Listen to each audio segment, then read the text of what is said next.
Christmas in the big city. Christmas. Gotta check the mic. I'm wearing the most burgundy of shirts I could find. This is about as burgundy as it gets. It's pretty festive.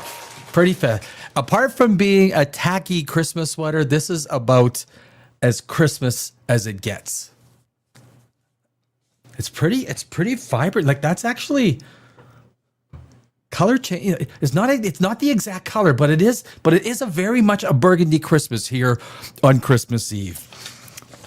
On Dimension Zero, thank you all for popping in. We got a pretty good show. I got, it's going to be kind of casual. Going to do a few things, a little bit of science stuff in a kind of a slightly Christmas way. It's science dressed up with candy canes and things like that.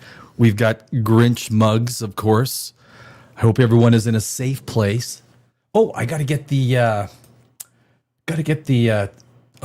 comments going here. I always forget. Put that up there. So there we go. Oh, and yeah, you see, but now the Christmas stuff is in the way. But there's actually one thing we need to do right away. Critically important. Absolutely critically important. Background. No, don't need that. We need to look at, have you guys been watching the Santa tracker? Santa, he's in Spain. Santa Claus is in Spain. So, looks like he's in southern Spain. Gifts delivered so far is 5.3 billion. Santa Claus has delivered 5.3 billion. Really?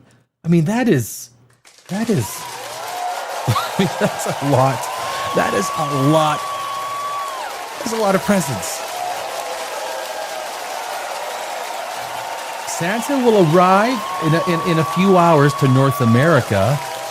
So all those good little boys and girls who aren't on Santa's bad list might get a few goodies, right? Might get a few toys. But Santa Claus, is he going to? Does Santa Claus go into the middle? I didn't think the Middle East liked Santa Claus, or do they? Does the Middle East believe in Santa Claus?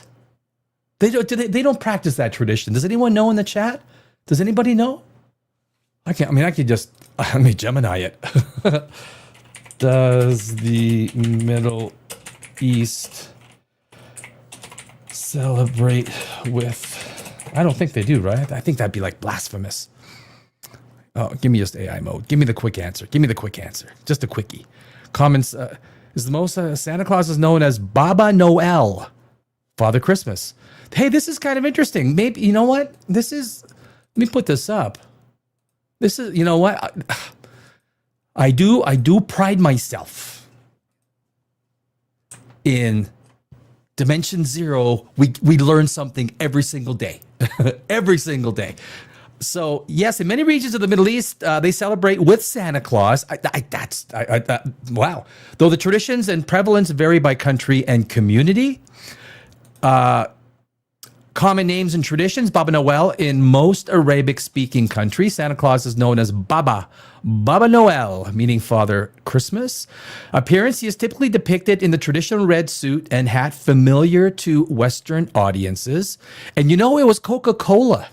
It was Coca-Cola in 1931 that nailed the whole Santa Claus look. Coca-Cola, the one that did these terrible AI commercials the last 2 years. Although this year, in yesterday's show, we went over the 24 and 25. I mean, they're huge. I mean, over 1 year, it's the AI is so much better, but. It's AI, right? It's not coming. It's Syria's Christmas camel. There's a Christmas camel? Oh, damn. A unique local variation exists in Syria where a Christmas camel sometimes replaces Santa and his reindeer. I guess that would make sense, wouldn't it? What would be Rudolph's equivalent as the camel? I don't know. Children leave hay and water on Christmas Eve for the camel, which is nice, take care of the animals, which is believed to bring gifts to those who have been good. Regional celebrations, Israel is 2025. Santa Claus figures were prominent in traditional Christmas parades. I don't think there's many Christmas parades left in the Middle East. I think the Christians have been kind of. I mean, I'm not a religious guy. I mean, but I do believe in religious equality for anyone who wants to believe it, right? Santas were everywhere, apparently, in Israel in 2025 during the return of festive processions. In Bethlehem, you know what? Even though I am fascinated with the historical Jesus, I really am.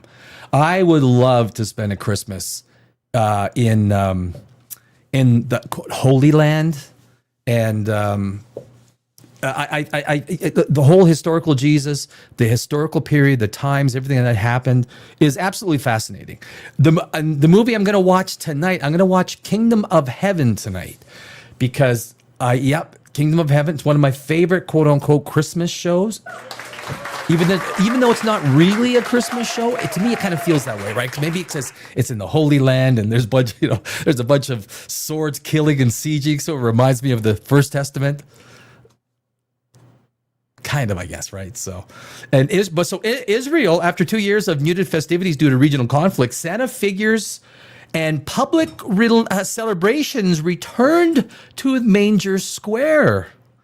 United Arab Emirates, UAE, countries with large expatriate populations like the UAE have highly commercialized celebrations. In December 2025, major hubs like Expo City, Dubai, and Yas Island, is that how you pronounce it? Yas?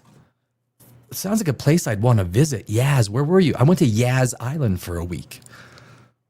In Dubai, featured Santa's grottos and Santa's villages for families. Lebanon's having Christmas. Lebanon and Iraq, these countries officially recognize Christmas as a public holiday.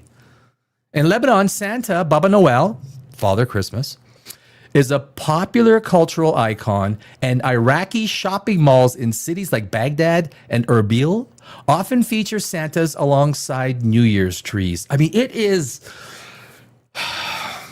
one of the greatest things, which it's kind of ironic in a way. One of the greatest things America has always done is export culture. Never forcibly. People just pick it up, right? People like fast food restaurant from KFC to McDonald's to Taco Bell somehow litter the entire world. We don't see that phenomenon with any other country. But I do think it has to do with the idea of allowing ideas to nurture, grow, and of course the size of the population and things like that. Like even you get to superheroes, although Hollywood is in an absolute, downward spiral. I don't think it's going to stop. But the cultural export of America has, like Santa Claus, the world celebrates Halloween. I mean, these are things that have been cultivated basically in the United States. Saudi Arabia, under Vision 2030 reforms, Saudi Arabia allows the big fat guy in the in the red suit. Santa decorations and Christmas-themed merchandise have become increasingly visible in major cities like Riyadh and Jeddah as a sign of growing religious tolerance. Santa Claus, he is in Mauritania, just north of Senegal. North of Gambia. I had a friend, she was actually one of my employees, but also turned into a friend in Los Angeles. She was from Liberia. Great gal, awesome gal. And she came to the United States when I was in Los Angeles. Oh, Santa's finished. He's looking. Just so you know what I'm looking at. I'm looking at that. See, he's just finishing in Mauritania. He's getting on his. I got some Christmas music on that. I should have had. I should have it playing like even when I'm reading through the Middle East Christmas. So look, Santa probably stopped at a pub. He's just hanging out there. He stopped at a pub. He's grabbing a quick pint because he's not really driving. The reindeer drive. Doesn't really drive. Santa's, have a pint. Have a pint. He's not going. So let's back to the Middle East. Where are we? Saudi Arabia under Vision 2030 reforms. This, guys, if you're going to be around the Christmas table tomorrow, again, this is just one of these things that if you want to look smart, you just bring one of these things up, Santa decorations and Christmas-themed merchandise have become increasingly visible in major cities like Riyadh and Jeddah. Oh, I think I read that. But it's okay if I read it twice because it's Christmas. It's Christmas Eve. That's Google music. I like the Google music. Hope it's not too loud, right? I think it's a good volume, right? Nature of the celebration, cultural versus religious. While Christmas is a holy day for the region's ancient Christian communities, which are far and few between now in the Middle East, many Muslims and secular groups also participate in Santa-related festivities as a secular international cultural phenomenon. That's what it is. It's not religious. I mean, the only place I've ever seen Jesus and Santa Claus come together is in South Park. And they had machine guns. They had machine guns. Only on South Park.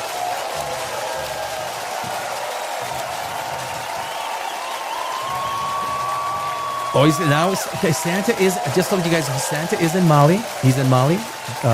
So he looks like he left the pub. He left the pub. He's going to, I don't. Do they have pubs in Muslim countries? Are you allowed to have I don't even know. I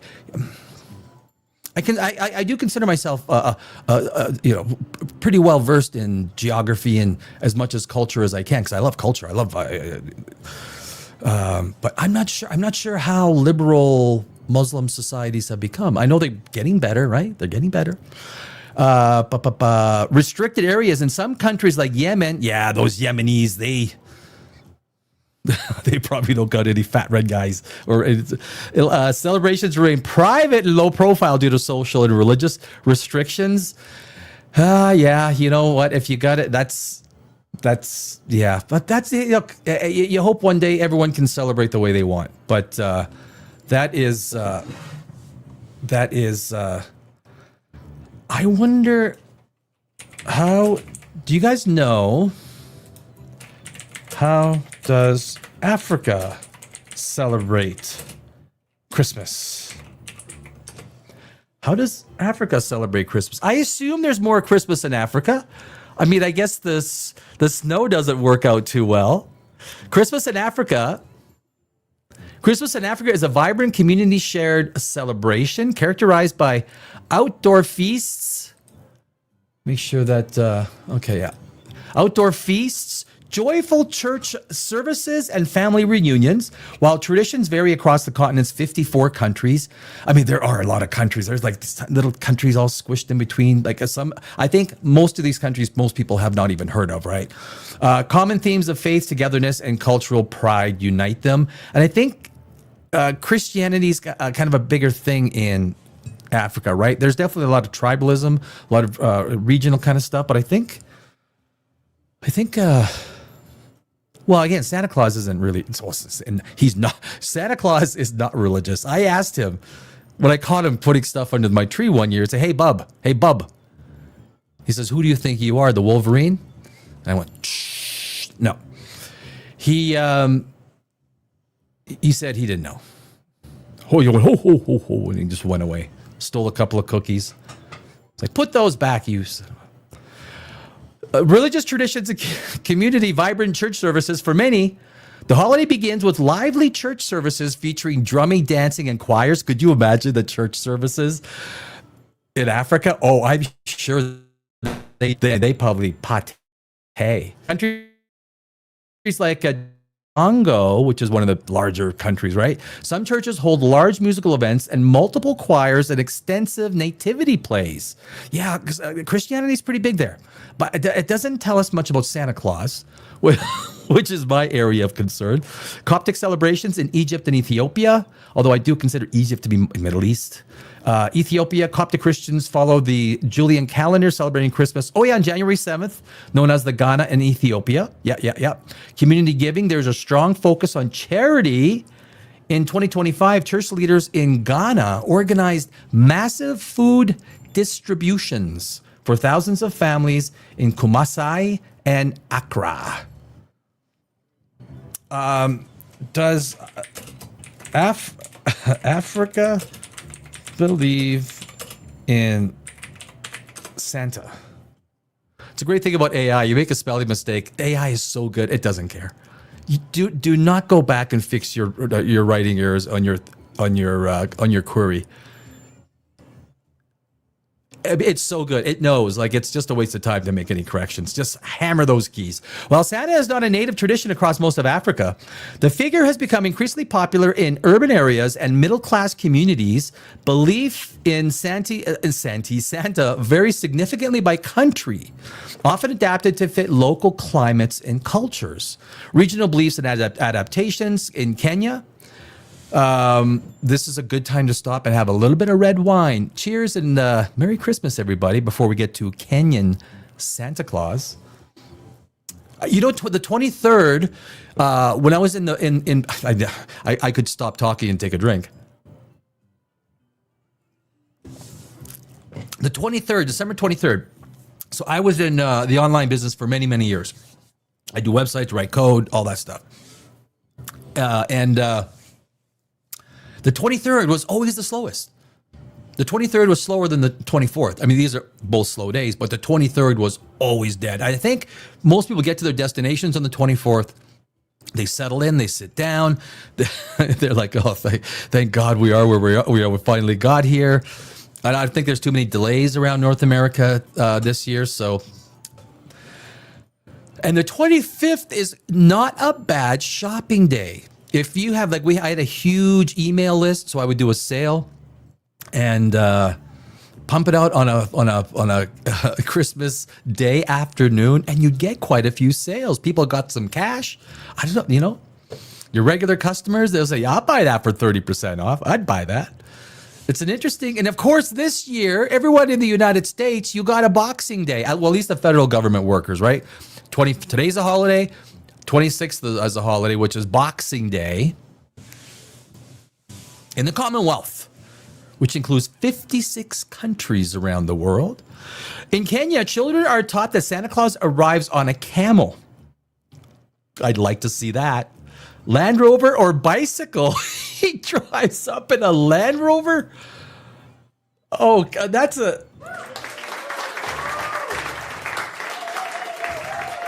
The Sport? What do you think? Would he pull up in the Sport Land Rover? I think it'd be the Sport, wouldn't it? Like the good one, fully loaded, nutted up.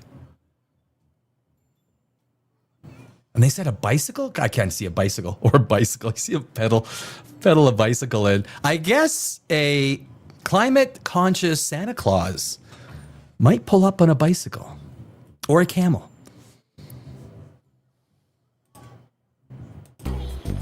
As we can see, my friends, we are in the right by Ghana, in Togo, in the capital of Togo. I forgot the name of Santa Claus has delivered 5.336 billion packages. Oh, Lom, Togo.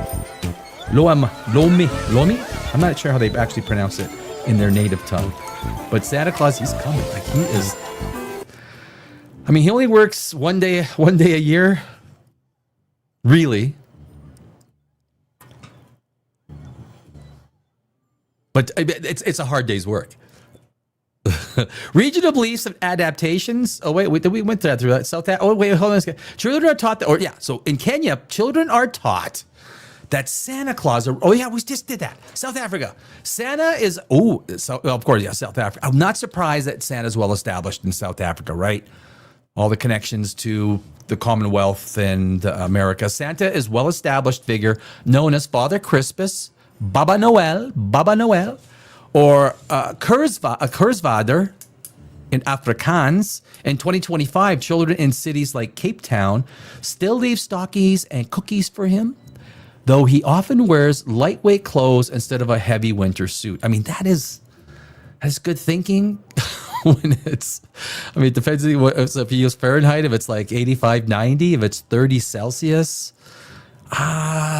You know, like if he's hitting the beaches of Sydney, Australia. I got some mates who are Kiwis. They're from New Zealand, mate. And it's, New Zealand would be a good place to live. Although I hear my friends tell me, the governments have really messed things up. Like most governments have the last 6 years, things are really messed up which is, hey, New Zealand is a gorgeous, right? Lord of the Rings. So many movies go and they film there because small country, amazing landscapes, and great people. Every people I know from New Zealand is awesome. Awesome. Nigeria is widely referred to as Baba Noel. While some children believe he brings gifts, it is more common for families to take their children to visit him at stationary locations. Oh, so that's a smart Santa. So he parks and says, okay, you guys come to me. I think that's probably why he's a little heavier in these countries. Makes sense. Or festivals rather than believing he sneaks into homes. Yeah. I mean, I wonder where the chimney thing came from. When I did the history of Santa Claus, I did it yesterday. I might play it again. I have a 10-disc slide that I did on the history of Santa Claus, and it's very interesting. Disc number or slide number 9 was where basically it was 1931 Coca-Cola that packaged Santa Claus up with the beard, the suit, the everything. Although there were a few factors that kind of led up to that, a couple of authors and whatnot, but alternate figures in many regions, traditional or unique local figures take the place of Santa or coexist with him.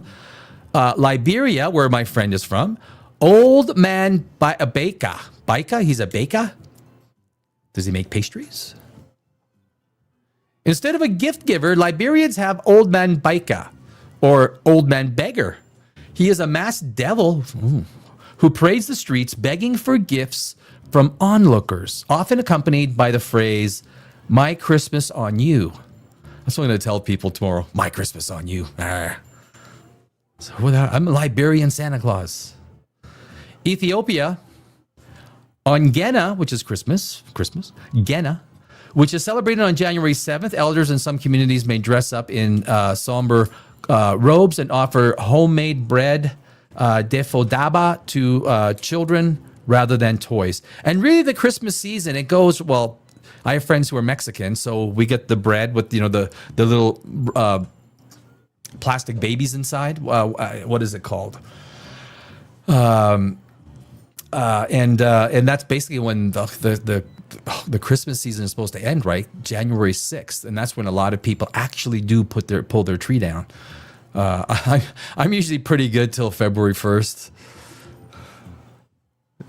It's just a nice, it's a nice piece of, it looks good in the living room. So cultural perception, urban versus rural in major 2025 commercial hubs like Nairobi, Lagos, and Johannesburg. Santa is a common sight in advertising and malls. In rural villages, the holiday remains strictly focused on church community feasts and family reunions. And, hey, if all you have for Christmas is a great big huge family feast with a whole bunch of your friends and family, you're doing okay, right? I think you're doing okay. I don't think the gifts shouldn't have. We should squash it down on the grifts, on the grifting. No grifting. Gifts, I like Western traditions where Santa is the primary source of gifts. The most popular Christmas gift across much of the continent is new clothes provided by parents for children to wear to church services. Oh, that's, there you go. And that is Santa Claus. That is Santa Claus. in Africa. Santa in Africa.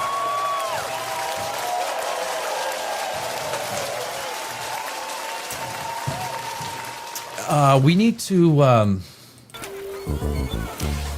do a quick Santa check. Guys, looks like he's really been hanging out. I wonder if I can, where's the, there we go. Let's zoom out. So you can see where he started. He's been zooming around. He's been zooming around. He's making his way north from Europe. He's hit large swaths of Europe. He's currently in Guatemala, Liberia. That's where one of my good friends is from.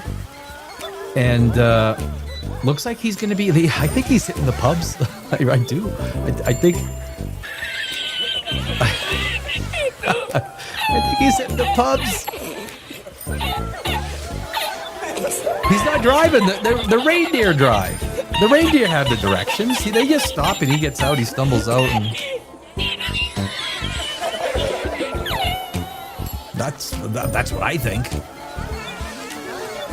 I don't think there's any specific rules in what you believe with Santa Claus.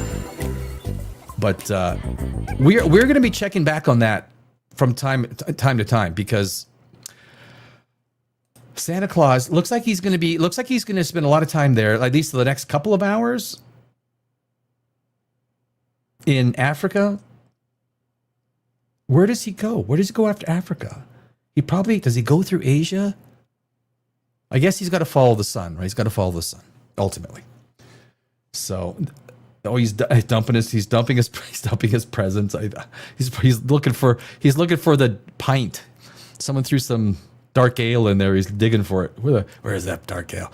So there were a couple of things, so that's a little bit of Christmas, but there is a little bit we got to get to with 3i Atlas. 3i Atlas. Guys, it has not stopped. It has not stopped. Oh, come on, move. And this shirt's kind of like a fleece shirt, so I'm kind of hot with all these lights hitting me. I need lighting. I need lighting. Man, without lighting, I'd look like shit. Give me some good lighting.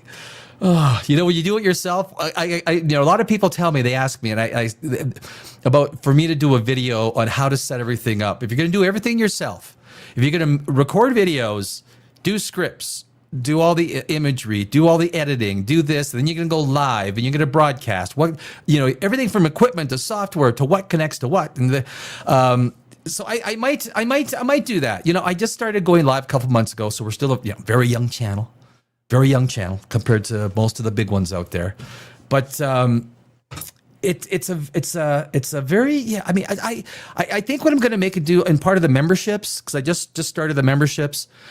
Make it part of the higher tier, and then I would show people if they have questions, they can constantly ask me in that higher tier membership. If they're trying to do something on YouTube, or have that being a former musician, been in the studio, I've been in Hollywood, I'm an award-winning screenwriter. I got there is stuff you got to know to do this right, and I get a lot of people. Look, there's nothing worse than doing things the wrong way until you figure out it's the wrong way and you've wasted money and time, right? That's the worst thing. It's the worst thing. But we do have the 3i Atlas will not stop. It will not stop. So the first thing, let's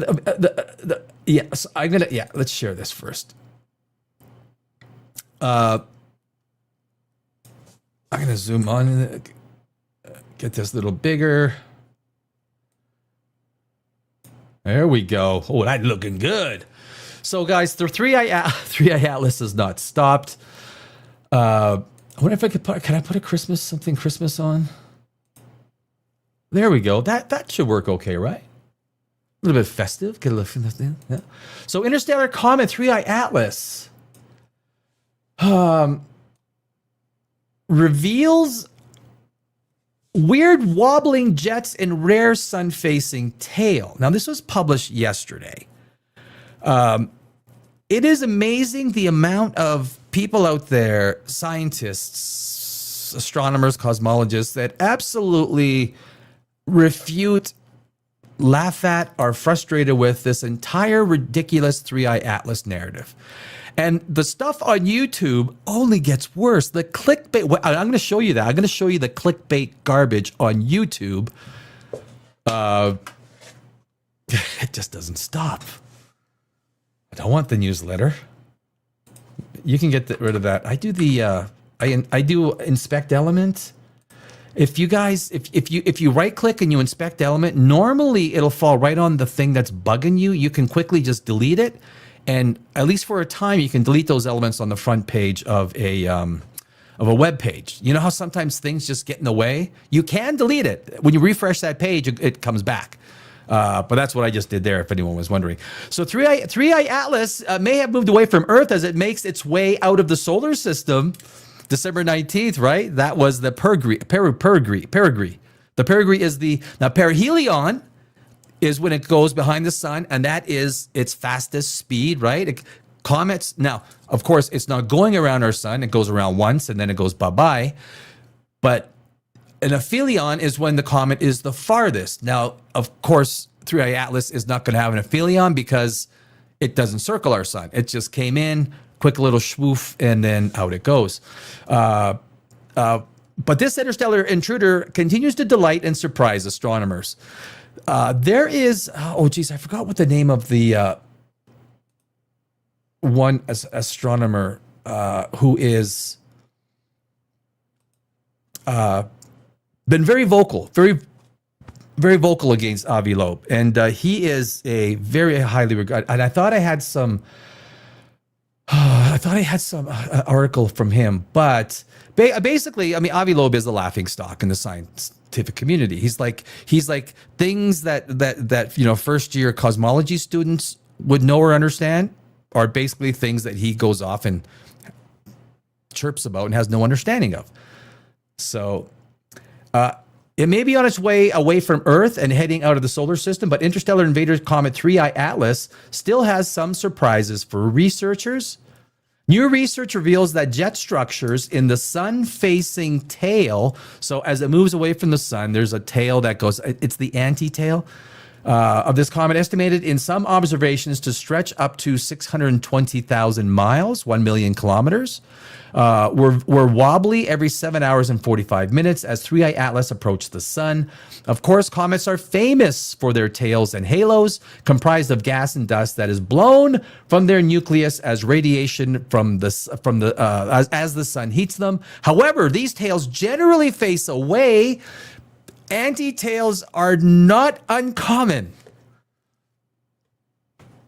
And it's basically because heavier, larger molecules that are being blown off are less affected by the solar wind. These larger molecules, these larger particles get pulled back. They don't follow the rest of the smaller molecules, which the solar wind is able to easily push around. But the larger particles, that is what the anti-tail is made from. And again, usually first-year cosmology students learn this. Avi Loeb, I think maybe he's a first-year cosmology student. I've called Avi Loeb a couple of times. It's like, hey, Avi, it's Danny calling. Hello? Never returns my calls. Avi never returns my calls. So 3I Atlas is only the third. Did I figure? Yeah. A rare anti-tail is a cometary tail that points toward this. I did an entire list 3 days ago. I did an entire list of 22 comets since Hale-Bopp. Hale-Bopp was in 1997. So basically, you're talking 28 years. In 28 years, there's basically almost been one comet per year that has had displayed a significant anti-tail. Not a big thing. Nothing to see here, folks. Like, nothing to see here. 3I Atlas is only the third object known to have entered our solar system from around another star. And look, I think we're going to be finding these things by the hundreds in the new year. Like, we have got so many powerful satellites going up. Telescopes, ground-based, orbital. I mean, it is insane what they are putting up. at an incredibly low price, relatively speaking. We are going to be seeing things in the, you know what? And the crazy thing is, we still see no evidence of alien life. Everywhere I have now, because I was going to do a long show today and tomorrow, but I have an entire about a 1 hour video of the pictures zooming in on NASA images, and the zoom ins are insane. You guys will like. If you've never seen these zoom-ins of these incredibly high DPI images, I mean, you're talking about high DPI. The rage started with that big Andromeda image where they got the picture of the Andromeda galaxy and they zoom in, and you are blown away by the number of stars. Andromeda is twice the size of the Milky Way. Andromeda is a big freaking galaxy. It's coming our way. So Milky Way and Andromeda are going to become Milkomeda.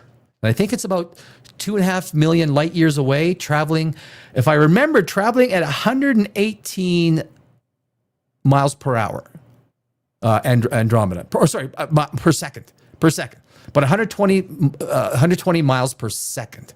Now, for a big galaxy, that's pretty fast. It's pretty fast. But it is going to take a long time for Andromeda to come and join us. So 3i Atlas is only the third known. The first was cigar-shaped space rock Oumuamua, which was one eye Oumuamua, discovered passing through the solar system in October 2017. And if you remember, Avi went nuts on that one. I mean, he went all in. He went all in. Looked like an ass. Still looks like an ass. Now that's my opinion based on just pure scientific evidence. Extraordinary evidence requires extraordinary, or claims require extraordinary evidence. He is anyway. And the second was the first interstellar comet 2I Borisov, spotted in our solar system in August 2019. There's no fanfare, nothing with Borisov. It was kind of like, it kind of shouldn't have been. It's a good looking comet, you know. It's a good looking comet. Though rare, scientists have seen comets originating in the solar system display a sun-facing tail before, and wobbling jets have been observed in these anti-trails. However, this is the first time that such an outgassing has been observed from an interstellar comet. Well, because there's only been really two. You could argue that Oumuamua, we don't even know if that was a comet. Was there some outgassing? Minimal. We don't even know if it was cigar-shaped. We don't even know if it was cigar-shaped. There's also a theory that Oumuamua was actually just, it could have been like 2, 3, 4, 5 big rocks that were kind of like, you know, hanging onto each other's gravity lightly as it kind of, you know, excuse me, goes through the universe. So, but that's the, I don't need no advertising. Oh, there's Samsung. The team discovered the wobbling jets in the coma of 3i Atlas after observing the comet across 37 nights between July 2nd and September 5th with the 2 meter twin telescope TTT, a robotic facility located at the Tide Observatory in Tenerife, Canary Islands. Look, even Avi Loeb. Next day, he did a 5-minute interview. I don't think he wanted to do long interviews. He's basically, and the reporter said, "Well, so is it? What is it? Is it a comet?" He goes, "Well, it looks like it's a comet." Yeah, it's like no shit, Sherlock. It's a comet. But he's still waiting for March 16th, right? That's when it comes close to Jupiter, and he's still saying that we may have little ships come out. Little invaders. Now, nothing has stopped with the stupid online community, which only cares about clickbait bullshit and perpetrating garbage. Is that coming out good? How's that coming? I wonder if I can make that a little bit bigger.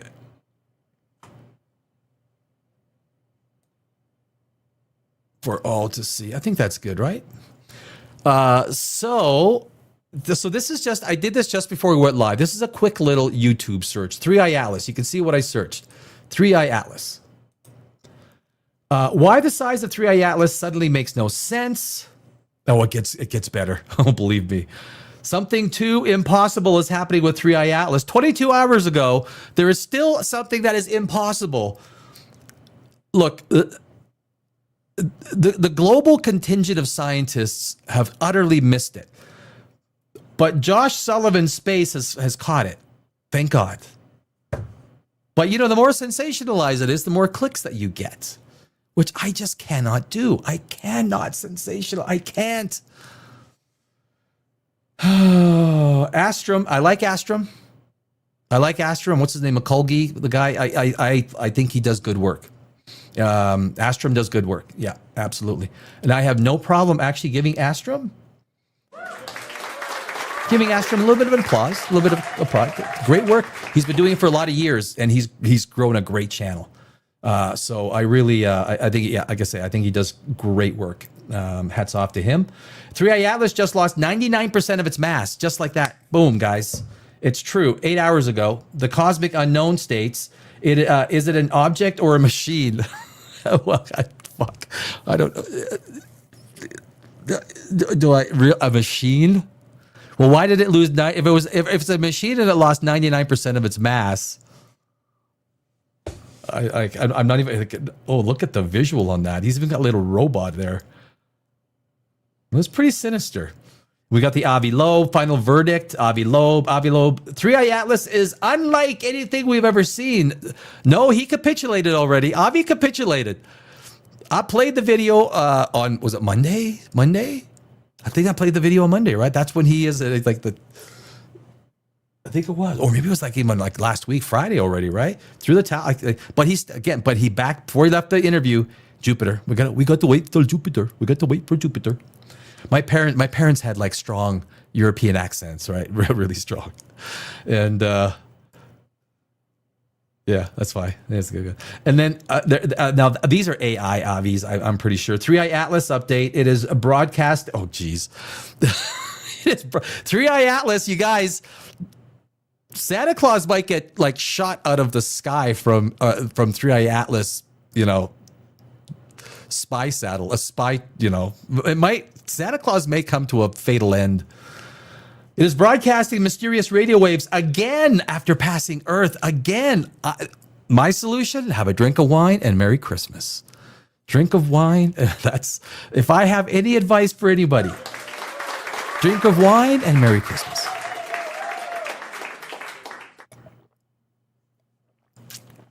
I'm not driving anywhere. Don't drink and drive. The worst thing that could happen, like, oh my God, there's people that they do it. Don't do it. I think we're all smart enough for that, right? It's all about friends and family at this point of year. Not about the freaking gifts. It's about sharing Brussels sprouts. That's what it's all about. Ray's Astrophotography, great YouTube website. The guy is a hobbyist astronomer, and he does an amazing job. Highly recommend him. Comet 3i Atlas Disclosure Day and why we need to settle with the unknown. I took a picture. Well, I kissed a girl, and I liked it. Does that count? I think Ray, Ray is he's a little bit more onto the suspicious side. I fall like.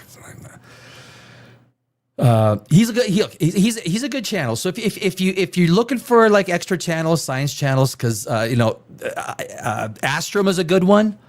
Ray's Astrophotography, I think, is another good one. You can write those ones down. And these are, of course, AI. Joe, or parts of the video are, I think, AI. 1 minute ago, that's funny. It's 6 hours ago. It was still 1 minute ago. They listened to 3i Atlas, the signal scientists can't explain. And then is the Atlas, Atlas report. Then 3 days ago, they said 1 minute ago, Ray's Astrophotography captures 3i Atlas at the closest approach. There's one. Chloe Abrams is another one you could put down. Chloe Abrams. Abram. I don't think it's an S. Chloe Abram. This girl. She's awesome. Love Chloe. Chloe's rocks. And of course, the GOAT. Well, the GOAT is Carl Sagan. There will never be. You can, if you have something in your hand, and every time someone says Carl Sagan, you cheer, you stop, and you're like, You point yourself north southeast and salute or something like that. Carl Sagan. There's Brian Cox. Brian Cox is one of, he's firmly one of my peeps. Earth will cross 3i Atlas debris. Something impossible is happening with 3i Atlas. Something impossible. Well, if it's impossible, how is it happening? You can't. What? There was one that was dealing with an attack. 3i Atlas has increased its speed, and this can be observed near Mercury. Oh, that's a month ago. Okay, 22 hours ago. ESA's Juice just observed 3i Atlas, and it's more active than expected. That's NASA Space News. NASA Space News is, I like NASA Space News. I am not a believer that NASA is in it for some sort of devious outcome. It was funny. Avi Loeb was saying for 43 days, NASA was, they weren't giving us anything. Well, they were closed. The government shut down for how many? 43 days. Avi just likes to use this stuff. This can't be. But anyway, this is, I thought there was one that was coming to attack us. Randall Carlson. Stefan Burns is kind of look, Randall Carlson and Stefan Burns, they both kind of get into the muck. They get into the stuff. They get into this global meditation, or not Randall, but Stefan Burns. He gets you got to be into this, which I am not. Planet alignments and this and that affecting yada yada yada.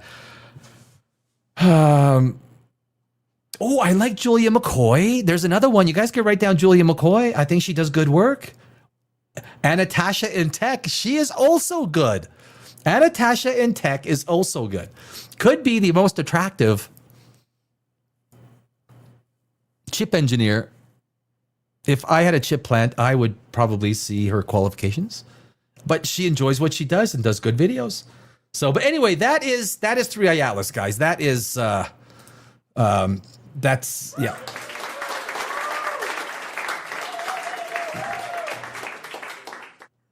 Ben Curie, 1972, says, hello.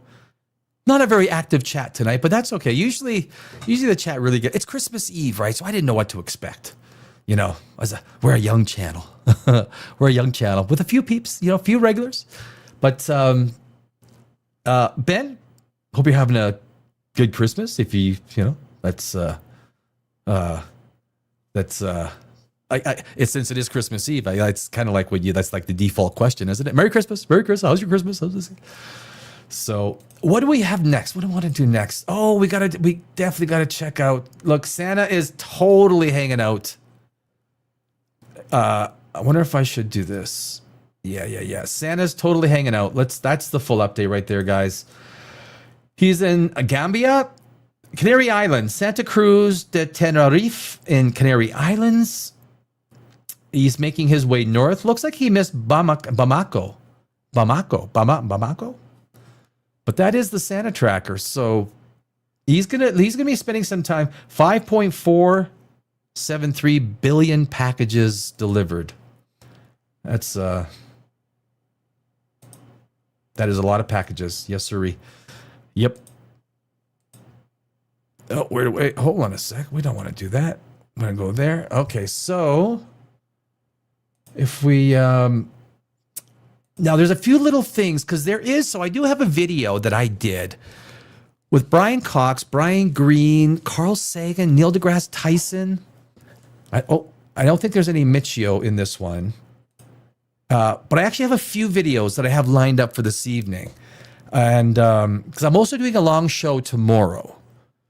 And there's also some other videos, long form videos that also include, it's basically these top astrophysicists discussing various things. In this case, this video is basically from the fact that the chance of us human beings being here is such a small chance. Like, not just what actually had to happen with Earth, right? From snowball Earth to the Great Dying, to the Permian period, to the snow, to the Chicxulub asteroid coming and hitting us, to all these things that had to happen, to all the in the Rift Valley, basically what happened in the Rift Valley, one kind of cell got into another kind of cell. I don't know the specific details, but this is what created complex life, multicellular. And it was, from what's described to me, or what I understand, was an accident, which basically went from simple life to much more complex life. Multicellular. I mean, every morning we look in the mirror, we see that multicellular complex life, right? It is 1 to the power of 10 to the 799 is the chance of us being here. And so I did a video on that, and all these things that have to happen from the Big Bang till the till today, basically till today, and a bunch of other. I got 100 black hole facts. I have the seven ancient wonders of the world, which is a great video. The 7 ancient wonders of the world. It's an older video I did, but it is. I don't know if you guys know much about the 7 ancient wonders of the world, but it is truly amazing, right? There's only one that remains standing. It's the Great Pyramid of Giza.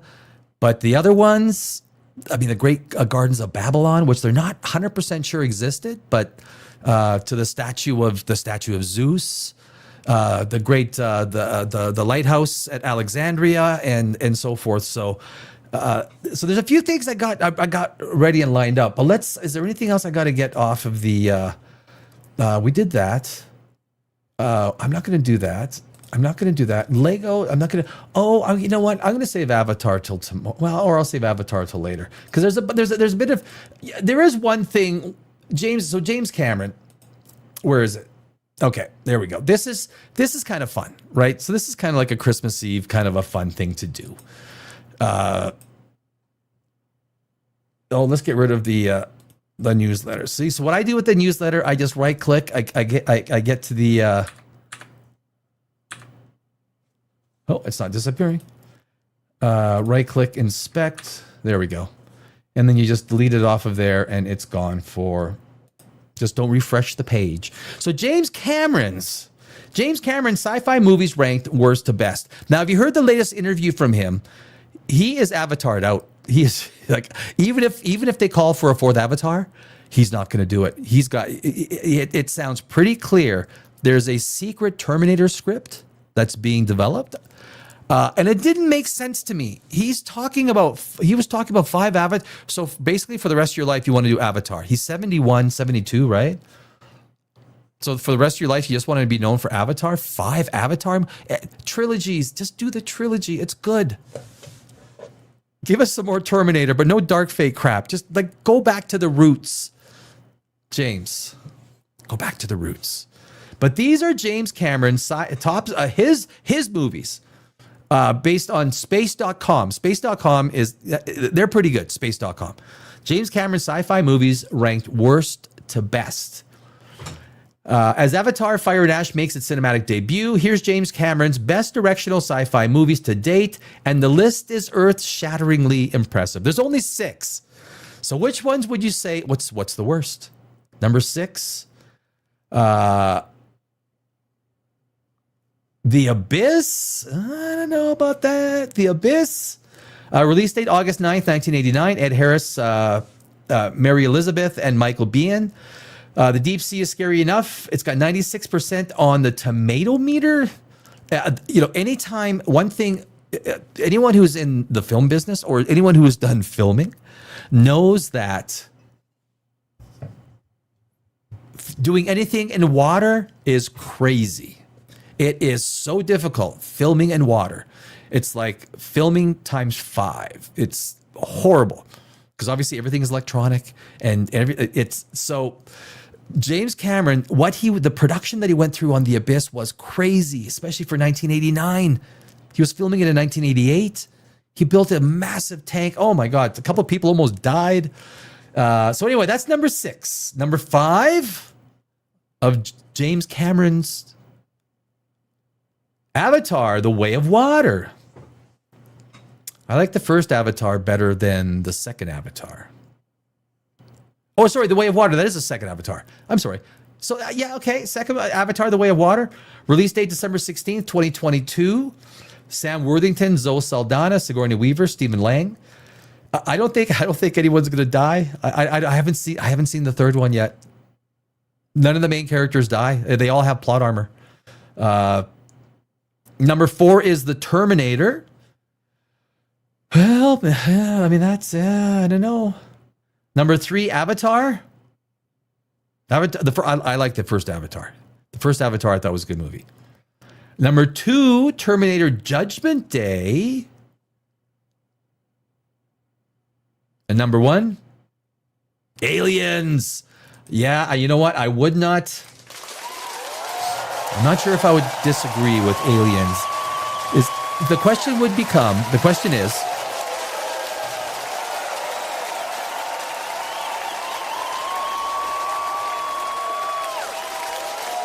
it's true.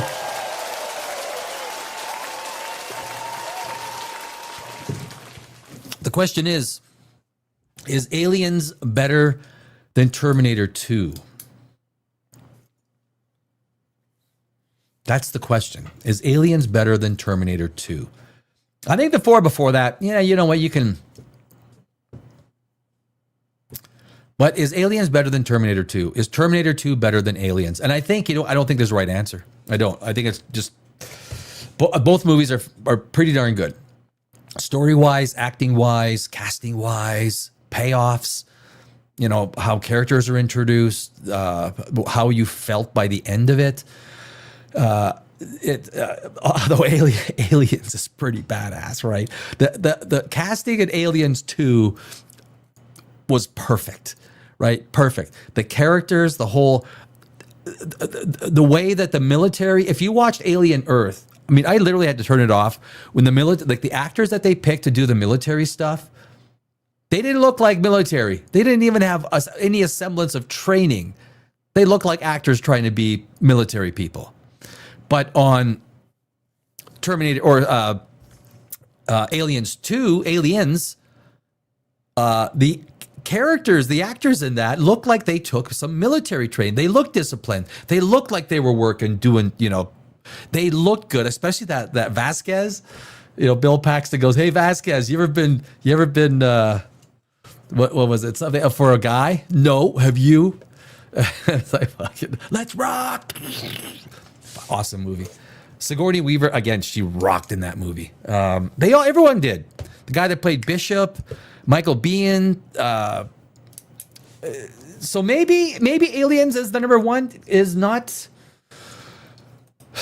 Maybe it's the right pick, right? Maybe it's the right pick. So yeah. So that takes, that little bit. And even if we look at, this is Avatar, well, it's worth taking a look. Where are we here? Let's go back to this one. So if you take a look at Avatar, Fire and Ash, 44,000 votes. We got 7.5 out of 10. I don't know if you guys have seen Avatar, Fire and Ash. I mean, it's like the main sci-fi movie that's out there. I have not seen it. I wasn't going to review it. I'm not doing any reviews on my other channel, Poprageous.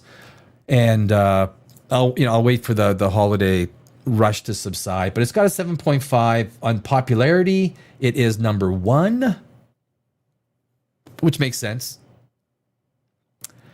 And what's interesting? I always find it interesting. What are people saying?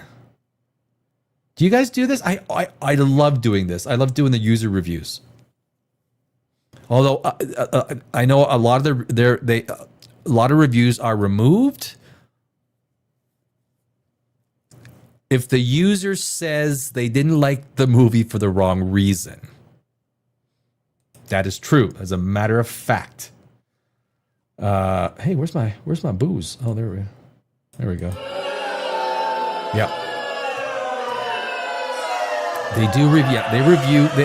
If someone says something about DEI and they give it a 1, that review is removed. That is or something that is not in keeping with what is consistent with, a woke way of thinking. I know a lot of the ones are removed. A lot of them. I mean, you can review bomb and give tens all day long, but look, if a movie's bad, the movie is bad, and I don't think it matters why someone doesn't like something. A movie is much more apt to be review bombed by a company that spends $1 million or $2 using robots to fill the whole thing with nines and tens, right? That's the motivation. The individual person does not have a motivation. But anyway, 6 out of 10. Everything looks beautiful, but it feels empty. I think that's kind of like the story. Like to say with The Way of Water. The first Avatar had a good, clean, straightforward, mechanically sound script, story. The characters were solid, the protagonist, the antagonist. Sam Worthington isn't the most iconic protagonist, and that might hold the movie back a little bit.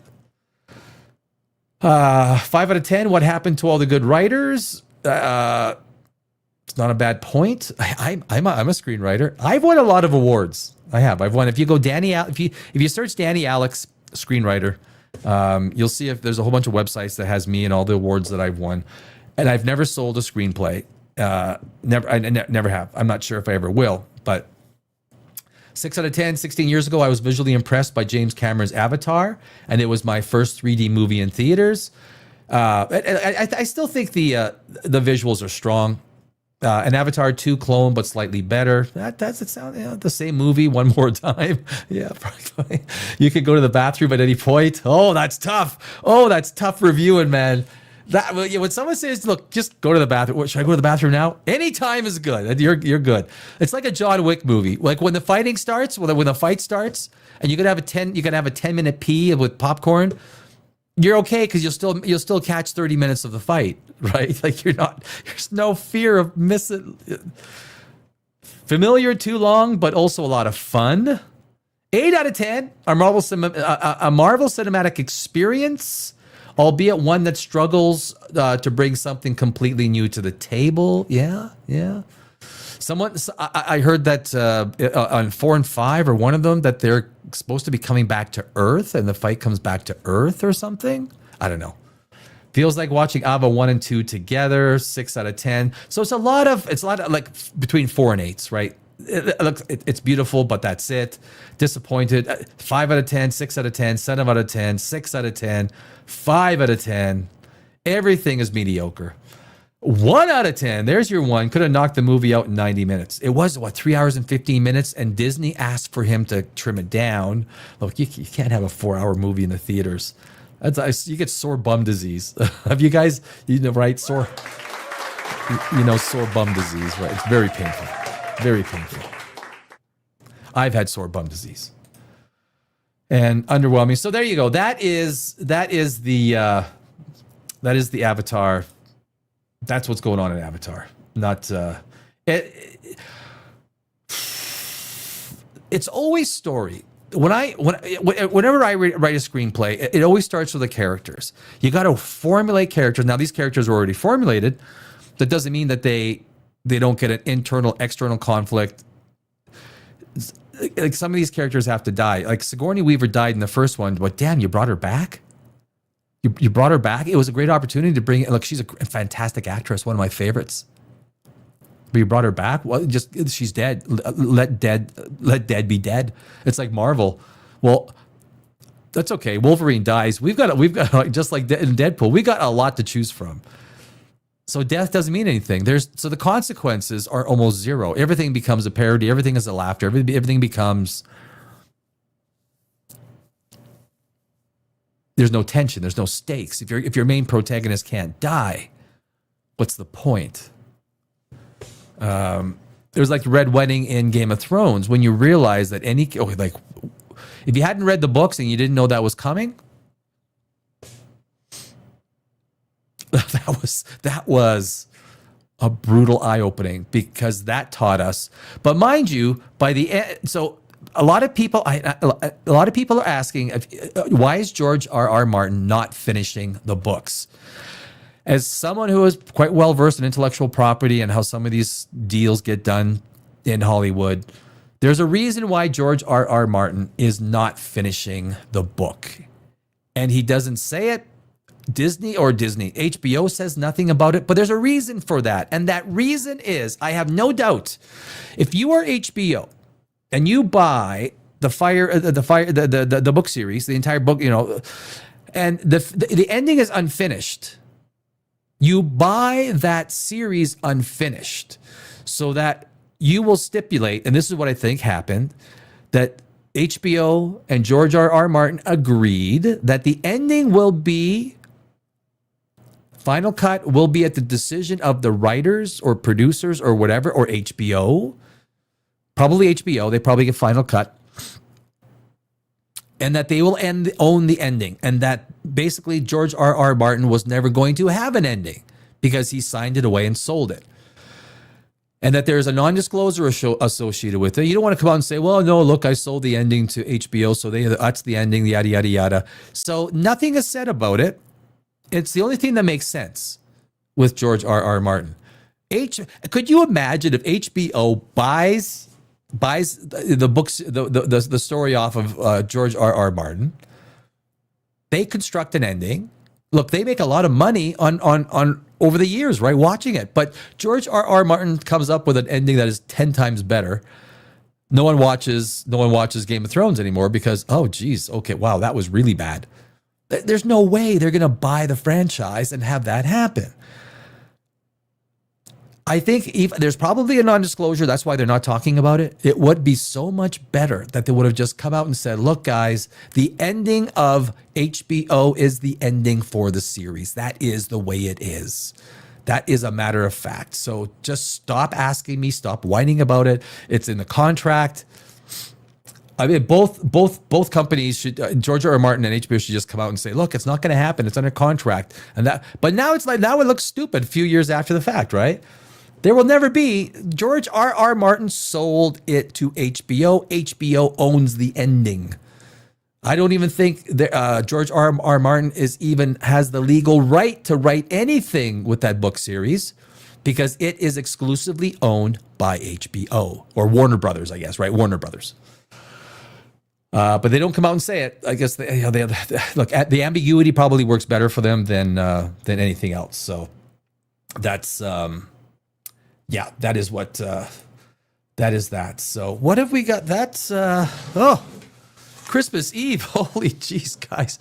Merry Christmas. Merry Christmas to everyone. I hope you guys are at home. Oh, I went blurry. Have you seen those shorts with the gorilla? The gorilla's behind the thing and they're doing punching stuff. So apparently that's all AI, right? Some of it looks real, but it's all fake, right? It's all fake. I was watching some Anatoly videos today. Like, may I lift? Can I move? Can I move? I must mop under the weights. You guys see that, right? I mean, that's oh no, I can't even play it. They'll copyright strike me. Yeah, no, they'll probably copyright strike me. Yeah, that's fine. Yeah, but you know what I'm saying. You got the 80-pound mop. And you know what his secret is on the heavy mop? You know what his secret is?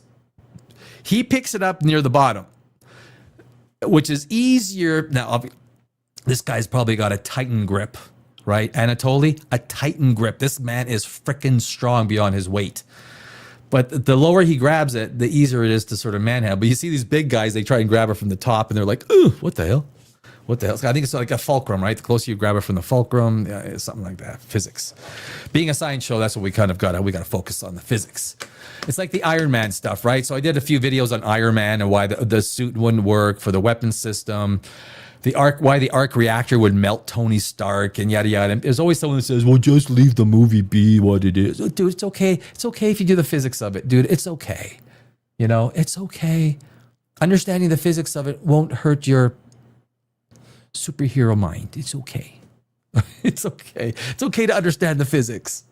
It's okay. Hey, Silky Dent. Enjoying a mustard hot dog to your soliloquy. Keep on shining. A mustard hot dog.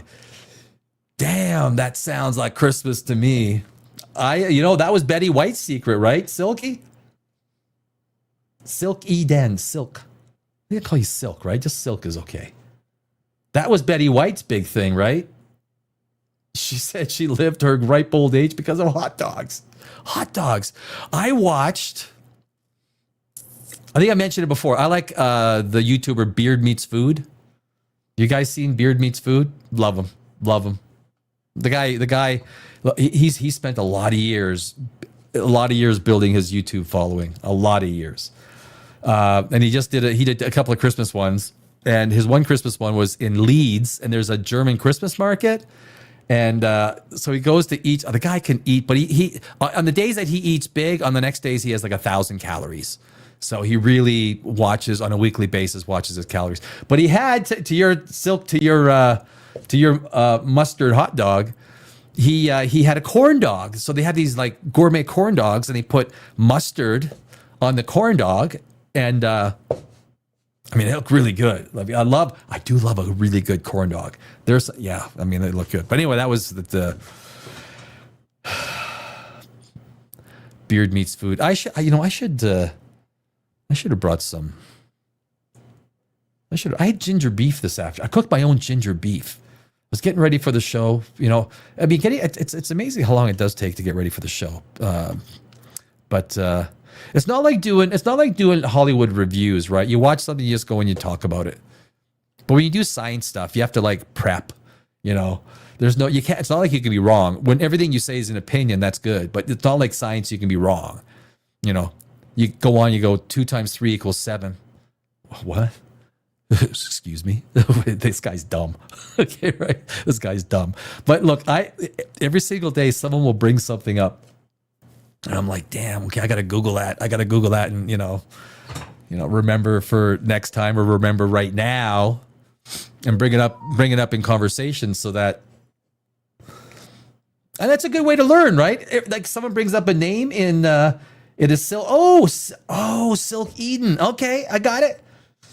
It is Silk Eden. I will give you the backstory another time, kindred friend. Okay. Whenever you're ready for it, we will, Silk Eden, of course. Silk Eden 1. I would like to have I prefer spicy ketchup or just spicy. I'm a spicy guy. Oh, I love really spicy. Really spicy. Not that baby up for me. You get the Tabasco and you just dunk it.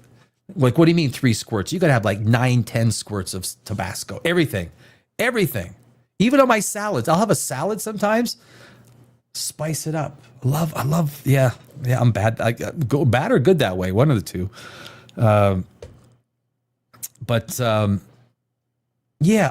Everyone has something in the Christmas season that reminds them of, or gives them the feeling, right? The Christmas feeling. Sometimes it's just the simple things of knowing you have 2 or 3 hours, you're going to be in front of the computer, and you're just going to do some YouTube rabbit hole diving, or you're going to watch Lord of the Rings. I mean, Lord of the Rings is another movie trilogy to me is very Christmas, on top of, Scrooged and Christmas Vacation. And a lot of people argue Die Hard is a Christmas movie. There's no argument on it. If it feels like Christmas, then it's a Christmas movie. It's, it is what it is, whatever you feel it is, right? I mean, that's as simple as it gets. And red wine. Oh, with Grinch in a Grinch mug. That's my head. There we go. Record launches, reusable rockets, and a rescue. China made big strides in space in 2025, says space.com. They just sent me a news release. If you guys see, Russia has patented the spinning gravity space station. They got a patent for it. I don't know if the U.S. government's going to really care much. No one else got that patent. Kubrick didn't get that patent in 1970. That'd be a hard patent to get too, though, because Kubrick, by default, could argue that if that was his design for a space station, even though he might not have a patent or a trademark, he can't sue for damages, but he could own the concept of it. That's the way trademark law works, right? it doesn't matter what your patent or trademark is it enforceable in court? That's all that matters. And you want to go to court? I tell you guys, the court system, Pamela. Pamela G1's in the house. Pamela G1, Pam. I'll tell you, the court system is not made for the little person. I know this is, this is kind of the part of the show I do like. There's some stuff I got planned here. But the legal system is not. The average person gets sued. Someone's going to throw 150 grand into their own defense. Rich people sue. It's like a nuisance, right? Yeah, it's like the entire tort system, especially in the United States, is absolutely ridiculous. It is, besides healthcare. Have you seen the new healthcare costs coming out? Some people are literally canceling their healthcare across the United States. Canceling. I would not. Why would you pay? I've heard some people paying $3,000 a month for a family of 4. I was in Los Angeles and I wanted the good insurance. I would pay almost $1,000 for a $10,000 deductible, and I forgot what the copays. It was ridiculous. It's ridiculous. Oh, Silkton. Oh, thank you. We got a super chat. Much appreciated. The axial tilt is the reason for the season. All the best to you, and that is actually true. The tilt of the all the best to you and your viewers this holiday season. Silk Eden, thank you very much, Silk Eden. I appreciate it. Pamela, woohoo! I'm late. What's the topic? I mean, anything really. I mean, a lot of times I like to ramble. I do. It's funny though, because like Silk Eden, like you look at the name and you think, okay, so I thought Silk Eden, Silk Eden, Silk Eden, of course. I do want to one day you can divulge it. In private or public, whatever it is, doesn't matter. Because you're telling me there's a story there. You're telling me there's a chance. I love good stories. I love a good story. America has Boxing Day. Pamela, woohoo. So the topic is, I do have videos. I do have some videos lined up, science videos. I got a whole bunch of them. I even have some Voyager 1 and 2 videos that I did. Their entire 50-year voyage. Voyager 1 and Voyager 2. What they found in each place. But then I have a video that I did, which is basically humanity from the Big Bang going all the way to today and everything that had to happen. And it's basically Brian Cox, Neil deGrasse Tyson, Brian Greene, Carl Sagan. I love Carl Sagan. I would love to know if Carl Sagan could be alive today and give his sort of 2 cents on everything.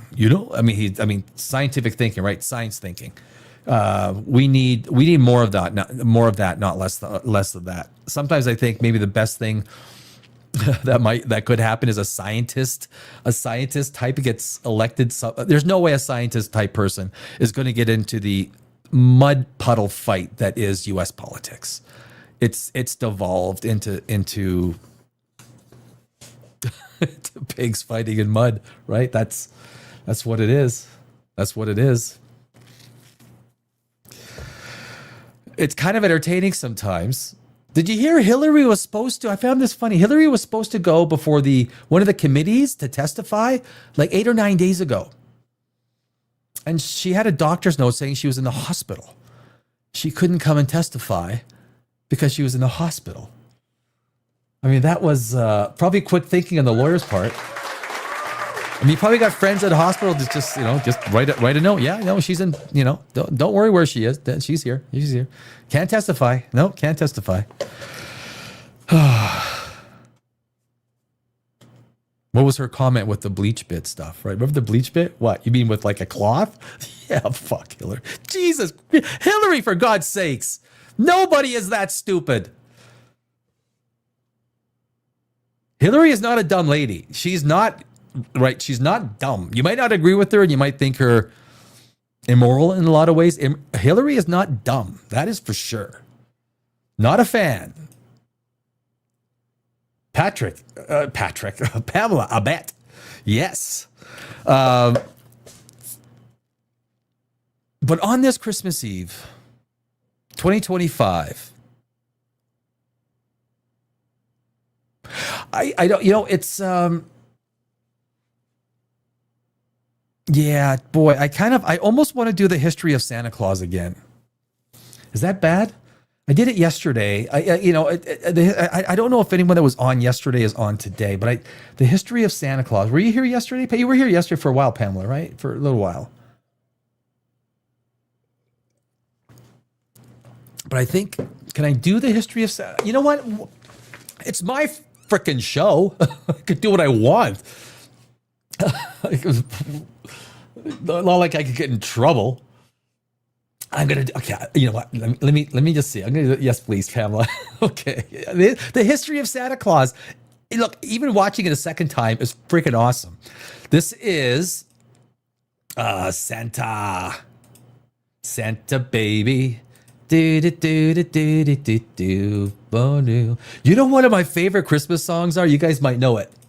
The hippo song, the hippopotamus song. I love that song. The hippopotamus. Santa baby, banana for you. No, that's not. No. Hippopotamus. I don't even remember how it goes. Like, you only. Anyway, that is the history of Santa Claus. My friends. Let me put my cheat sheets down. You know, I don't have much written down on this stuff. It just feels good. When you have something, I'm like one of these people that, it's actually from Tuesday, December 23rd. But I have stuff that's scratched on it. I think this is what stuff people want to see, right? Then I have stuff scratched. I didn't have enough time to do like a one for today from yesterday. So I thought, okay, I'll just quickly chop it. I gotta go live in 26 seconds. I gotta get some sort of an idea. History of Santa Claus. Ho, ho, ho, bundle up by the fire as we embark on a magical journey through time and discovery. How a kind-hearted bishop from a warm coastal town transformed into the jolly chimney-sliding legend we adore today. Is there, guys, let me, I'll finish the slide.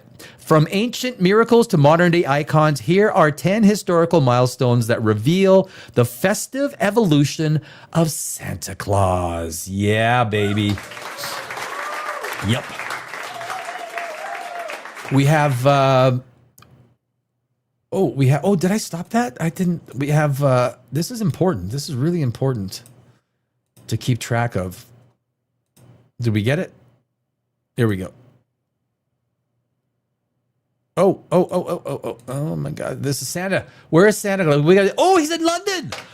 Guys, he's in London. What time is it in London? Like 1:25 a.m.? Santa Claus. 1:25. It's 1:25 in London. Santa Claus is in London. I'm sure he's going to have a pint or two. You don't go to London and not have a pint. You don't. I don't think you do. I'm not a big beer drinker, so I'm not sure if I would have a pint. But I would sit down with Santa Claus, and he and I would have a good freaking time. And I would invite all you guys, Pamela, Silk Eden, all you guys, all of yous. Santa, I got a few friends that are going to join us here in 2 minutes. Because it's Christmas. That's why. So that is a Santa. And before we get back to the Santa Claus, history of Santa Claus slides, we have 5.736 billion presents, my friends. He's in Swansea, Wales, United Kingdom. He's in Wales. He's in Wales. Way to go, Santa. Oh, Santa is a... Okay, so the history, let's go to the first slide, shall we? The real St. Nicholas, yes, and there was a real one, was born around 280 AD. Now, AD is the old way of saying it, right? It should be BCE. In modern-day Turkey, it's my fault. He became the bishop of Myra and was famed for his extreme generosity towards the poor and his role as the patron saint of children and sailors. Based on a 4th century Greek bishop. He was true. He actually lived. Just not as the fat, jolly old guy who likes cookies and milk. Number 2, the origin of the stockings. If you've ever wondered, one of the most popular legends involves Nicholas secretly dropping 3 bags of gold down a chimney to provide dowries for a poor man's 3 daughters. The gold reportedly landed in stockings hung by the fireplace to dry, sparking the modern tradition. I mean, that is.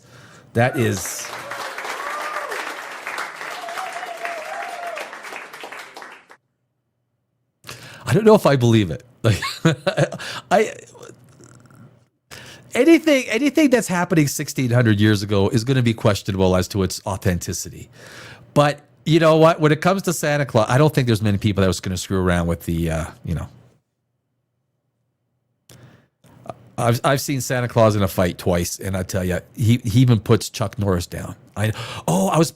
So I should preface this. Every Wednesday is Chuck Norris Day. That's when we do the 12 Chuck Norris. How tough is Chuck Norris? I didn't do it today because I had some other stuff with Christmas and everything, so I'm going to do it next week. So every Wednesday is Chuck Norris Day. I'm glad no one asked me about it. That's good. But so next Wednesday, we will continue with the 12 How Tough is Chuck Norris memes. So that will, that will come back that next Wednesday. I didn't know if it would fit today with, actually it probably would have, actually, now that I think about it. It probably would have.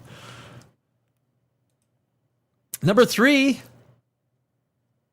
influence of Norse mythology. This is very interesting. Like, I am a huge lover of Norse mythology. One of my TV pilots and one of my screenplays is all based around Norse mythology. And so I am basically, J.R.R. Tolkien stole the whole thing. He basically took all of Norse mythology. He even took the Old Norse runes, the Old Norse, the language, added 2 runes, and called it an elf language. It's true. It's true. And I love Lord of the Rings. I love it. There might be a whole show just in going how much Mr. J.R.R. Tolkien took from Norse mythos. It's everything. He took the whole thing. Yggdrasil, even the tree, right? The Norse tree. I totally forgot the name. Someone punched it up on the elf trees. That's the Norse had trees, right? I mean, that's Odin. Gandalf is Odin. Like it's exactly. Gandalf is an Old Norse name. It's called Elf with a Wand.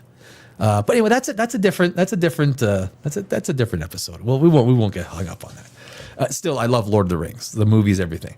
Folklore researchers suggest Santa's appearance, specifically his long white beard and ability to fly, shares roots with the Norse god Odin, who rode an 8-legged horse named Sleipnir across the winter sky. Odin. I love Odin.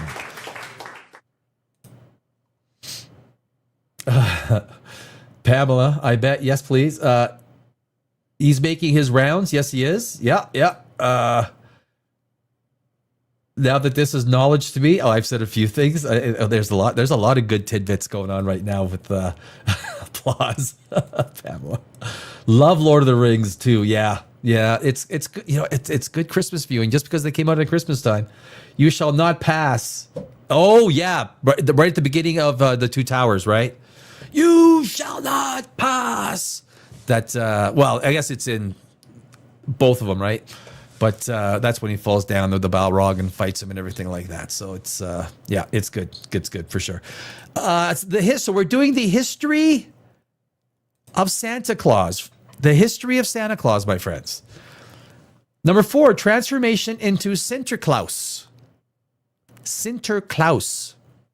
After the Protestant Reformation in the 16th century, the veneration of saints was discouraged in most of Europe, but Nicholas remained a central figure in Holland. So it was the Dutch as Sinterklaas. It was the Dutch. Just like they came to New York and the Dutch are responsible for modern economics and the stock market and everything like that. The Dutch saved Santa Claus. The Dutch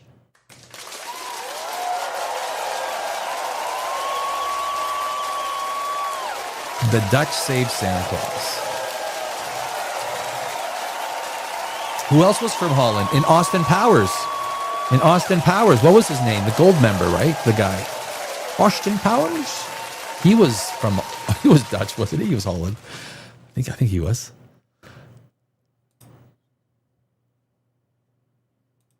Number 5, merging with Father Christmas. In England, a separate figure known as Father Christmas emerged during the reign of Henry VIII.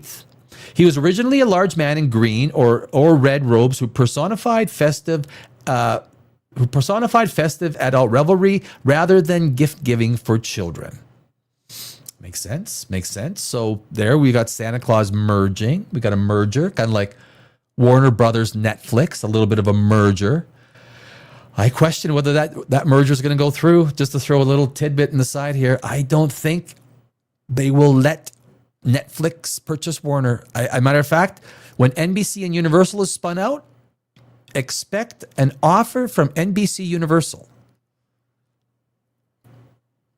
As a matter of fact, what Zaslav might do is after the breakup and he gets $5.8 billion from Netflix, Paramount just increased their offer to $5.8 billion breakup fee.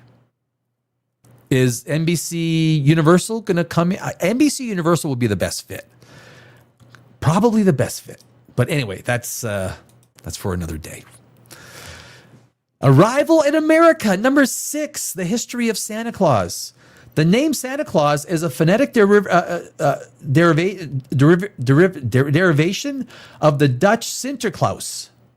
It first appeared in the American press in 1773, popularized by Dutch settlers in New York, formerly Little Amsterdam. God, these little words are so hard to read off the screen. You should actually, this close I see better without my glasses. Actually, when it's this close, when it's this small of because I have really good eyesight in close. I have really good eyesight, really good. So, but number 7, let's get to number 7. The history of Santa Claus continues. The Jolly Elf description. The anonymous poem, A Visit from St. Nicholas, now known as 'Twas the Night Before Christmas, established many modern attributes, including the sleigh and the 8 tiny reindeer. Why are they tiny?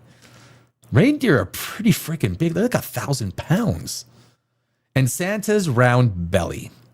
So I have your set. Santa Claus. That is the, I didn't know it was an anonymous poem. Anonymous. So no, we don't know who wrote it. Interesting. We're doing the history of Christmas. Slide number 8. Defining the modern visual, 1863. Cartoonist Thomas Nast created the first likeness that matches today's image for Harper's Weekly. Harper's Weekly, 1863. He gave Santa his red suit, the naughty or nice list, and established the North Pole as his home. I like it. I do. I like it. I also like my red wine. Man, I got nowhere to drive. I got red wine. I got more red wine over there. It's about 10 feet away. Not too far. It's not too far. I may need some before this broadcast is over. Oh, the next one is interesting. The next slide, the history of Santa Claus continues, my friends. Coca-Cola. Coca-Cola's cultural impact. While Nass first introduced the red suit, illustrator Haddon Sundblom's 1931 Coca-Cola advertisement standardized Santa as a warm, human-sized, and pleasantly plump figure, cementing this as the golden icon. There you see, that's the classic Santa Claus. This is Coca-Cola. I mean, Coca-Cola is always Christmas commercials until the last 2 years they've gone AI, pure AI. 2024 was a disaster. 2025, I mean, the AI is better, but it's still getting negative.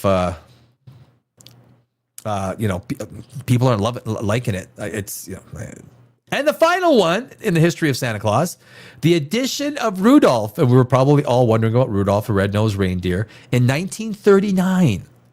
Rudolph the Red-Nosed Reindeer was created as a promotional character for Montgomery Ward department store by copywriter Robert L. May, becoming a permanent part of the Santa legend after the hit song in 1949.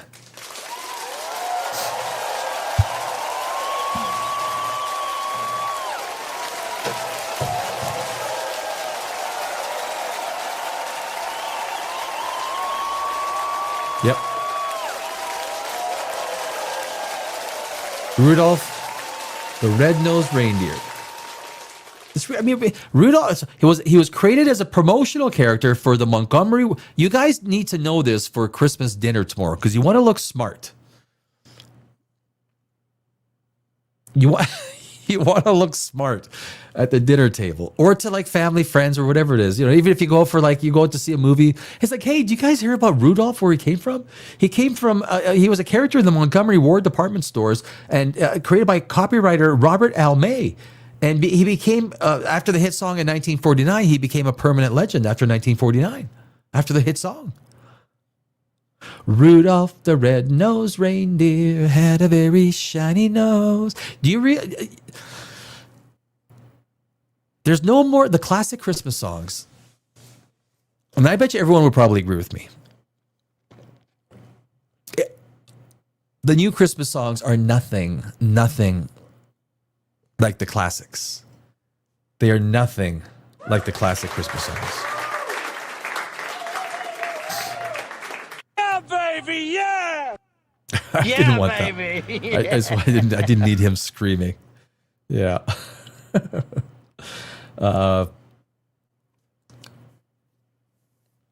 But anyway, yeah, that is Santa Claus. That's the Santa Claus. That's the Santa Claus. The history of Santa Claus. That's what that is. The history of Santa Claus, my friends. Here on Pamela, that was new. Dr. C.I. Grit, Christmas sucks. That's cool. I mean, hey, you're allowed. Look, you're allowed not to like. Not everyone is not supposed to like Christmas, and that's okay. I hear you. I hear you. I think. Look, that's cool. That's cool. I mean, I don't have any family. I still get that Christmas joy and spirit. I don't think people like if money is tight, don't buy anything. Just tell everyone, look, man, I'm tight this year. I gotta, you're gonna have to be okay with my smile and hugs. You know what? From most of the people I know, I'm happy with that. Totally happy with that. And I told everyone, like, no Christmas presents, guys. Like, just keep it. Look, it's just, you guys got families, you got this and that. And like, everyone's happy, prefers it. Yeah, the Muslims. Yeah, well, yeah, there are. Although, did you miss it, Pamela? We went through the Muslim countries, and then a lot of them do actually have a Santa Claus and a Christmas component. It's true. Maybe we did that in the start of the show. You might have missed it. You might have missed it. So it, okay. I think safe to say, for the most part, the Muslims are, they typically don't like Christmas, Santa Claus, all that kind of stuff. Yeah. I'd like to know where the elves come from. Does anyone know? Where did Christmas elves originate from? Gemini, tell me, Gemini. Ancient folklore roots, pre-1800s, originally.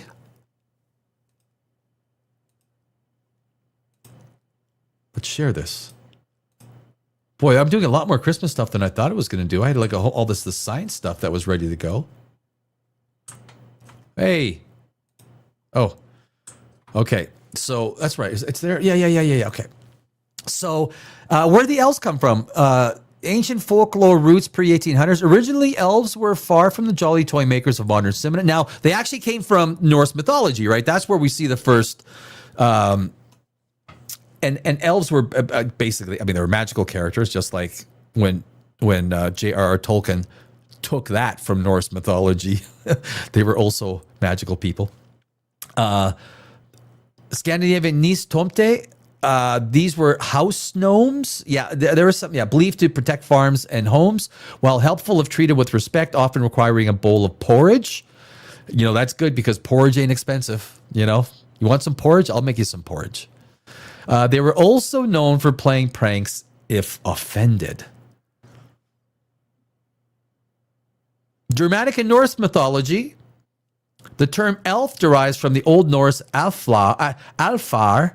In medieval Europe, these beings were often considered dangerous or nefarious, sometimes even linked to demons. In some mythos, there is a lot of, look, the Northern Germanic, basically that's what Disney has pillaged, right? 90% of every story they ever did was a Northern Germanic story that they took, and they didn't write it themselves. The only thing that Disney has ever done that's original is Mickey Mouse. Mickey and Minnie Mouse and Pluto and Donald Duck. That's the only thing they've done a few other things that are original, but the majority of it is not. A lot of their classical stories. Jolly Elf, 1820s, 1850s, A Visit from St. Nicholas. This famous poem by Clement Clark Moore, known as "'Twas the Night Before Christmas," describes Santa himself as a right jolly old elf. This description began to link elven magic directly to the figure of Santa Claus. The Elves and the Shoemaker, 1812. This Brother Grimm fairy tale established one of the first popular connections between elves and a workshop setting, as they secretly completed shoes for a poor cobbler. Pop culture, number 3, pop culture and the toy workshop, 1850s to the 1930s. The image of elves as a coordinated workforce was solidified through 19th century media and 20th century cartoons. Harper's Weekly, 1857, the anonymous poem, The Wonders of Santa Claus, provided the first explicit mention of a great many elves at work making toys for children. So that is the first, that's the first mention. The Wonders of Santa Claus. If you guys need to check up on this, just go back to the recording of the live stream. Jump to the middle part. You got to look smart for Christmas. It's all here, my friends. It's all here. Godey's Lady Book. Godey's or Godey's? Did I get that right? 1873. This highly influential magazine published a cover illustration of Santa surrounded by toys and elves, cementing the visual of the North Pole workshop. So you got 1857, then you have 1873. Makes sense, right? Makes sense. Oh, geez. You know what? I always do that. There we go. Get that out of my face. There we go.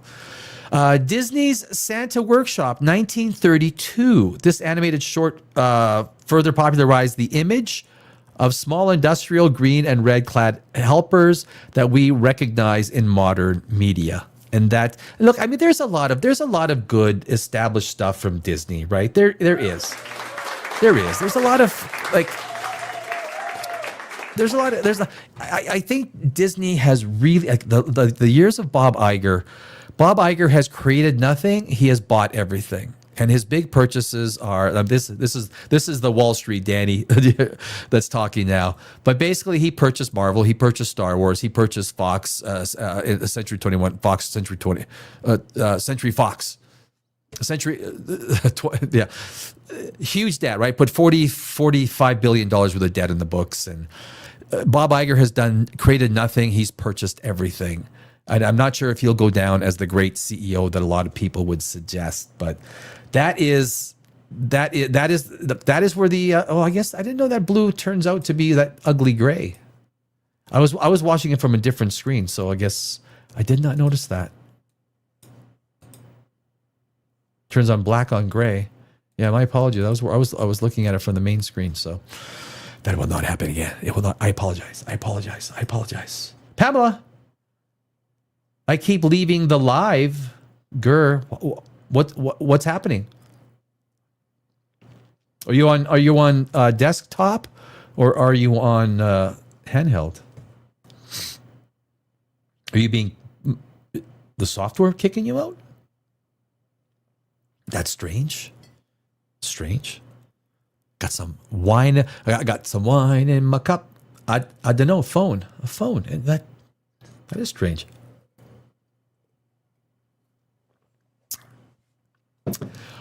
So we better do if we're really smart about things here, people.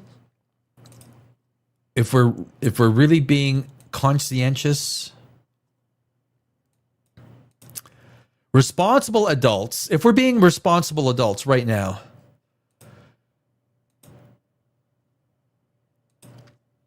we would do this next. Let me give you the full screen. Let's put the real emphasis on where Santa Claus is right now. Where is Santa Claus? Oh, that's like way back. Get that out of there. So, he's left England. He polished off England fast. Dude finished off England fast. He went to Iceland. He skipped Reykjavik. Why would you not go to Reykjavik? Dude, where's he going? He's heading south. There's no pubs that way. Dude, you got to go to Nova Scotia. Or go to Nanotalik. Go to Nanotalik in Greenland. Go grab a freaking pint. You're ahead of schedule. Azores? Okay, that's... I don't know. He's a long ways off still, Santa Claus. We can get out. We can back out a little bit. See if we... There you go. You see, that's where... Maybe a little bit more. Can we back out a little bit more? There we go. So that is... See, Santa Claus, he went all through Europe, and then he went down south into Africa. And then he popped back up to England, and he hit Iceland. Oh, okay. And it looks like he missed Reykjavik. Is he going to go back to Reykjavik? Apparently, Reykjavik is a great place to go. Did you guys watch Vikings, the TV show on the History Channel with Travis Fimmel? He was there for the first 4 seasons, and even the final, I think 3 seasons, right? 7 seasons. The viewership, I mean, it was huge. 15, 16 million people watching. It was just as big as The Walking Dead and just as big as Game of Thrones, the Vikings. It was a good TV show. I actually started watching the first season intermittently, but they do make their way to Iceland, and of course, then they make their way to, they eventually land in Nova Scotia. Nova Scotia, I think it is, right? Or Newfoundland. No, I think Nova Scotia. The Vikings, they land there. But it's a great TV series. If you never watched Vikings, it's a great TV series. So, okay. Oh, I got so many videos. It's like how, but what I really feel like doing, we did the history of Santa Claus. What I really feel like doing, the 7 ancient wonders of the ancient world. Can I say that? The 7 wonders of the ancient world. So I did a video a while back. Show files. Under show files, we have 7 ancient wonders. Wonders of the ancient world. Hold on. Hold up. let's get this prepped up here. So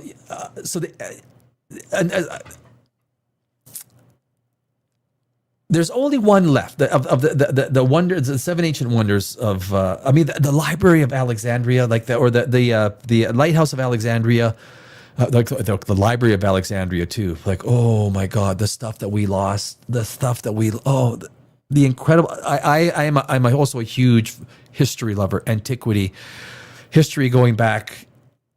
The things that we have lost. Look, the Roman Catholic Church has done a lot of book burnings, and we have lost a lot of books that were considered heresy because they dealt with knowledge. And we have lost so many incredible books. It almost makes you cry when you think, you don't want to even think about it because it will make you cry. But the ancient wonders of the world, the seven of them, seven ancient wonders of the world, if we could see them all today, they would be absolutely magnificent. But this goes through and it talks about and tells us about the 10 ancient wonders of the world. Have fascinated humanity for centuries. The seven wonders of the ancient world have fascinated humanity for centuries, capturing the imagination of countless generations. These extraordinary feats of engineering and artistry stood as monuments to human ambition, power, and creativity in a time when the known world was much smaller, yet filled with civilizations striving for greatness.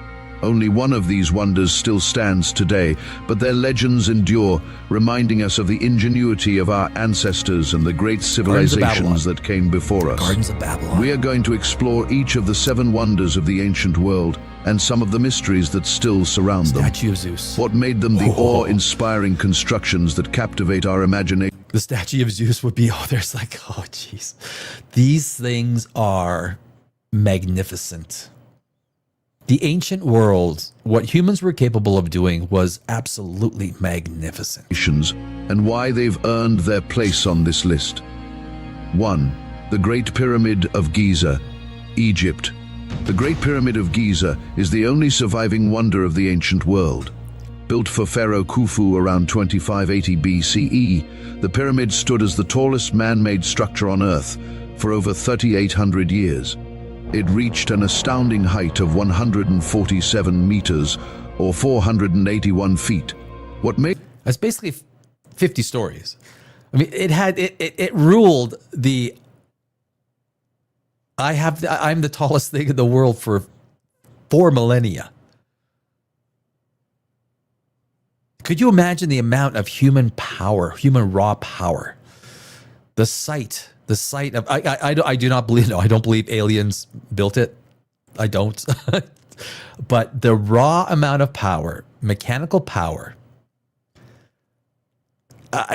it almost broke the back of the entire Egyptian civilization. Right? All these pyramids. They stopped it because there was going to be no more Egypt left, but they are magnificent. The Great Pyramid a wonder was its immense size, precision, and the sheer effort required to construct it. Made from millions of limestone blocks, some weighing as much as 15 tons, it is believed that over 20 years of labor by tens of thousands of workers went into building the pyramid. Its alignment with the cardinal points and placement in perfect harmony with the stars of Orion's belt suggests an advanced understanding of astronomy and mathematics. But how were the ancient Egyptians able to build such a massive structure with such primitive tools? What methods did they use to achieve such a monumental feat? How were they able to transport 15-ton blocks from so far away? How did they measure with such precision, being only 1 millimeter off of true north? And are there more hidden passages yet to be found? So many mysteries surround the Great Pyramids, many of which we will probably never know.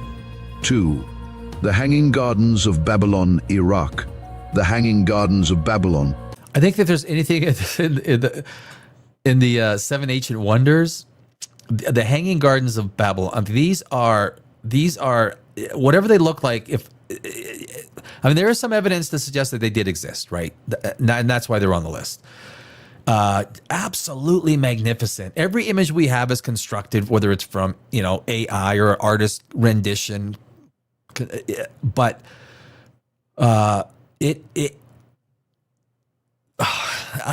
just wish that we could have some, even if it's a rock etched, on the side of a cave, to see what these things might have looked like. Are perhaps the most mysterious of all the seven wonders. There is no definitive archaeological evidence that they ever even existed.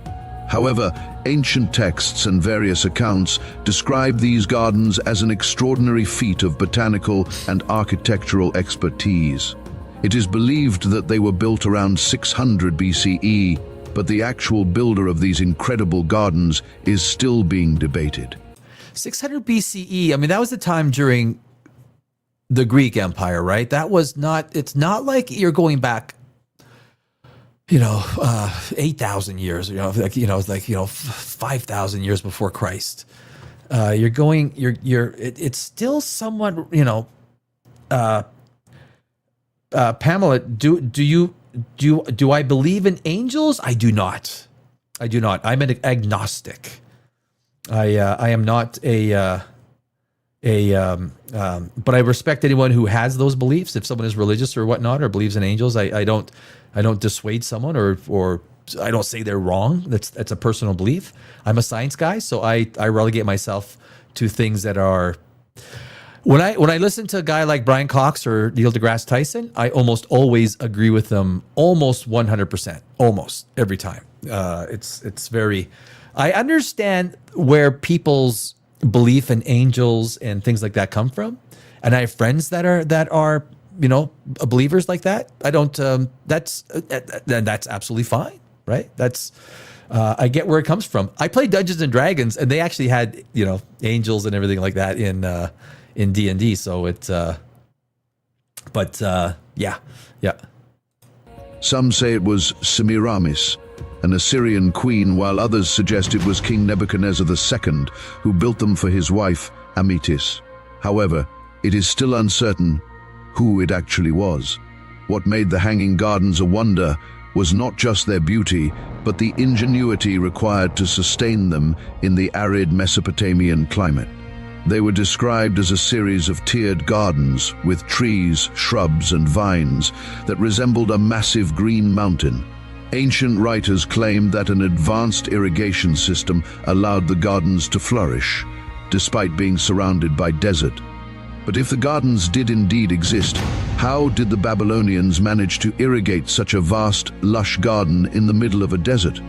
What water systems did they use to distribute the water vertically? Who actually built them, and why? Were they built in the ancient city of Babylon or the Assyrian city of Nineveh?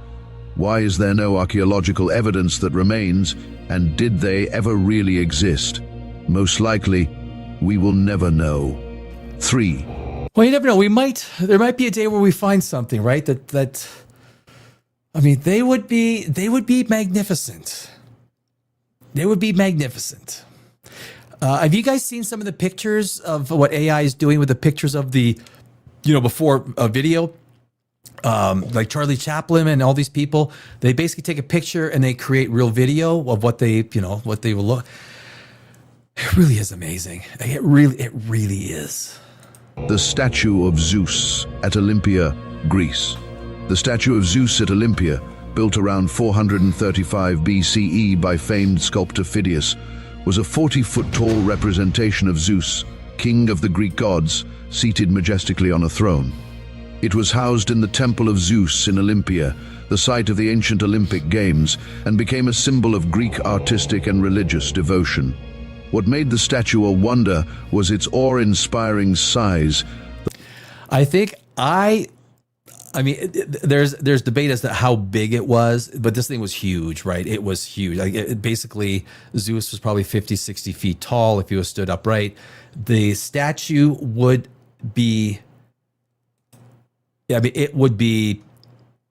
The luxurious materials used in its construction and its sheer beauty.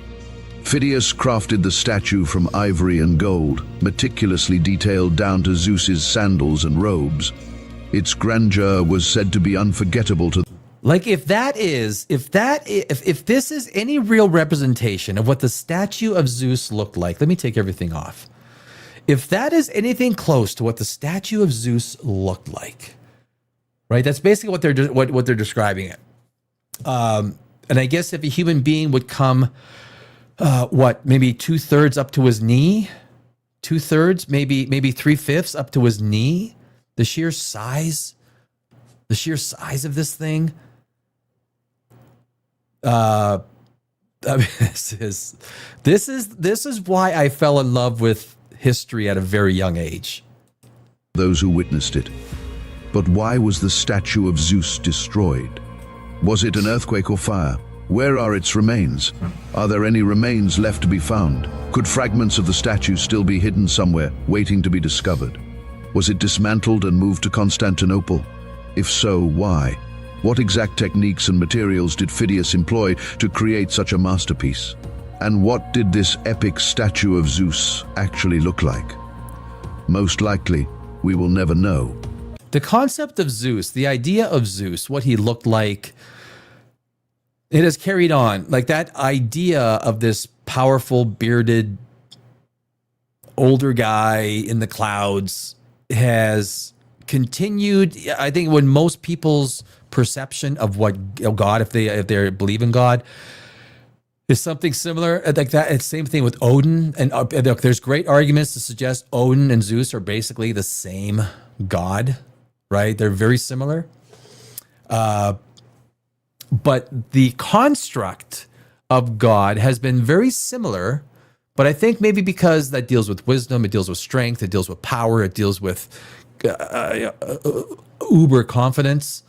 But if there's one of the 7 ancient wonders of the world that I would want to see, I would love to have seen. I want to go time traveling with a camera, right? So. Oh, they'll never believe this back in 2025. That would be cool. 4. The Temple of Artemis at Ephesus, Turkey. The Temple of Artemis at Ephesus, constructed around 550 BCE, was a grand tribute to the goddess Artemis, the Greek deity of the hunt, nature, and fertility. Situated in present-day Turkey, the temple was known for its colossal size and exquisite architecture, featuring over 120 marble columns. 4 times bigger than the Parthenon. 4 times bigger. That's cool. Each standing 18 meters or 60 feet high. Today, only a few remnants of the temple remain. What made the temple a wonder was its monumental scale and the intricate artistry that adorned it. It was not only a place of worship, but also a market and cultural center. This stuff However, is awesome. It was destroyed multiple times, first by arson and later by invaders, with its final ruin brought by the Goths in 262 CE. So many questions still surround this temple, such as, why did it take 120 years to construct? Why was it destroyed so many times? Why did the temple's every destruction invite an almost immediate rebuilding with no expense spared? How was this massive structure built with its massive stones and intricate detailed artistry? Who visited the temple? What offerings were made? And why was this temple deemed so important? Archaeologists continue to search for these answers. 5. One thing is interesting though. There's no association made, unlike the Egyptians. 150. Oh, wait a sec. Go back. Hold on. I hit pause. There's no association made with the Greeks and aliens. Have you noticed that? It's just the Egyptians. No one equates Greek stuff with, it must have been the aliens. The Greek stuff, however magnificent it is, and it could be the size of the pyramids or whatnot, I love ancient Greece, right? Alexander, I talk about Alexander the Great all the time. I freaking love the story of Alexander the Great. Not because my last name is Alex, okay? Maybe it has something to do with it. But the Greek mythos, I love the Norse mythos. Even when you go back to you go to the great stories The Odyssey. Have you guys seen the trailer to the Odyssey? We'll do that tomorrow. We might even still do that today. I'm planning on being on for 4 hours tonight. We might even do the Odyssey today and tomorrow. But the Odyssey trailer came out. A lot of talk about it. Of course, that's Christopher Nolan's movie. I have a few mixed feelings on it. Usually when Nolan has one or two good movies in a row, the next one's kind of meh. But anyway, look, this is antiquity in ancient Greece. This shit is the bomb. This is the fulcrum in the Hellenistic period of the entire Western civilization. This temple deemed so important, archaeologists continue to search for these answers. 5. The mausoleum at Halikarnassus, Turkey. The mausoleum at Halikarnassus was a grand tomb built between 353 and 350 BCE for Mausolus, a Persian satrap, and his wife Artemisia. It is impossible. It is impossible to find any pictures of this guy. This is like, I think, the only half not destroyed statue that you can find of this guy. He is, I was, I'm digging everywhere. And of course, you're trying to find real pictures, right? You don't want to use AI. I think this was like the only picture that I could find. Located in modern-day Turkey, the structure was renowned for its size, beauty, and the artistry of its sculptures, which depicted Greek and Amazon warriors in battle. Hello.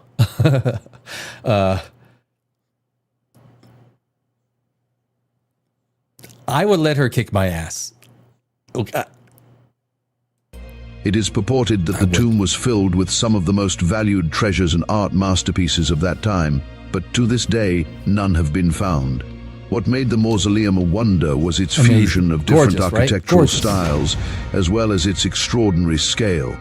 It stood 45 meters or 148 feet, and was adorned with sculptures created by some of the finest artists of the time.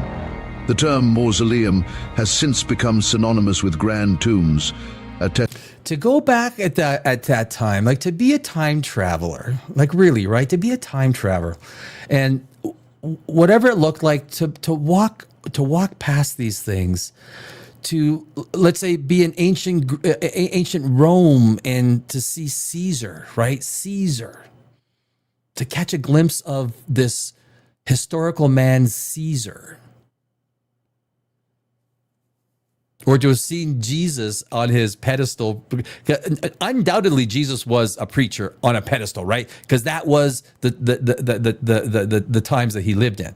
Streets filled with preachers built on. I've seen that one picture. Have you seen that one picture of Jesus? What he might have looked like? I don't believe it. I don't believe it. Jesus would have been a good-looking, charismatic guy. When he stood, if the historical Jesus did exist, right? If the historical Jesus did exist, he would be standing up on his little preacher pedestal. He would be so charismatic, most likely attractive, and act in a way that would be equivalent to superstars, mega celebrities of our day, the Brad Pitts, the whoever you consider to have uber charisma. He would have that. Not be some ugly, like that picture. The picture they created of Jesus Christ, I do not buy that. There's no way. I could pull it up and show you guys what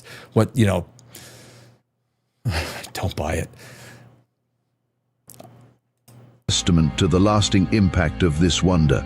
The mausoleum stood for 16 centuries before being damaged by earthquakes and eventually dismantled by crusaders in the 15th century. Oh, those damn crusaders. Those damn crusaders. I oughta. If I was Superman, I would fly back in time and kick those crusaders. But why was it built with such immense size and opulence when most rulers opted for modest burial sites?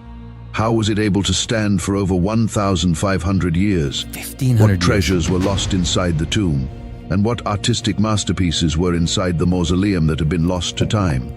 Unfortunately, most of the questions that surround the mausoleum at Halikarnassus will never be solved. 6. The Colossus of Rhodes, Greece. The Colossus of Rhodes was a massive bronze statue of the sun god Helios erected on the Greek island of Rhodes. This was, when I was putting this video together, the only thing that I could do was AI images. I could find nothing, nothing artist. But then again, here's the problem. If you use an artist rendering concept, deviant art, you run the risk of a takedown notice, or you run the risk of copyright, or you even a lawsuit, right? Someone would be stupid to sue over that. But you just can't use this stuff. What little imagery there is, you can't use. It's not in the public domain. And there's no images that I could have pulled from to really demonstrate the 280 BCE, built to celebrate the city's successful defense against a siege. The statue stood 33 meters or 108 feet tall, making it one of the tallest statues of the ancient world. What made the Colossus a wonder was its immense size and the engineering expertise required to construct such a massive structure. Yeah, I actually used Game of Thrones. Looking for now, a statue that stood up like this would not have worked given the physics of trying to do a statue like that, right? You can't. It would have to have closed legs so that the weight of it went straight down to support such a massive structure at those times. Just like the Statue of Liberty, right? It is a almost exactly perpendicular statue. The second you open up the legs like that, they didn't have the wherewithal to build a statue like that of that size back in those days. But like in something like it is on the screen right now, yes, they could have built that 50, 60, 70, 80 feet maybe, Although it stood for only 56 years before being toppled by an earthquake, the statue's image as a symbol of strength and resilience endured for centuries. The exact appearance of the Colossus is debated. Some believe it stood with its legs straddling the entrance to the harbor, though this is likely a myth and architecturally not feasible. But why was the statue never rebuilt given its significance? Did the engineers find a way to structurally build the statue with its legs straddling the harbor? What did it actually look like? What techniques were used to support such a structure, and were there design flaws? Why did they leave the ruins of this bronze statue for over 800 years? These are questions that will most likely go unanswered. 7. I think they found pieces of the statue in the water, right? They actually found pieces of the statue. I find it amazing that sometimes there's not, and there could have been books that were written about it that were through the centuries, the book burnings that happened. Oh God, I just almost want to cry about with these things. But it's sad. It kind of brings a tear to your eye that we'll never be able to see what these things actually look like. The Lighthouse of Alexandria, Egypt.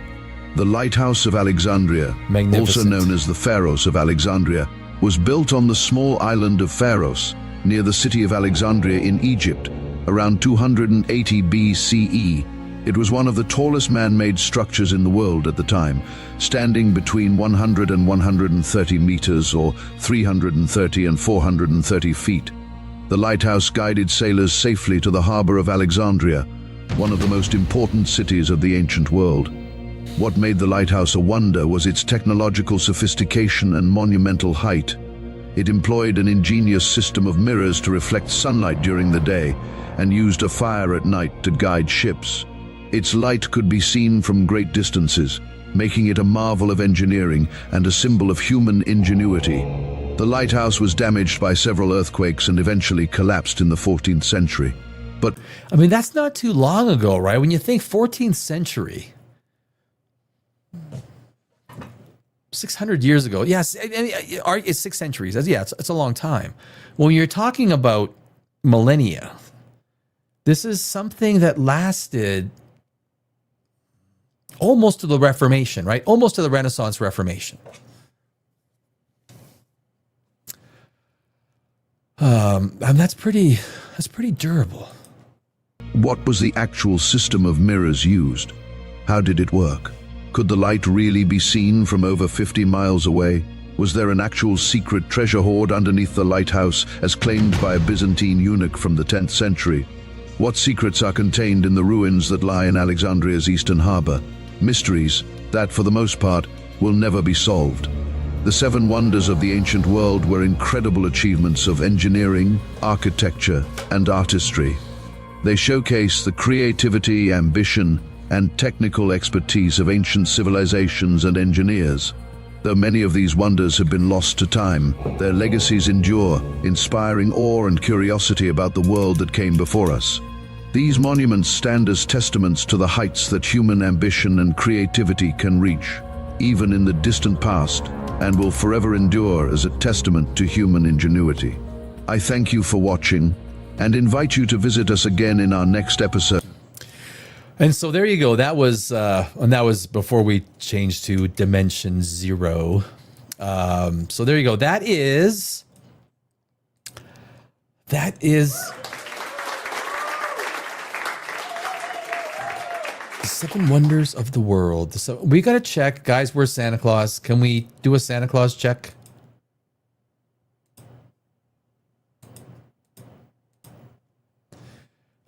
Where is Santa Claus? Oh, I see what he did. What a little bugger. He had to go to the South Georgia and the South Sandwich Islands. Okay. I got it. Okay, see,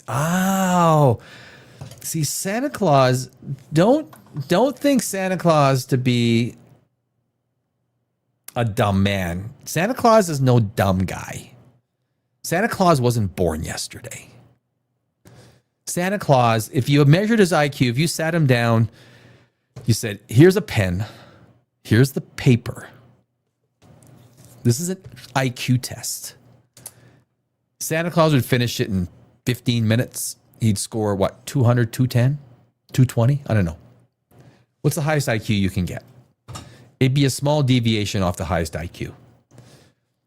You cannot build an organization as large as he has built using elves, using a sleigh, a relatively old conceptual form of transportation.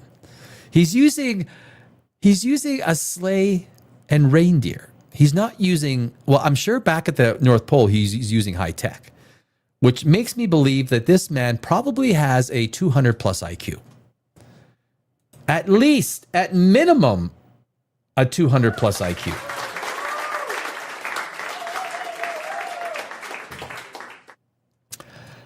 I believe that when he went to the Sandwich Islands, I believe this strongly, that he probably picked up a beer.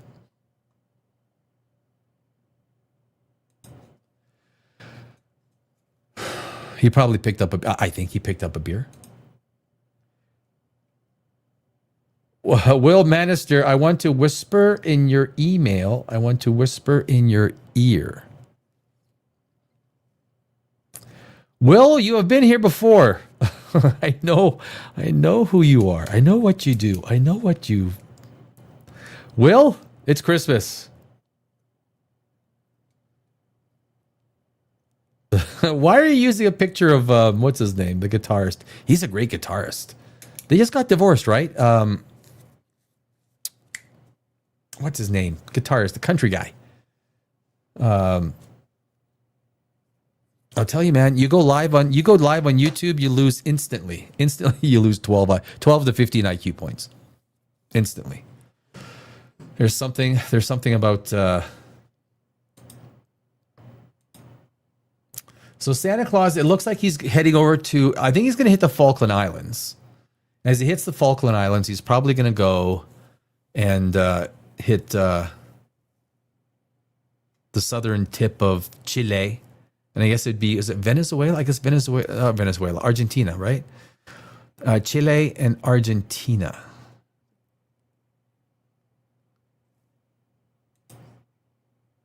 Yeah. Yes, Chile and Argentina. Then he's going to through Uruguay, Paraguay, before he comes up to North America. You guys, don't stay up too late, okay? Because I'm telling you, I've seen a lot of people who stayed up too late, and Santa Claus walks in, he goes, screw it, I'm out of here. If you're awake and he walks in, then you wonder why some years you get crap presents. You don't get as many as you think you're going to get.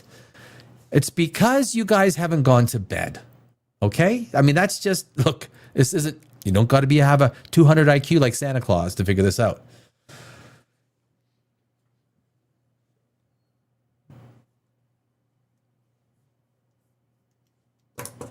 I'm not giving information that you probably shouldn't, already shouldn't be in your possession. Possession. What movies are you guys gonna watch? I think I'm gonna watch. I want to watch Kingdom of Heaven. That's what I want to watch tonight. Kingdom of Heaven. That's what I want to watch. Oh yeah. So I was going to do. I wonder if there's time for me to do this. I can do the 50 things. You know, I got to do this because I did advertise it. I did market it, and like this was like supposed to be. Oh, okay, Santa Claus. Jeez, look at Santa Claus. He just hit the Falkland Islands, and he went straight to the pub. Santa Claus. He just went right to the pub. He didn't even start with the presents. And that's cool. Look, he's working hard. He's got an entire team behind him. So if he feels he has 10 minutes to have a beverage in the Falkland Islands, which is still under British rule. Remember the Falkland Islands War back in was that late 80s or early 90s? Boy, Argentina got pummeled. It was a pummeling.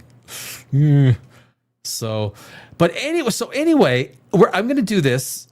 At least part of it. I'm going to do part of it. This is a video that I put together, and it was based on humanity chance of actually existing since the time of the Big Bang and all of the things that have to happen. And it's narrated by parts of it by Carl Sagan, Brian Cox, Brian Greene, and Neil deGrasse Tyson.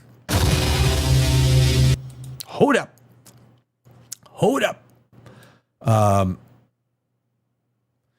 So I got everything corrected. Okay, so so this is a video I did, and it took a long time to do, just matching the visuals, finding the storyline, and putting it all together. But I really had an amazing time putting this video together.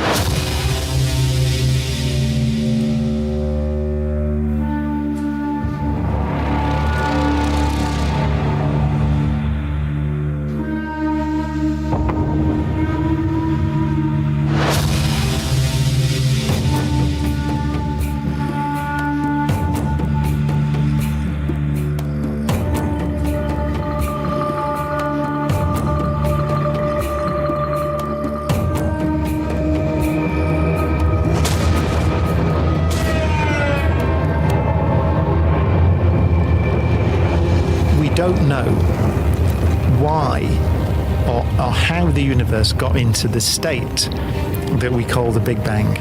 So we don't know whether the universe existed before that. We have theories that it did, theories called inflation, which are very popular theories. You'll find them in all the textbooks, which say that before the universe was hot and dense, which we used to call the Big Bang, space and time is still there, and the universe is expanding extremely fast.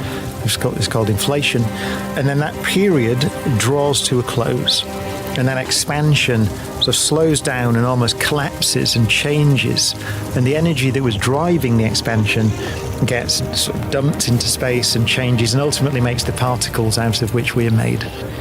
At the bottom, I should have made it a little bit bigger. You'll see like a timeline, 4.54 billion years ago. And that timeline keeps going, obviously smaller and smaller as you get closer to modern day. I should have made it bigger. Maybe I should have put it across the top. Somewhat gets lost at the bottom sometimes, I think. But that is the timeline as we go through, and all of the individual speakers talk about the given periods of human evolution and even, pre-solar system. It's all sort of at the timeline is at the very, very bottom. Billions of years before the sun and earth even formed, atoms were being synthesized in the insides of hot stars and then returned to space when the stars blew themselves up. Newly formed planets were made of this stellar debris. The earth and every living thing are made of star stuff.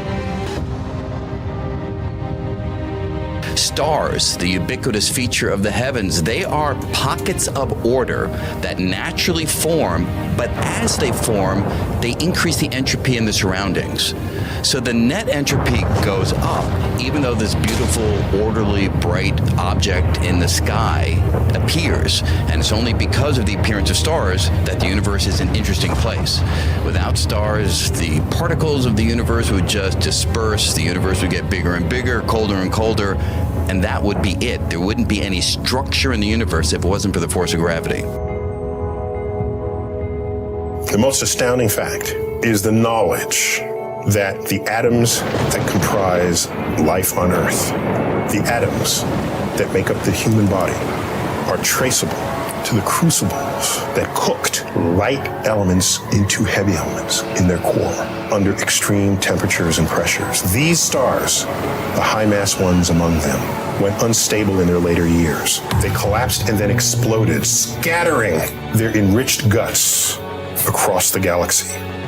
Guts made of carbon, nitrogen, oxygen, and all the fundamental ingredients of life itself. These ingredients become part of gas clouds that condense, collapse, form the next generation of solar systems, stars with orbiting planets. And those planets now have the ingredients for life itself.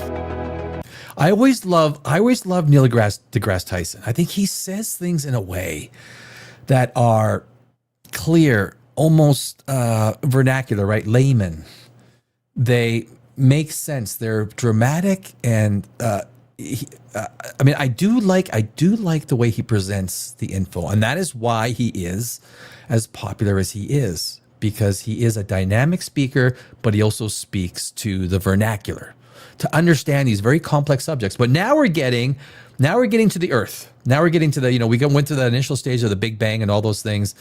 Let's continue. Yeah, and that 4 billion years, there's a lot to say about that, by the way. Because for 3 billion plus years of that on this planet, it was just single cells. And so it's only in the last, let's say, 1 billion years, but actually a bit less, that we've had multicellular organisms. So 3/4 of it, of the time, were just single celled. That's even crazier. So at the bottom, 2.4 billion years ago, the great oxygenation event enriching Earth's atmosphere with oxygen. If that didn't happen to the degree that it did, we would not be here today, right? We would not be here today as human beings. So many things had to line up. It's insane.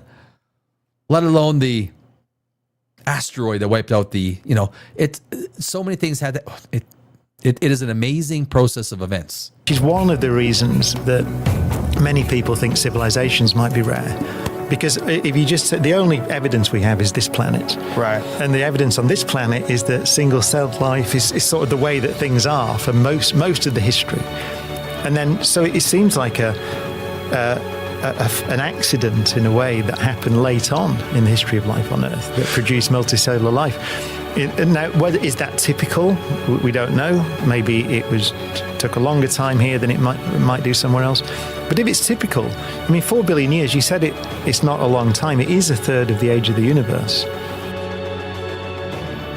But how slowly, in our human perspective, life evolved, from the molecules of the early oceans to the first bacteria.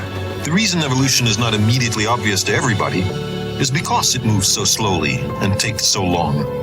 Not very far along to us, you might think. But by now, almost all the basic chemistry of life had been established. Forget our human time perspective. From the point of view of a star, evolution was weaving intricate new patterns from the star stuff on the planet Earth, and very rapidly. Most evolutionary lines became extinct. Many lines became stagnant. We might not have evolved. Someone else, someone very different, would be here now in our stead, maybe pondering their origins. The fossil evidence speaks to us unambiguously of creatures that were once present in enormous numbers and that have now vanished utterly. There are far more species that have become extinct than exist today. They're the terminated experiments in evolution. These guys, for example, the trilobites, appeared 600 million years ago. They were around for 300 million years. They're all gone. There's none left. But in those old rocks, there are no fossils of people or cattle. We've evolved only recently.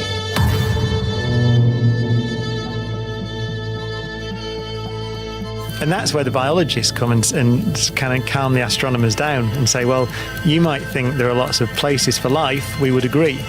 But on Earth, it took 3.8 billion years to go from the origin of life to a civilization, which is about a third of the age of the universe, give or take. So you had to have an unbroken, stable line of life that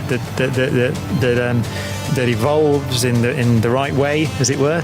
So first of all, it gets complex. I mean, there's a thing called the Cambrian explosion in the history of life on Earth, which was about 550 million years ago or so, which sounds like a long time. But for 3 billion years before that, there was nothing that we would call complex. Single-celled organisms doing some clever stuff like photosynthesis, but not much. And then suddenly, you get a big jump in the oxygen content of the atmosphere on Earth, which was to do with photosynthesis and some geology in play with it. That's how the oxygen gets into the atmosphere. And then you get a big jump and you get complex life emerging. And then pretty quickly, 500 million years or so, you go from complex things to a civilization.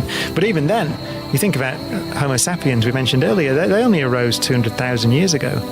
So for the vast majority of the history of life on Earth, there's been nothing that could do anything clever. The dominant organisms on the planet today come from fish. Along the way, many more species became extinct than now exist. If history had a slightly different weave, some of those extinct organisms might have survived and prospered. For 3.5 billion years, life had lived exclusively in the water. But now, in a great breathtaking adventure, it took to the land.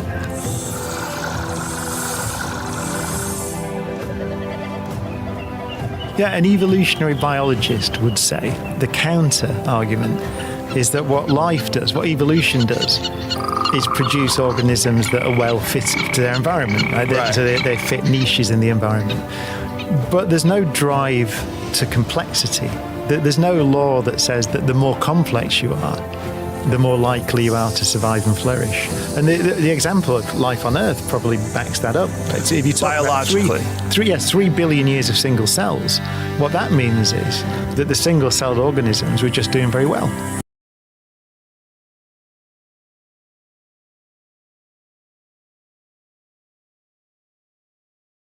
We've gone through where are we? We've gone through like billions of years of evolution on the Earth. And now we're getting close to, right now the sea life has left the ocean. It's come onto the planet. But still, we don't have, we have complex life. Yes, we don't have the life that enjoys that sort of expansive ideas of what a human brain might be like. But now there's a lot of things that are about to happen to the Earth at this point in time that allows the next phase of evolution on the planet to actually happen. Right. And so it's not obvious, it's not a given that just because you suddenly get more complicated, you're better than the single-celled things. Earth was almost that. Right. So you go back 1 billion years from now, and Earth was that planet. So the interesting things had happened, photosynthesis, complex biochemistry. But as far as we can tell, nothing more complex than a single cell. So that's most of the history of life on Earth. And it's an interesting question. I once gave a talk, actually, a conference of bishops. They were Catholic bishops. And they asked me to go and give a talk at their conference about cosmology. And so I gave the talk about cosmology, and they all listened. And we had a question thing afterwards. And I said to them, what happens if we discover the universe has always existed? Because it might have. We know there's a thing called the Big Bang, but it might have been something that happened in a pre-existing universe. Maybe that's eternal. What does that mean for your sort of picture of a creator? Does it? I don't know. I was asking it's a genuine question. Right. How would you? And they really didn't. They thought it was a cool question and didn't have an answer, right? But it is. I think that idea that. It's a question to you actually. Are we more comfortable with the universe that began, or would we be more comfortable with the universe that had always existed? That's an interesting question, right? Are we more comfortable with the universe that began, or a universe that has always existed? I mean, it's a pretty profound question. Which, if the universe has always existed, if the universe is infinite, which I believe the universe is infinite, right? And we're going through, like, this is just what we're one little planet in this universe of 2 trillion galaxies. Call it 400 billion stars in every galaxy, 8 planets, 7 planets around each star. We are a nothing burger to the universe, right? We are a nothing burger. But the stuff that happened on this planet is awesome. The stuff that happens on other planets, I have no doubt, is awesome. And now we're at around the 150 million year mark-ish. Well, T-Rex is here, so I think that's, that's getting into the Cretaceous period. But we're still kind of a far off. There's a lot of stuff that has to happen for human beings that have a chance to exist, right? And extinction level events still have to happen on this planet for us to even happen. We should not be here. Human beings, guys, we should not be here. So there's a legitimate debate about whether the undoubted increase in, we know now that there are homes for life out there in the Milky Way. They're very common. We know that.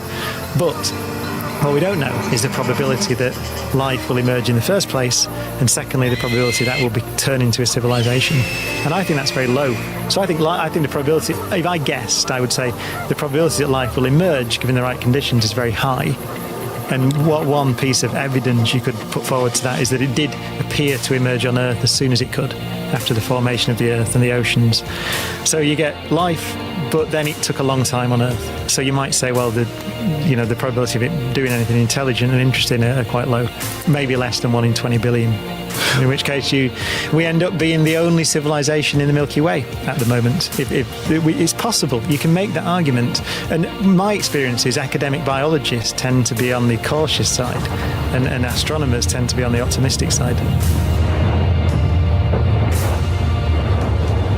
The remarkable thing, and sort of the main point at some level, is that, look, we're special entities. We can think, we can reflect, we have emotions, but ultimately you and I and everybody else, we're just bags of particles that are governed by physical law. And so there's this continuity between the stuff of the world, the inanimate stuff of the world, the inanimate stuff of the heavens, and us. We all come from the same fundamental ingredients and the same fundamental laws. Now, some people find that gives them, I don't know, a sense of desperation, a sense that we're not special, a sense that somehow the universe is pointless or meaningless. But, my view on this is it's spectacular that we're made of the same stuff that makes up this bottle of water or any of the wonderful little statues you have on this desk. Because that means that how remarkable that collections of particles can do what we do. And I think that's really the way of looking at the continuity. We don't need to be endowed with some special quality by some external entity. You don't need that. Particles can do miraculous things, and that is the message that I think you can draw from a more complete understanding of where we came from and where we're going. And so I think the important thing, so where we are now in this whole history of humanity since the Big Bang, is the asteroid hit, the dinosaurs are wiped out, and now we're getting to primates. We're getting to that primate 60 million years ago-ish, 50 million years ago-ish, and we're getting that. If that didn't happen, if the asteroid did not occur, we wouldn't be here. And that's just one of so many things that had to happen. But so the next series of events become incredibly interesting. You've also got to have the time to make things like us. And that's a tortuous process. There's no inevitability to evolution. I think it's not to be seen as some march to complexity. Evolution, it does what it does. Single-celled organisms were very, very good at just surviving and getting on with it for most of the history of life on Earth. So it may be that complex multicellular life is kind of just an aberration, really. It's just a bit of a lucky accident. We emerged as single-celled organisms. Probably before that, we emerged as some chemical reactions in hydrothermal vents, probably down in the deep primordial oceans of ancient Earth. And over 3.8 billion years, we've come to the point where we can sit and think about the stars. Is that not enough? I think it's a remark. Can we just leave it there? Why does there have to be a point? There isn't a point. I don't think there's a point to that, but it's worth celebrating. One of the more widely accepted theories about hominin evolution, as they call it, is that climate change played a key role. And actually, there's in my latest series, Human Universe, we focused on a theory which links the climate change, particularly in the Rift Valley, because we know that the big jumps in brain size all occurred in the Rift Valley of Africa, and it's quite remarkable, actually. And that broadly speaking, accepted, I think. Although there's a lot of argument with anthropologists because the data is sparse, But it's broadly accepted that. And it seems that the big jumps in brain size occurred at times when the Earth's orbit was most elliptical. So the Earth's orbit oscillates, it becomes more elliptical and more circular, and there are many different oscillations driven by gravitational interaction with the planets, like Jupiter in particular. And it seems like when the Earth's orbit's most elliptical, the rate of climate change in the Rift Valley is higher and more extreme. And it seems to be the case that there's relatively strong evidence for the case that when you get these really rapid times of climate change, as you mentioned, then you get increases in hominin brain size, and therefore increases in intelligence. There's a big one 1.8 million years ago, which was a very big increase in the number of species in the Rift Valley, of which Homo erectus was one of them, which eventually led to us, and a big jump in brain size as well. And this was at a time when there's strong evidence for rapid climate change in that region. Yeah, I mean, we often, in a poetic way, say that we are made of star stuff. Yeah. That was Carl Sagan. But you can also say that we are made of, nuclear refuse, right? We are the detritus that the death throes of a star puts out into the universe, and it rains down on planets, and at least on one such planet, that stuff comes together and yields life. So it is a cycle. I mean, I don't want to sound like the Lion King here, but, that's really what it is. And so now, in this whole 13.8 billion year cycle of humanity, we're literally going down to the last 500,000 years ago. That's where we are. Itchy Fingers, that's quite the name. Space is fake, Earth is stationary, and it's flat. Research biblical cosmology. Biblical cosmology. That's like Army intelligence. That's like jumbo shrimp. It's like an oxymoron. I mean, I'm going to break something to you, Itchy. The only thing that religion is going to give us is more scrolls from more caves from 7,000 years or 2,000 years ago. The Bible doesn't have any cosmology. There's no science. But if you believe that, that's okay. If you believe the Earth is flat, it's not an argument that I'm going to get into. And look, you're always more than welcome to come here and respectfully put your arguments through. I am more than willing, your opinions are as valid as any other opinions. It is a question of, science or, theology in terms of what you're going to want to believe. But I'm not going to discredit you just because I disagree with your ideas. If your ideas are what they are, that's fine. You can always come here and discuss your ideas. At the end of the day, that is the most important thing to me and Dimension Zero, this channel, is ideas. We are a science channel, but I am not against, I have, those things that might not make science sense. But we are getting to the last 500,000 years of human evolution. Very close, very close. This is, there's a 30-minute video. I had a 25-minute video. I had so much fun making it. Let's keep going. So you go back 4 million years, and it's things like Australopithecus are around, which are basically upright chimpanzees. The brain is not much bigger than a modern-day chimp. But then you go to 200,000 years ago, and that's when Homo sapiens first emerged, just over 200,000 years, which is not very long ago. And it's quite remarkable, actually. And the modern theory is they spread out of Africa about 60,000 years ago, and they made it into Europe about 43,000 years ago or so, into North America and South America only 15,000 years ago. So it's quite a rapid spread. And the fact that we've only been around as a species for at most 250,000 years, 1/4 million years, is quite remarkable, I think. We're good at understanding days, weeks, months, years, the times of conventional experience. We have no basis for understanding the universe over these scales that we've never experienced. Yeah, I mean, we have. It is very hard to understand even the idea that the Earth is 4.6 billion years old. I mean, that's billion. You're talking billions of years. We have even the idea of going back 150 million years to the dinosaurs. That's a really hard thing to conceptualize. Even going back 4,000 years to ancient Greece or the gardens of Babylon, which were only 2,600 years ago. We just went through the 7 ancient wonders of the world. These are only from a few thousand years ago. We're still talking hundreds of thousands of years ago. Now, these timescales are hard to comprehend. That's true not only for time, it's also for space, right? I mean, we have very good intuition about everyday phenomenon. I mean, if I was to take this bottle of water and I throw it at you, you'd catch it. You know where to put your hand. You wouldn't have to calculate its Newtonian trajectory to figure out where the water is going. But if I was to do the same thing with electrons, you don't have, and neither do I, a quantum intuition about the wave functions and the probabilities that govern how a particle like an electron behaves.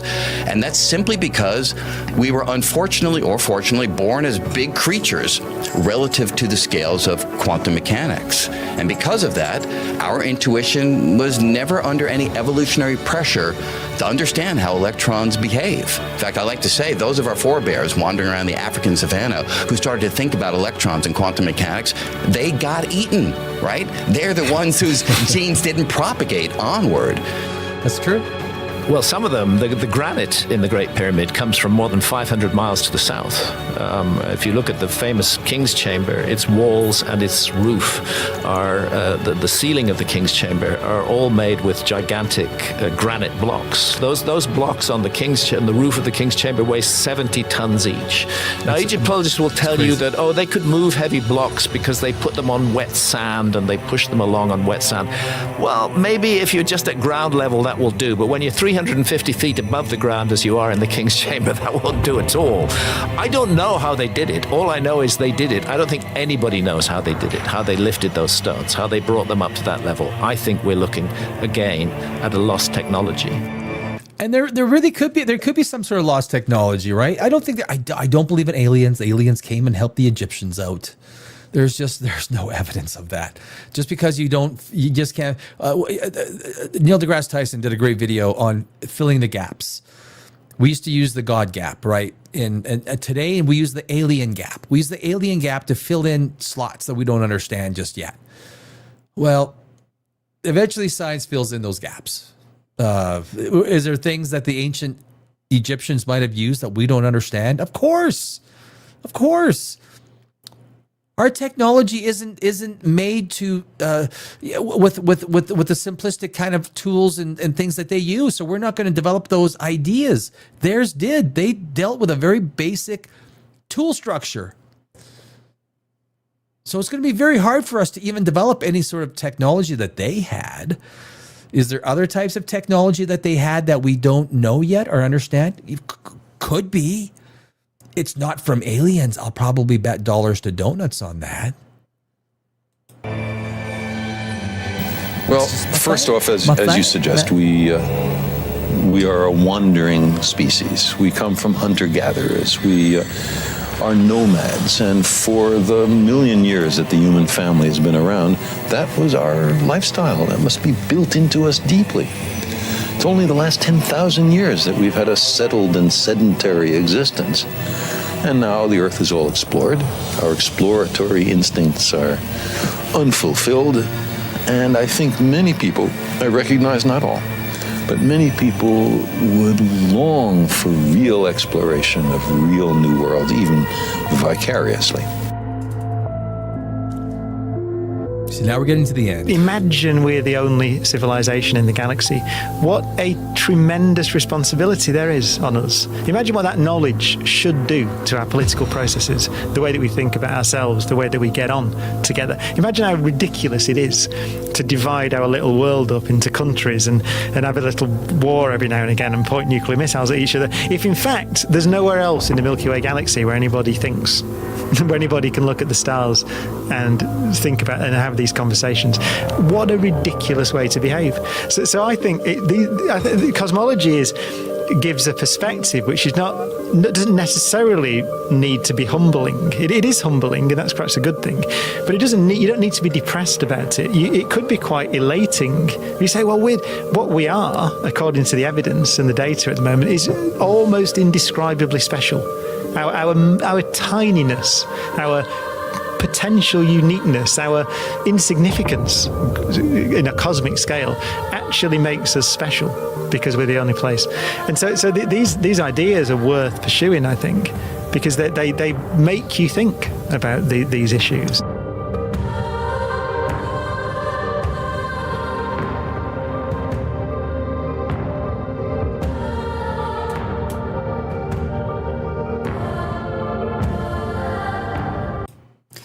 So that's the video. So honestly, I had a really good time making that video. I did. It was long and hard. It was a long and hard video to make, especially compiling all the different, Brian Cox, Brian Greene, Neil deGrasse Tyson, Carl Sagan. I didn't put any Michio Kaku in there. I like Michio. He sometimes he finds himself in a tangent. And you're like, wait, what were you talking about? But I do like Michio. And I think one of the most important things that Brian Cox stated at the end, and I actually did a university research paper on this in philosophy about insignificance, right? If our solar system vanished, if a magnetar floated in, you know what a magnetar is, right? It's a neutron star with the most powerful magnetic field that could absolutely wipe out. The surface of a magnetar is so flat because the gravity is so strong. It's like one step away from black hole. If you have these plates on a magnetar and you have a 1 centimeter earthquake, like just a half an inch earthquake, just like that, that is like a monstrous earthquake that will send out. We felt a magnetar, when was it, 2009, from 50,000 light years away. It had a hissy fit. So the point is, if a magnetar came in and wiped out our solar system, wouldn't wipe out the sun. The sun's, isn't big enough to take care. But life is delicate. It would wipe out the Earth. It would wipe out all of the life within our solar system. It wouldn't change anything in the universe. It wouldn't affect anything. We are insignificant as far as the grandeur of the universe is. We are nothing. Our entire existence can go bye-bye tomorrow. It changes nothing in the universe. Nothing. To make us think, or to think that we are anything more than that. I understand the religion, how you want to think that, that's the premise behind blind faith, and understand thinking that we are the center of the universe. It's not true. It's not true. There's 2 trillion galaxies. We are insignificant. As a solar system to the rest of the universe, we are insignificant. Again, we could be wiped out tomorrow and nothing in the universe would change except this little pocket in an unremarkable part of the Milky Way galaxy. No one would notice. Nobody. Nothing. It would be an empty change that would go down without any pomp and pageantry in our universe if we got wiped out, if planet Earth got wiped out. We are insignificant. Now, that is to the grandeur of the universe. To what we are to ourselves, to what we are to the planets, we are significant. Each person, You cannot change the world, but you can change your part of the world. Changing your part of the world, don't be a Greta Thunberg and think you're going to go stop everything that you don't like in the world.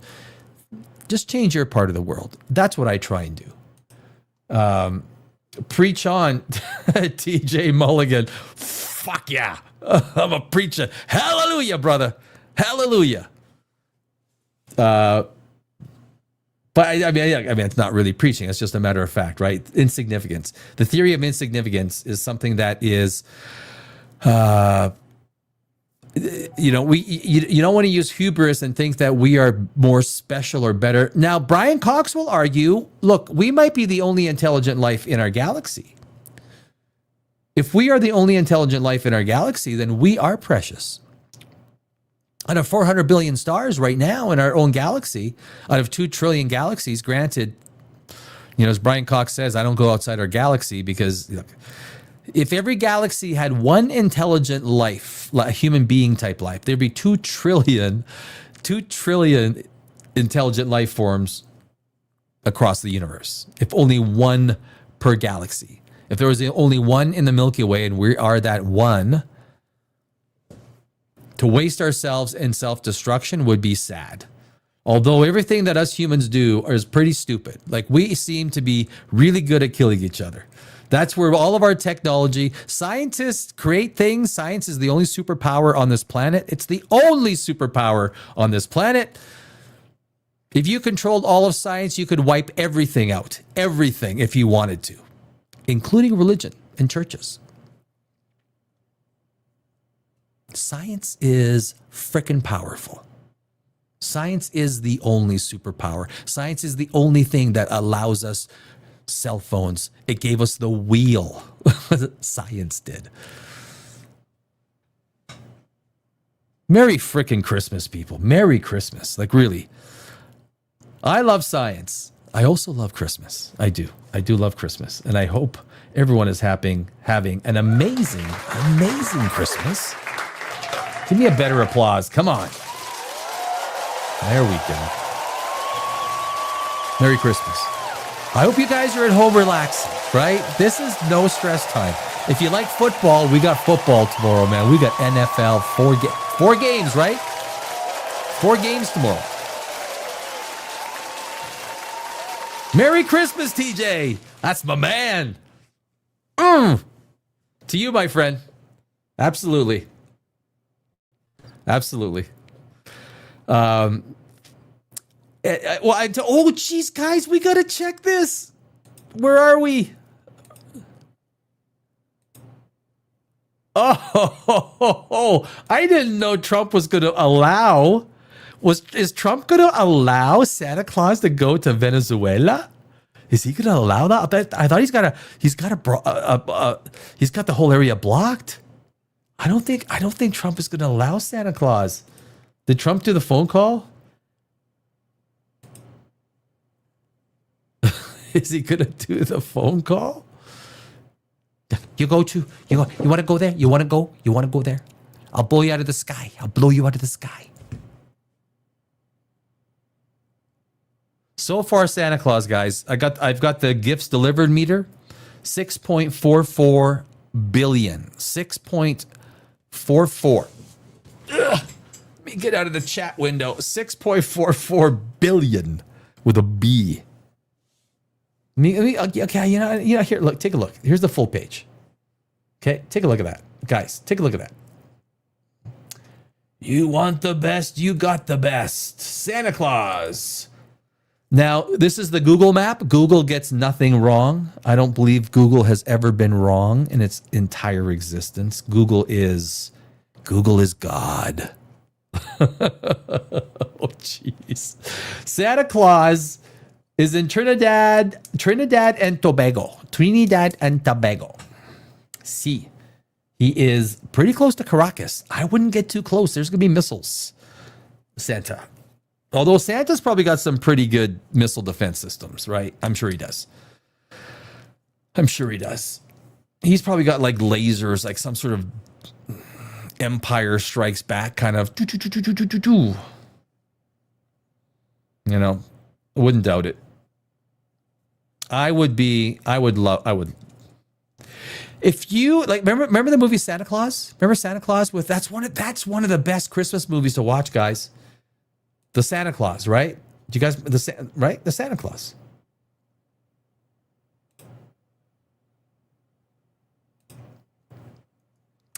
The Santa Claus is that I totally forgot about that, right? The first one, the first Santa Claus with Tim Allen. He goes outside and he finds the card. He puts the suit on and everything like that. Would you put the suit on? Would you become Santa Claus if you had the choice? Boy or girl, doesn't matter. If you're a girl, you become Miss Santa Claus and you're, mule, you're like, doesn't matter. Would you be okay becoming Santa Claus for the world?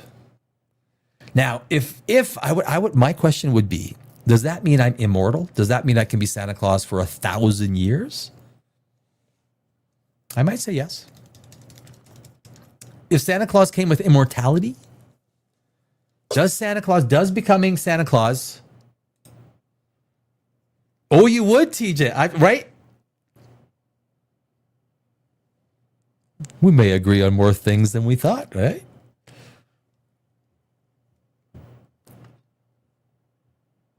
On the card, it says, I grant thy immortality, but you got to be Santa Claus and you got to work 1 day a week or 1 day a year. You got to work 1 day a year, but you got to be fat and jolly. Okay, well, I got to be fat and jolly. Like that's a bad thing. I got to be fat and jolly. It's like, here, eat as much McDonald's as you want without having a heart attack. Oh, TJ, absolutely. I would too, my friend. Yeah. We could share it. 1 year you could be Santa Claus. The other year I'll be Santa Claus. I mean, if you want to share it, we could do that. I'm down. But I would be Santa Claus. If I was Tim Allen, that's a great Christmas movie. If you guys want to watch a great Christmas movie, I put out there Christmas Vacation, Scrooged. To me, I like Lord of the Rings. I also like Kingdom of Heaven for some strange reason. The Santa Claus, though, the first Santa Claus is a great Christmas movie. The second and third, the first Santa Claus is a great Christmas movie. Bad Santa.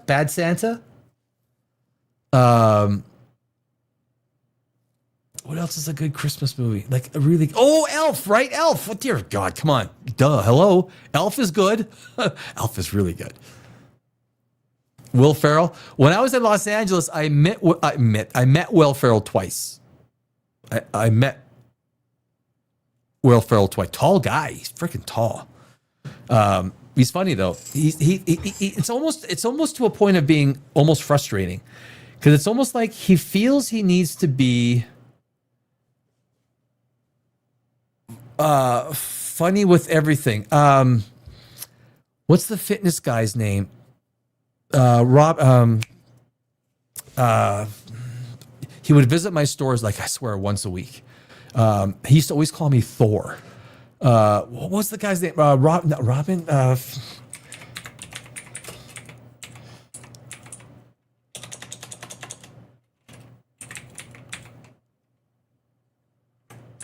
Richard Simmons.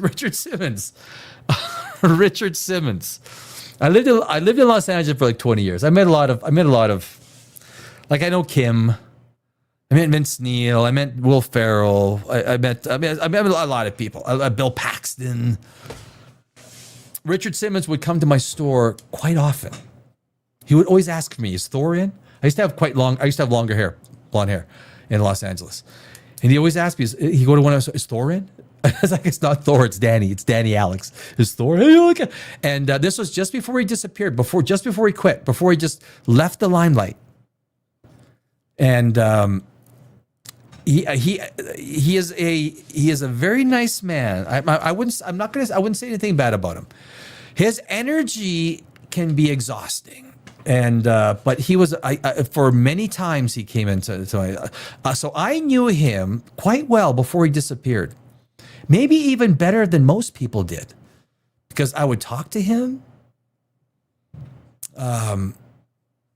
Nothing personal. He would never want to get, but I would just get and I was always happy to talk to Richard Simmons. Always happy to talk to him. He's a good man at heart. He never hurt anybody. I understand the spirit of who he is. And I kind of understand maybe where some of his internal angst is coming from. I really do believe that I learned more about Richard Simmons than most people did. And so when he disappeared from the limelight, I understood. I did. I've never talked about this. This is the first time I've actually spoken about this, except for my staff. My staff knew. They always knew that he would come in and, where's Thor? Where's Thor? Thor. But he's a good man. I think he has helped so many people. That is what his spirit is. I have nothing to judge him negatively on. Richard Simmons is, Richard. It's interesting. You know, I kind of almost forgot about that. Those numerous times that he came in and visited. I always found it interesting why he came in, and sometimes he came and visited more so like I felt like he just wanted to talk. And it wasn't for a few minutes. He would come and talk and visit for a long time. Richard Simmons. I don't like speaking bad of really anybody. I don't hate anybody. I don't dislike anybody. Richard Simmons, I don't know if he's at home, if he sees one of my shows one day, maybe he'll email me and say, "Hey Danny, hey Thor." But I knew Richard Simmons quite well before he disappeared. And I get it. I totally understand why he did disappear. I do. I know I've said that already once or twice, so not to be repetitive. So I had a lot of interesting, like Kimmy Cakes, Kim Kardashian. I knew Kim quite well. There's lots of pictures of me and Kim Kardashian. I know Kim behind, who she is behind the scenes. She is a very nice, very gracious person. Now, I haven't seen her or spoken to her for a few years. But during the time that I knew her, especially since Kanye came along, because she wouldn't talk to anybody after that, it was like, Kanye, oh, fuck Kanye, whatever. Adidas. Met the whole family. As a matter of fact, you might remember a store, Kardashian Chaos, at the Mirage Hotel. I was supposed to be the guy. Kris Jenner chose me specifically. I said no the first time because I didn't like the use of intellectual property.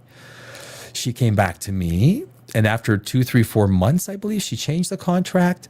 And I said, okay, you know what? I could do this. Based on the contract, I said yes. We started to go ahead with. Now, there's a big story behind this. I won't finish it today. With the Kardashian Chaos store at the Mirage, I worked closely with the president. His name was Steve at the Mirage, and a few other people. I will say about Kris Jenner. Kris Jenner is a tough motherfucker. She is a tough. She is freaking tough. Tough. Is she fair? I don't know. I'm not sure. There's many times that we were at, small social gatherings and intimate conversations. Kim is very intimate, nice to everybody. I wouldn't say that about the entire family, but Kim is. Kim respects everybody, big and small. I don't know if that's the case right now. I haven't seen her for a few years, right? But Richard Simmons, Kim Kardashian, Bill Paxton came by a couple of times. We lost him on the operating table. Bill Paxton, I tell you, man, Bill Paxton, you knew this. Bill Paxton was a guy. If all the people that I met in Los Angeles, Bill Paxton was so fucking good, guys. Bill Paxton was such a amazing person. You felt Bill Paxton around you. He was so good. He was a great actor, and he was a good person. You felt it. Diane Summers. Donna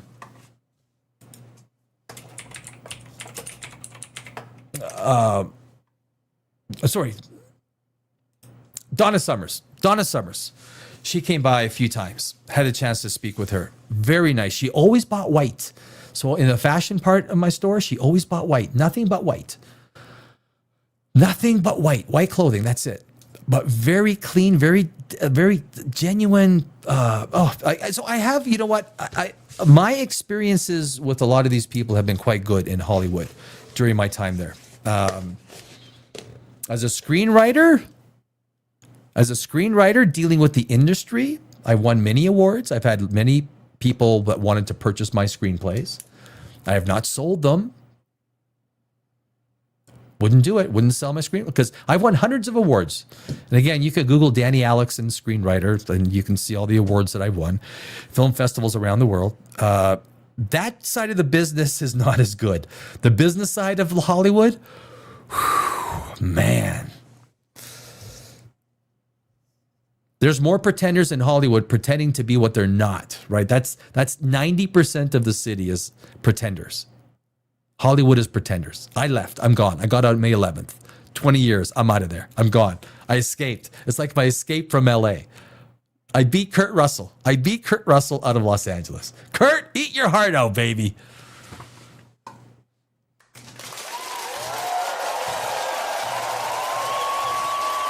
I don't talk about my experiences in Los Angeles very often. I don't. They were good, but they were really bad at the end. Really bad. yeah, it's true. It's true.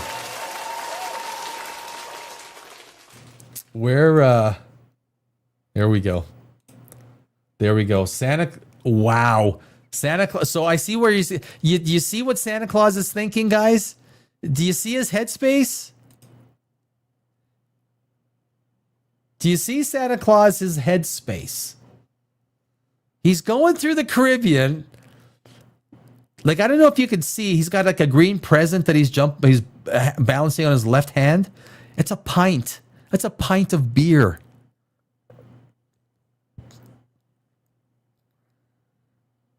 Santa Claus is drinking and driving. Actually, he's not driving. The reindeer are driving.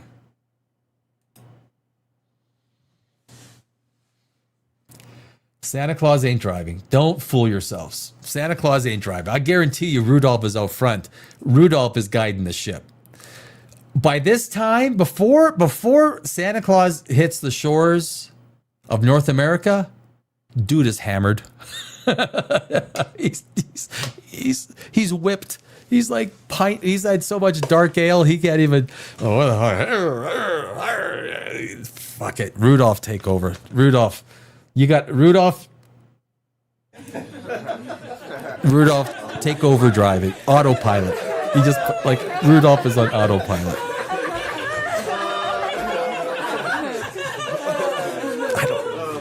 You think I'm lying about this stuff? I think I'm lying? I'm not lying. I don't make this shit up as I go along.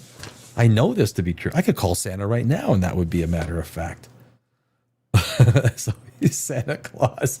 Get out of Dominica. You're spending way too much time in Dominica. There's only a few million people there. Come on.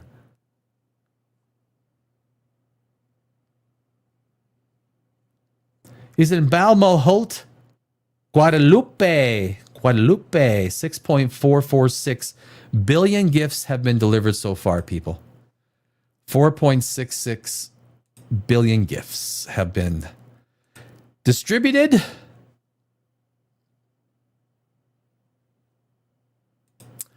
I wonder what else is, no, I can't do that. That's just way. That's just, I don't want to do that either. I don't want to do that. Black holes, Voyage, that's way too long.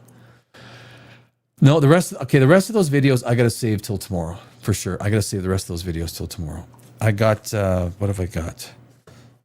We got the Santa tracker. We did the Santa history. If you guys probably missed the Santa history. I did a 10-slide presentation on the history of Santa Claus. The history of Santa Claus. You know what I did want to check up on is, you guys know if you don't know, I'm a screenwriter. So, reviewing movies and doing that part. I love sci-fi movies, fantasy movies, horror movies are a big part of Dimension Zero, right? Dimension Zero, that's a big part of what we do here. On top of science fiction, of course, science fact. Most of the videos that I do are actually science fact in the long form videos. But if we go take a look, I always love, and I worked on Wall Street for a long time. I was a market maker on NASDAQ and the NYSE through Arca, Instinet, and Island. And so I did, I was also an economic analyst. So the economy and everything like that is part of my wheelhouse. So I love numbers, right? I love numbers. I love balance sheets. I love income statements. I love statement of cash flows. I love it. Especially around, but the economics, do I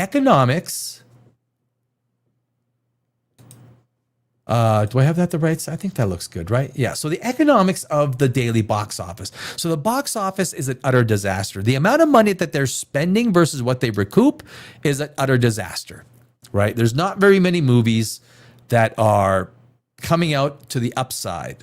Now, even if you look at Zootopia, Avatar, Fire and Ash, based on Tuesday, they're at 450 million worldwide. I would think by the end of this week, you could probably see Avatar at around 700 million to 750 million. That's what I would think by the end of this week. I would say that it is lining up for, if it has a good run, 1.8 to $2 billion to the high side. It's going to be still going to be one of the biggest movies of all time. But you know what? People might tire of it, and they throw it in the trash can. Zootopia. Now understand Zootopia. It's got look, I understand the Zootopia. I watched the first Zootopia. I freaking love these characters. These characters are freaking adorable. I totally get how they hit their audience. This is masterful from a screenwriting perspective. This is masterful character writing, merging with story and plot to create a consensus that turns out to be $1.3 billion since November 26th. 4 weeks. 4 weeks. Now, I think about 600 million of that is from China. 600 million is from China. In China, they only get 25% of the box office. The rest of the world, basically it's 50%. Basically, there might be pockets where they make less, some maybe more, but major markets, Europe, Australia, Canada, United States. Actually, United States and Canada, they put together in the same one.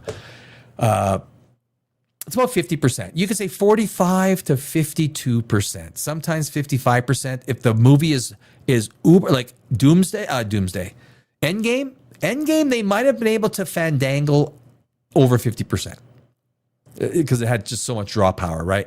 So the theaters were going to make huge money on popcorn, pop, candy, all that stuff. 50% is generally standard, except in China where it's 25%. So if you take away that 600 million, that 600 million is probably worth about 300 million, given the numbers for the rest of the world. So you might have to take 300. So it's maybe at $1 billion if you prorate it and taking China out, given it's 25%. It's at $1 billion worldwide. Still, these little freaking cartoon or the animated characters are kicking ass. And I get why it is. I understand character. If you understand character, these characters are freaking adorable. They are absolutely adorable in Zootopia. But there have not been too many. This David movie. No, that's not the one. Is that the one I'm thinking of? I think it's doing pretty good. 30. I forgot what its budget was. The one thing, Housemaid SpongeBob. Not. I mean, shit. SpongeBob had his time. He did. SpongeBob. Doomsday, I think, if I can say, guys, Doomsday will be Doomsday for Disney. It will be a movie where they spent $1 billion with marketing, with production, with... This is the final end of these massive payoffs to actors. This is where these movies absolutely freaking tank. This is the end of the movie star. Robert Downey Jr., all of these last Marvel holdouts, Scarlett Johansson's gone. She's not coming back. Steve Rogers, what's his name? He's coming back for a paycheck. Because, I mean, he's done nothing since, right? Absolutely nothing. What, Chris Evans? He needs the paycheck. He wants the paycheck. He knows that, look, this is my last big paycheck. Robert Downey Jr. I mean, look, what is he going to do? Old man Iron Man after this? Like, right? Senior citizen Iron Man? What the fuck did I just hear? Like, what is?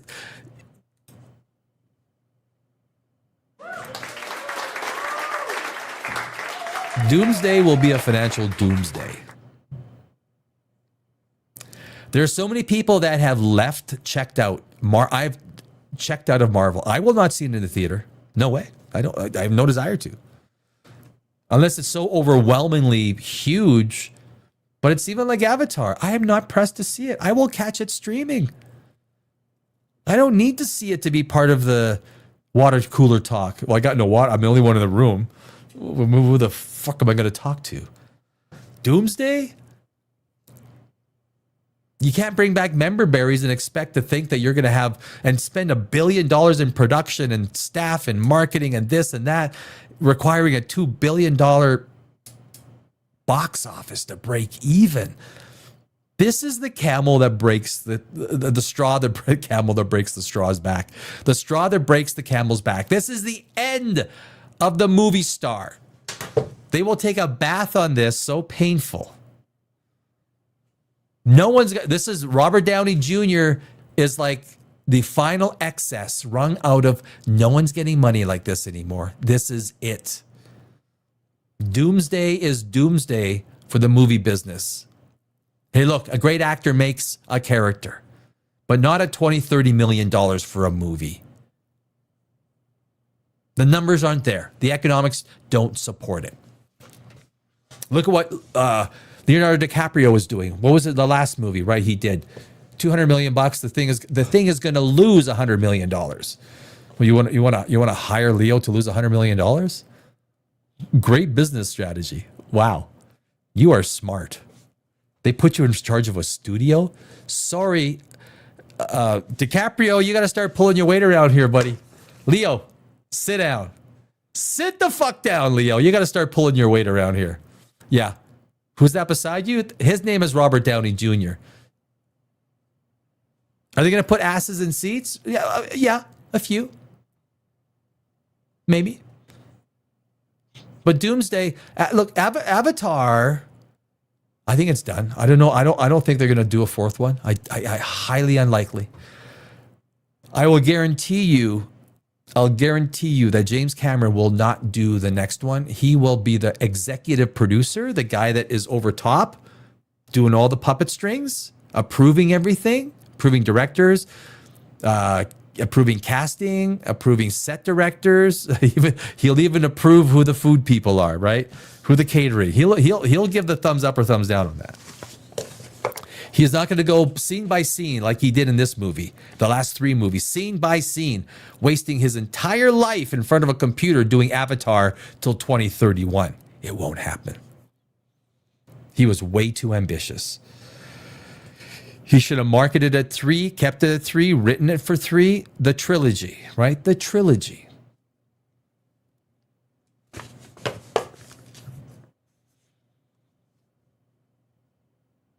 I think movies are a huge reflection. And it doesn't matter whether those movies are in the cinema or they're on TV, on streaming. Look, there's a whole change that is happening in how we consume stories. We don't have the money. We don't have the money to go out and spend $50 per person to see 1 or 2 movies a month. People can barely pay their freaking electric bill. They're not going to spend $50 to see Avatar. Do you want to spend $50 now or for free in 2 months, 3 months? I'll do free in 3 months. There's the propensity, the desire to have to talk about a movie right now, right away, is gone. It's gone. There's no cultural impact. Hollywood has eviscerated Hollywood itself has been half of the problem and has eviscerated their own extinction. Hollywood is going extinct, and I'm not sure if that's a bad thing. The crap they've been pulling for the last 5 to 7 years, they thought they had such cultural impact, such cultural pull.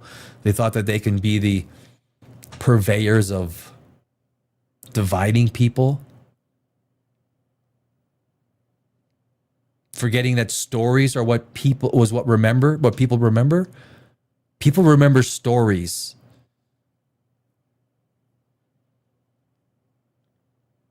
People remember good stories. Not whether, okay, what percentage of the population is this color, and did we have representation? Was there a gay relationship in this movie? Was there someone who was gay and proudly proclaimed they were gay? I don't give a fuck. I'm just looking for a good freaking story. And I'll guarantee you the people that are gay, heterosexual, whatever they're into, just want a good freaking story. That's all they freaking want. All we want is good damn stories, Hollywood. And you're so stupid, you can't figure it out. Like, you're so stupid. You're as dumb as nails. Disney.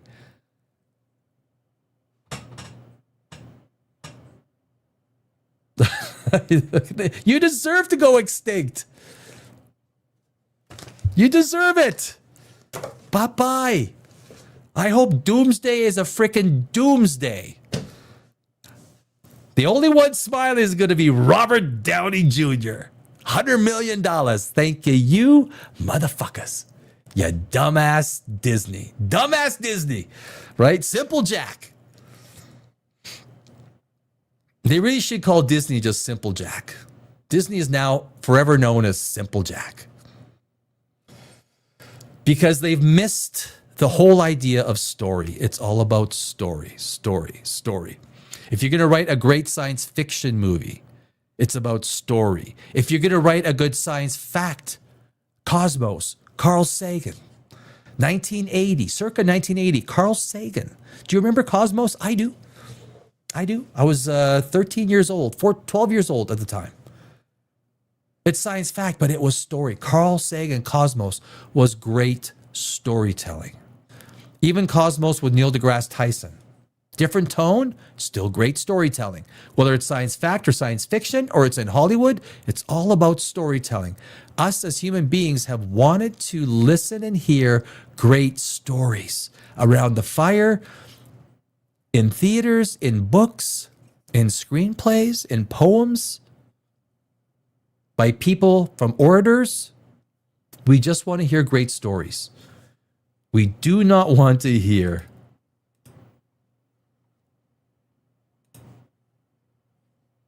garbage from people who have a political leaning and want to infuse stories with stuff that shouldn't be there.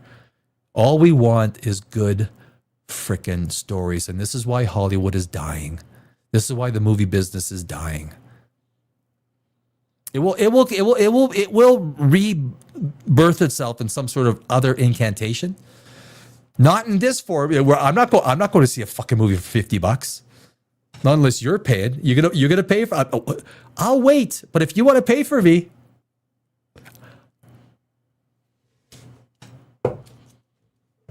that is what I have to say about Hollywood. That's all I've got to say about Hollywood for tonight.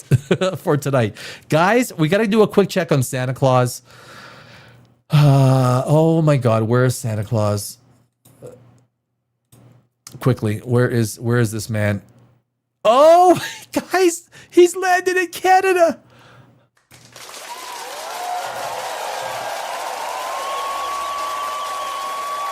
He is just zipping around all over Canada. He's looking for open pubs. What do you got? What is it over there? Midnight? We got midnight? Is it Charlottetown? Charlottetown, Prince Edward Island, Canada. If you guys had never been to Charlottetown and Prince Edward, apparently it's gorgeous. I haven't been there.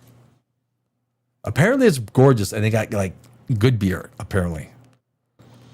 It's true. That's what I heard. That's what I heard. Look at that. I don't know where you guys are this evening. If you're in North America or if you're in some other part of the world. Santa Claus. He's checking his list. It's Christmas Eve. I hope you're at home and safe. Wherever you're supposed to have gotten to, I hope you got there safe. I hope that you are feeling safe.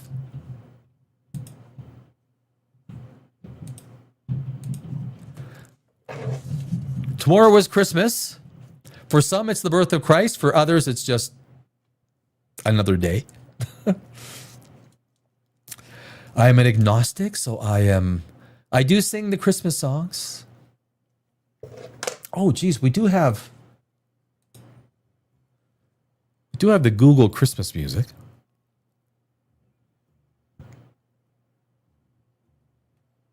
I mean, it's Google's. And you know, I checked the news cycle, the space news, the science news.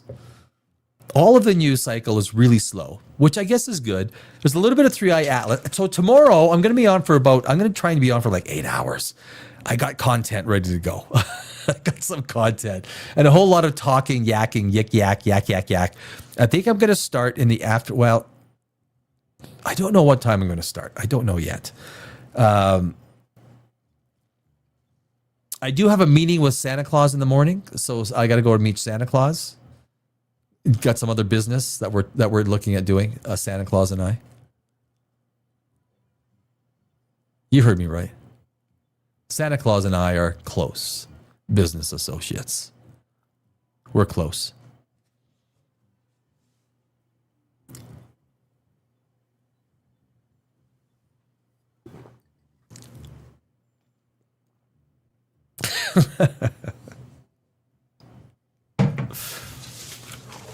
So now, no, he's in Dartmouth. He's in Dartmouth, Nova Scotia, Canada. I think he might be hitting. You know what? I wouldn't be surprised if he starts hitting. I think he's going to hit the eastern coastline. He's going to hit Portland, then Boston, then Providence, New York. New York is probably an hour away. You guys get your asses to sleep in New York, Philadelphia, Washington, Boston. If you're in Boston, he's not coming in, okay? Every morning people wake up and they go, how come I didn't get as many presents as I thought I was going to get? Maybe you were awake when Santa Claus was coming down the frickin' chimney, okay? I'm telling you. He's in St. John's, New Brunswick, Canada right now.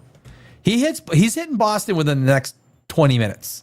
And if all you people in Boston are still frickin' awake, when he comes down, and you're going to start blaming someone else for not getting the presents that you want? No way. It's your fault. Go to sleep. Go to sleep. You know what? I feel like going to sleep, but I almost feel compelled. All I want to do is watch Santa Claus, right? I just like, where is he going to next? It's like St. John, New Brunswick? How much time? St. John, New Brunswick ain't that big. That green package he's flipping around is actually a pint of dark ale. It is. It's a pint of dark ale.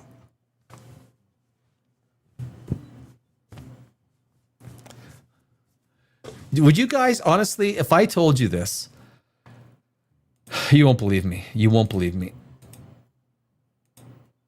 This shirt.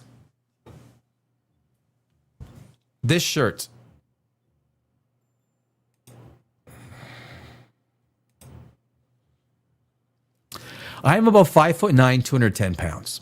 I work out. Kickboxer, you know. It's 3X. 3X.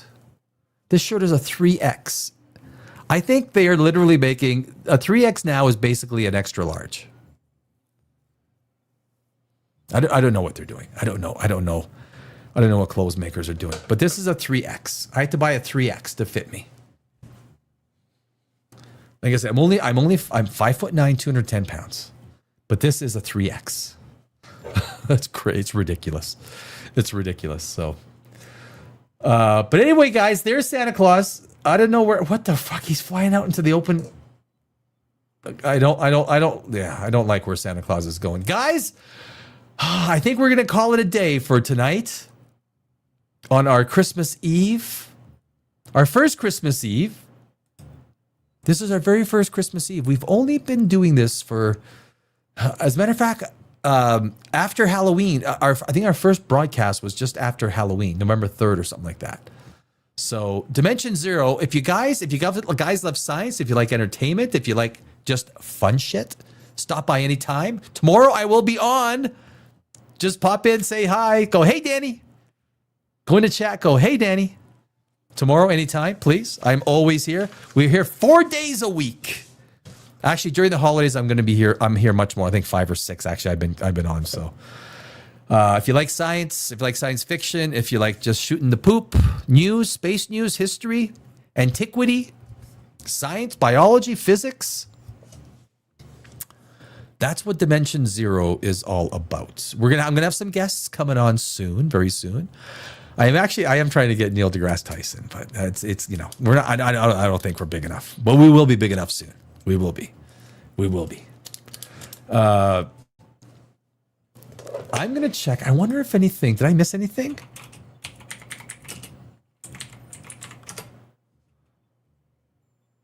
Ooh, Zelensky. Here's Christmas. Zelensky. Ukraine agrees on U.S. peace plan. Territorial issues remain. That was 16 hours ago. U.S. discovers 1 million more possible Jeffrey Epstein files. Oh, don't. I'm not even freaking going there. Sorry, man. This channel doesn't need to cover Epstein. Everyone and their freaking dog.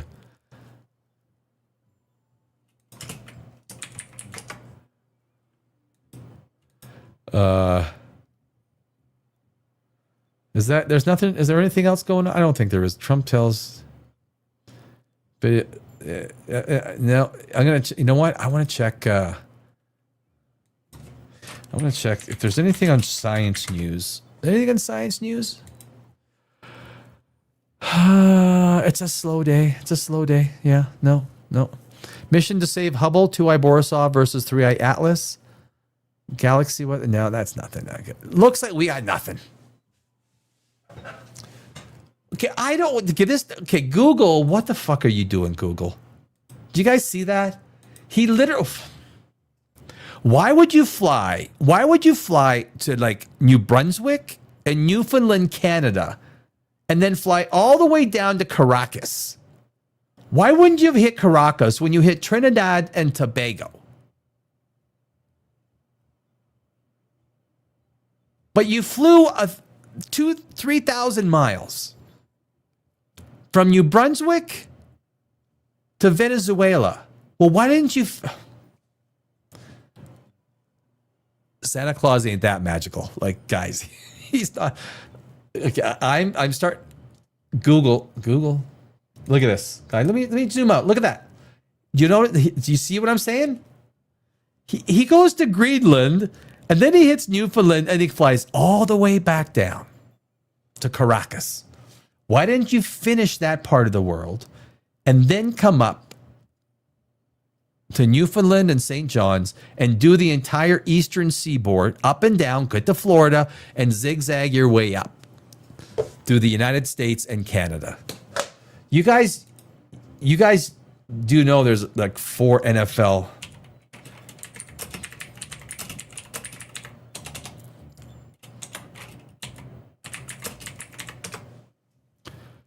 4 NFL games. Cowboys versus the Commanders. There's 3. Sorry, there's 3.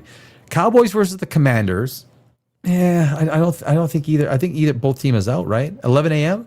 The Lions and the Vikings. I think there's a wild card in there for the Lions. Broncos and the Chiefs. Well, the Chiefs are out. Broncos are win. But I think the Broncos need that win, right? The Broncos need the win to keep their wild card hopes alive. Chiefs are done. Mahomes getting injured. Jeez. That's a big one, right? So we start with the Cowboys and Commanders in the afternoon, the Lions and Vikings, and then we got the Broncos and the Chiefs. Not the greatest games. Given, where all of the, everything is. But Santa Claus, take a look at what the frick is Santa Claus thinking? Look at this stupid map. Is he dumb?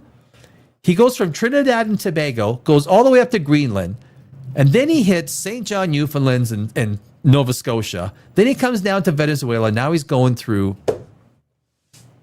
There's some really bad planning on his part. But I guess if his sleigh can go that fast, I think it can. Like, well, what's top speed? 50% speed of light? I mean, that kind of poses what percentage of the speed of light can oh, he's getting out. Oh, it's beer time. See, that's where he's having a beer. Manaus, Brazil. Manaus. Do you guys know how many people live in Manaus, Brazil?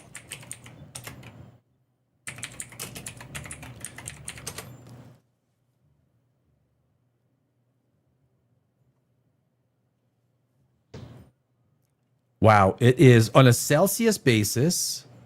It came out Celsius. 26 degrees Celsius, which is about 26 degrees Celsius in Manaus, which is where Santa Claus is right now. He's in Manaus, Brazil right now, guys. It is 26 degrees. It's raining. It would cost us about $1,500 to get there. Santa Claus got there in like a minute and a half. Population? 2 million. That's a pretty big city. 2 million people. Manaus, Brazil. That's a pretty big city.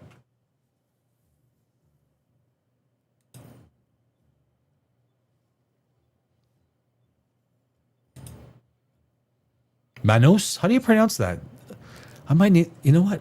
This is the great thing. You just take that, you copy it. Pronunciation. Can you guys hear this? Manaus. So it's pronounced Manaus. Manaus, Brazil. That's where Santa Claus is right now. Population 2 million people. My God, he finished Manaus in about 5 minutes. He even had a pint. You see it? He stopped in there. He had the pint and he was flipping it. And then he hit the I don't know where the fuck the guy's going now. Santa Claus is driving a sleigh hammered. The only one who is sober on that craft right now are frickin' reindeer. That's why Rudolph has to assume control with his red nose. Because by this time, Santa Claus is absolutely hammered. He doesn't drink a milk when he comes to you. He drinks a pint.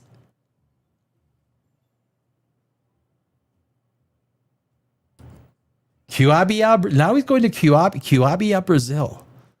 Now you might be saying, Danny,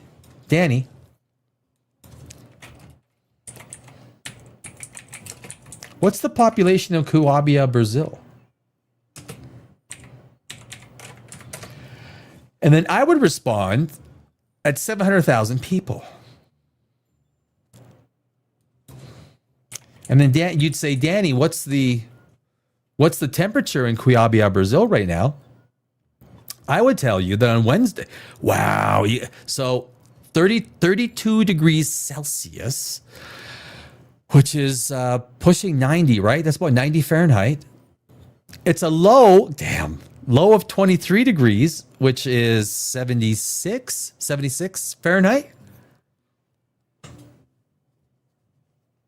So he's probably stopping off. I mean, that's a pretty small run. 700,000 homes is a small run for Santa Claus. He could finish that off in minutes and still have time for a pint. So if he'll have a pint. Let me check the pronunciation just to make sure. Cuiabá. My apologies. It's Cuiabá, Brazil. Cuiabá, Brazil. And as you can see,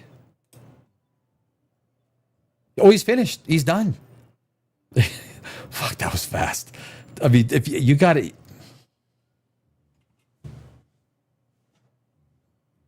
I mean, that is crazy efficiency. I don't know. Like, again, guys, if you're just joining us, we're a science channel, right? Basically, that's, science fiction. I love science fiction, love science fact. think Avi Loeb is an idiot. But also look at Santa Claus's trajectory. He went all the way up to Greenland, hit New Brunswick, hit Nova Scotia, and then he came right back down to Caracas. And now he's just like on a 5,000 mile bender. Probably to hit southern tip where he could have already done that. I mean, his planning is terrible. Oh, where is he now? San Pedro, Paraguay. That is the capital, right? That is the capital of Paraguay. You're probably asking Danny, San Pedro, Paraguay, what's the population? I would reply and say, oh, it's only about 350. Well, in 2022, call it 400,000 people. So he could probably have a pint. Santa Claus could have a pint in San Pedro, Paraguay, finish the houses, and still be a few minutes ahead. San Pedro, Paraguay. The weather conditions right now, it's balmy. It's 26 Celsius, 78 Fahrenheit. Very little wind, clear. So he's probably pretty warm. I don't think he's going to be there. I don't think he's going to be there long. Highly doubt it. He's got a lot of places to be. But again, his trek, he went all the way up. Like, this makes no sense. He went to Trinidad and Tobago, and then he went all the way up to Greenland, St. John's, Newfoundland, Prince Edward Island, Nova Scotia, and then he flew all the way down to South America. It's terrible. It's terrible planning. It's no wonder it takes him all night to, give presents to 8 billion people. If he planned he could probably get finished by 2, 3 in the morning, hit a pub, have like 3, 4, 5 hours in a pub before going back to the North Pole. It's his route selection.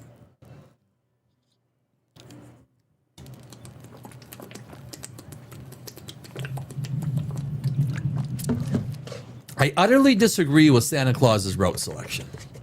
Again, if you're just joining us, look at this.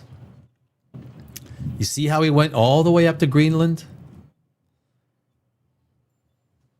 He's already finished Europe. He's finished Africa.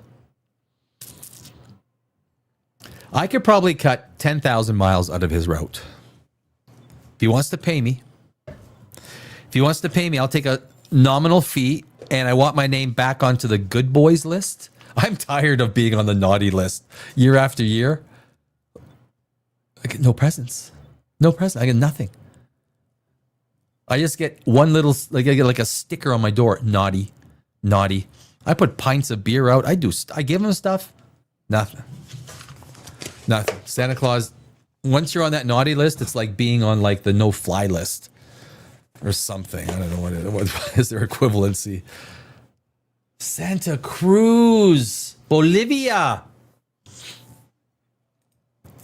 Santa Cruz, Bolivia, my friends.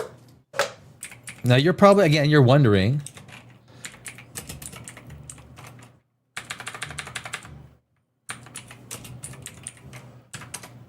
the weather is 73 degrees, 23 degrees Celsius, with a population. Oh, wow. Okay, well, this is crazy. Santa Cruz de la Sierra, Bolivia's largest city, has an estimated urban population, get this, of between 1.9 to 3.1 million people. How do you have a hole that big in your population? 1.9 to 3.1 million people. We're not sure. It's somewhere between 2 or 3 million. I'll tell you who's got the list. You know who's got the list? Santa Claus has the list. Hey, creative. I'm doing well. How you doing, creative? Hopefully you're having a good Christmas. Hopefully you got to wherever you needed to be safe if you had to get anywhere. Did he stop for some Peruvian baby powder? Is that a thing? Peruvian. So what we do on this channel, because it's science and so many things come up, it's best just to sometimes Google it. Pure Peruvian marching powder, grown on the Andes North Slope. I'd say it's about 80% baby laxative. What? We're talking baby laxatives? Buddy. Yep. Yes, this, okay. What, I see. Is that a South Park image? Oh, American Dad. That's what it was. Right. Oh, shit. I don't watch American Dad. And it was in the one episode, the full cognitive redaction of Avery Bullock by the coward Stan Smith. The character Esteban Morticia refers to pure Peruvian marching powder. Is that the stuff you mean? Pure Peruvian marching powder grown in the Andes North Slope? I'd say it's about 80% baby laxative. Is that the one you're talking about? That the one you're saying, bro? I think that's the one you're saying, right? The Peruvian baby powder. I mean, that's... I'm sure he stopped for some. I'm sure he did. Who am I to say what Santa Claus does or doesn't do? I am not his keeper.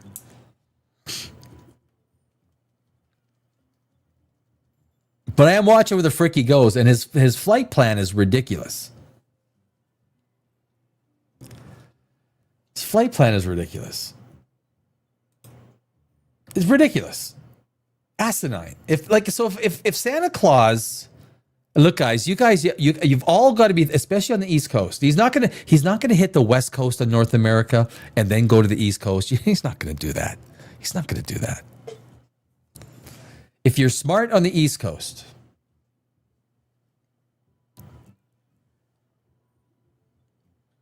it's almost 11 o'clock. Get your ass into bed before midnight.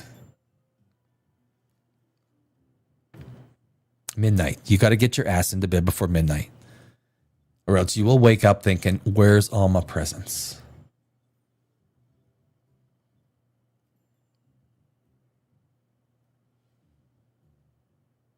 I like the music.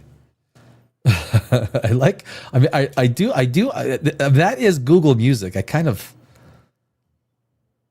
dig the music.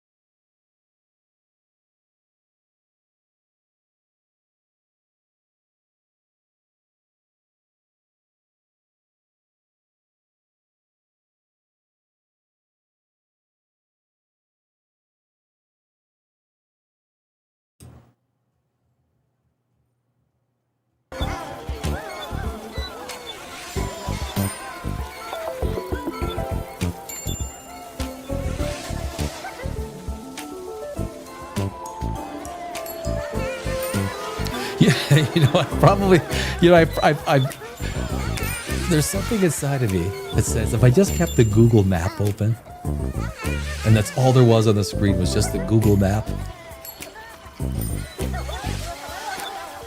everyone would just sit there and stare at it for like... There's something magical. There's something really... Earlier on today, we actually did the history of Santa Claus. We did the history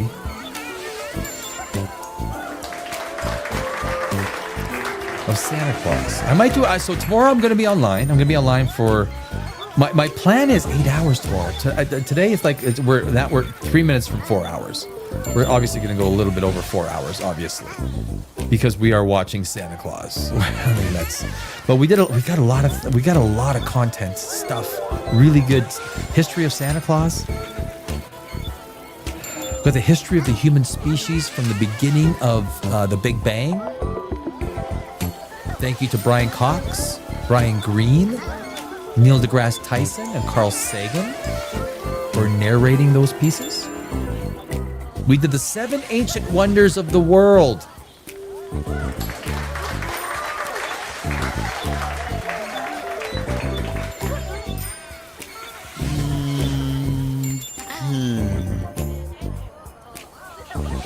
We did.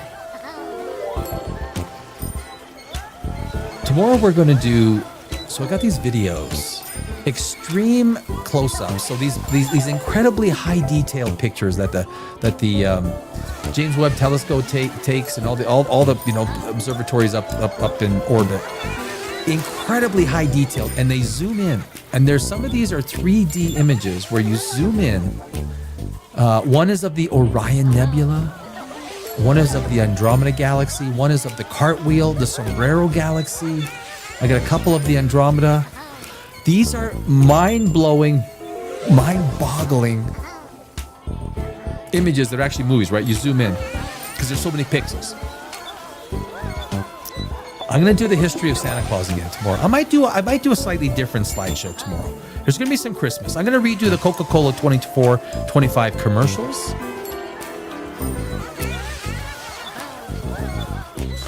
Maybe some black hole. I got some black hole videos that we're going to do tomorrow. So it'll be a little bit of science because we're a science channel, right? Maybe a little bit of 3i Atlas stuff. I love Avi Loeb, throwing Avi Loeb under the bus. Avi Loeb is an embarrassment to the science community. He is what I call a dumbass. Because I don't hold tenure at a university, I can call him a dumbass. Look, he looks like a nice guy. He got the Netflix deal. Avi Loeb got a Netflix deal. Huh? Avi Loeb got a Netflix deal. There's big money. There's big money in peddling BS. Just ask Avi Loeb. They wouldn't disclose the numbers. They wouldn't. Avi Loeb. He's not a dumb man. Avi Loeb is not a dumb man. I will never take that from... He's not dumb. He's not dumb. Santa Claus... How is he going to do this? So we already went through Lima, Peru. Okay, so... Dang. He's hitting... Chile really got screwed. If you're in Chile, you just got screwed out of presents. Santiago, right? Is that the capital of Chile? Santiago, right?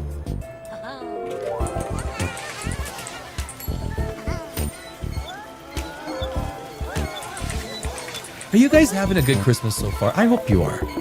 I wore a burgundy shirt for the Christmas spirit. A burgundy shirt.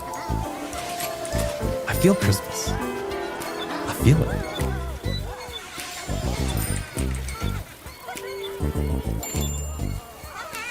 Yeah, Santiago. That's right. Yeah, Santiago, Chile. Santiago, Chile.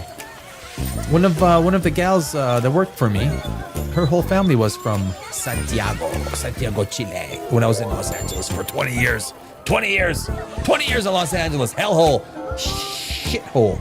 You know, Trump says, what do they call the countries? Shithole countries? LA is like a shithole city. There's like a few places that are okay to live, but you got to be a movie star to afford it. Oh man, oh jeez. I should have that. Most illogical. Yes, thanks, Spock. Thank you, Spock. Are you not entertained? Are you not entertained? Fuck you.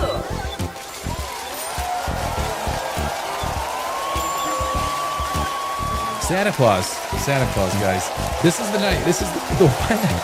Look, one night, he works for 1 or 2 nights. He probably puts... The man collects unemployment insurance for most of the year. He collects unemployment insurance for most of the year. Earlier today, I asked on the stream, how many people, you know the Santa Claus, right? The first Santa Claus. The first Santa Claus is a great movie. It's a great Christmas movie. Highly recommended. Highly recommended. How many people would, if you were put in the same position, take that card and put on the suit? I would become Santa Claus if you get to be immortal. If I gotta do all this, but I'm gonna be immortal, I'll do it. Right? I'll call Tim Allen. I'll call Tim Allen and I'll take the gig. I'll take the belly. I'll take the suit. I'll take everything. I'll be like the commandant, the commander of the North Pole.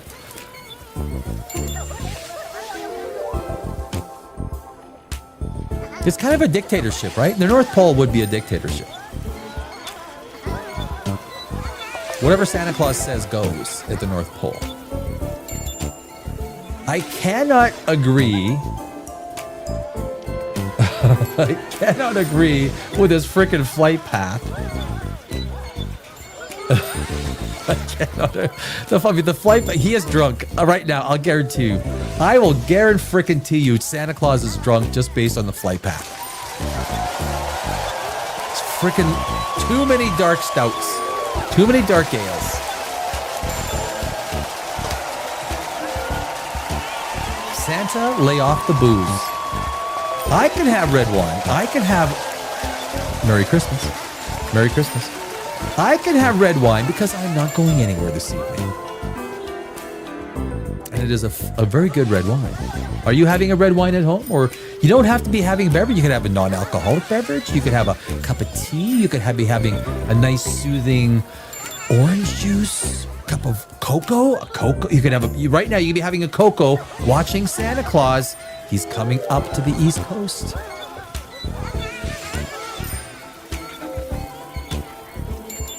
You could be having iced tea. You could be having a cup of coffee with a little Bailey's or Kahlua in it.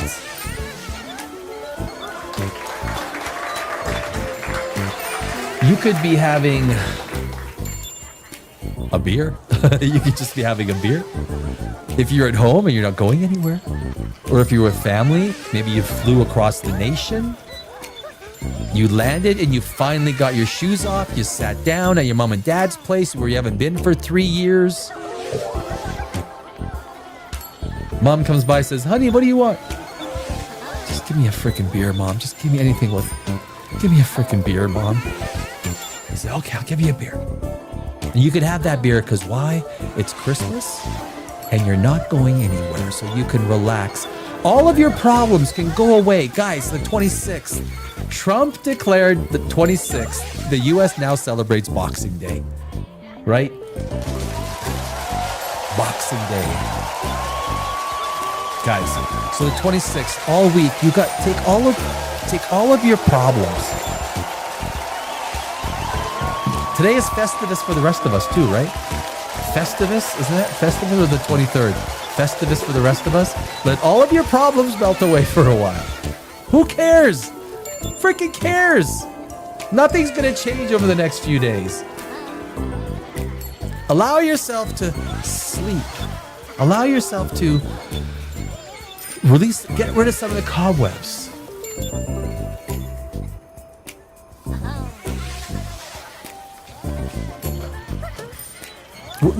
The life is tough enough as it is. We don't need to be, we take these days, Christmas Eve, watch a good movie, watch Lord of the Rings. I want to watch Kingdom of Heaven. One of my favorite movies watching is Kingdom of Heaven. Ridley Scott, Liam Neeson, Orlando Bloom, aka Legolas.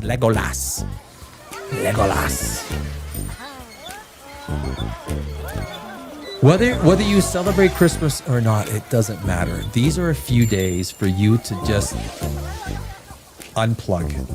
Plug it out. Let the steam out. Let whatever is in there out. And just relax. Worry about all the things you got to worry about. Like I said, this December 26th is now a holiday in the United States.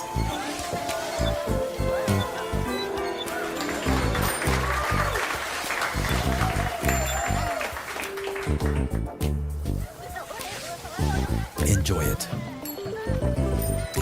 Wait. Cuba celebrates Christmas? Wait, what? What? Really? I guess they do. I probably... How does Cuba celebrate Christmas? Gemini is thinking. Gemini says, in Cuba, Christmas is primarily a family-focused holiday characterized by a lack of commercialism, and a deep emphasis on Noche Buena, Christmas Eve. That's today. I was born in Brno, Czechoslovakia. I came to North America when I was 9 months old. So we actually did Christmas Eve as the main Christmas. While it was banned as an official holiday for nearly 30 years, the communists, you know why? Because you can't let people congregate. That's the communist way. The leftists, once leftists gain power, you think you're going to have fun shits and giggles? You'll be having meat 4 times a year. It has seen a steady resurgence since reinstated in 1998. Core traditions, Noche Buena, Christmas Eve. This is the most significant night of the season. Families gather for massive home feasts that prioritize connection over gift giving. I like that. Come together, have a big freaking feast. Don't worry about bringing a gift. You could bring a box of chocolates, right? Just bring a box. I don't buy... your gift is just showing up, man. Just showing up is your gift. Misa de Gallo, midnight mass. Well, I'm not a religious guy, but if you are religious, right? Many practicing Catholics attend this Mass of the Rooster. Really? At midnight on Christmas Eve to celebrate the birth of Jesus. It is a matter of fact that Jesus was born in August, right? The person that decreed December 25th as the Christian day was Emperor Constantine, right? I don't want to burst bubbles, but there was just Emperor Constantine that legalized it and said, okay, because all the other pagan holidays were on the 25th, the Christians we'll just put them all on the 25th. But hey, it was whatever you want to believe. That's cool with me. I don't care. Las Parandas de Remedios, one of Cuba's oldest and most explosive festivals, held in the town of Remedios. Rival neighborhoods compete with elaborate floats and massive homemade firework displays that turn the town into a free-for-all street party. I like that, man. Dia de Reyes, Three Kings Day, right? Celebrated on January 6th. That is basically the end of the Christmas season. This remains a tradition time for modest gift giving, particularly for children, and the cake. The cake, right? When I lived in Los Angeles, some of my best friends were from Mexico. And we had the cake on January 6th with the 4 baby, and whoever got one had to make the tamales, right? I won it once, and no one wanted me to make the tamales. Nobody. Oh, don't worry, Danny. I'll make the tamales for you. I'm not gonna freaking eat this guy's tamale. What does he know about tamales? It's true. I know nothing about it. I never had to make them.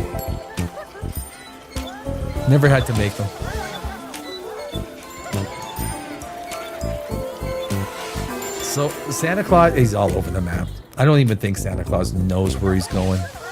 he's going to the closest open bar. He'll hit one town. He'll go, hey, are there any bars around here? Yeah, there's 100 miles that way. Oh, good, because I got to deliver presents there anyway. So thanks for the help. No problema. Sí, no problema. Sí, señor. If we, I don't know, sometimes I think Santa Claus is wasting time. He takes too much time in small cities. Not enough time in the big cities. Maybe some people, does he forget some people? What happens if you forget? Does he have a secondary list of the forget list? Do the elves put together the forget list? Is he in Guantanamo? He missed Guantanamo. He skipped Guantanamo Bay. Oh my God. What? Unbelievable. He skipped Guantanamo Bay. I wouldn't have. I wouldn't have skipped Guantanamo. No, I wouldn't have. I would have stopped in there and... Wait, is it still open? I think they still got a presence there. Yeah, they still do. We've got, so Santa Claus right now, guys, heads up. Matthewtown, the Bahamas. Santa Claus is in Matthewtown. Now, you're probably asking, Danny, how many people live in Matthewtown?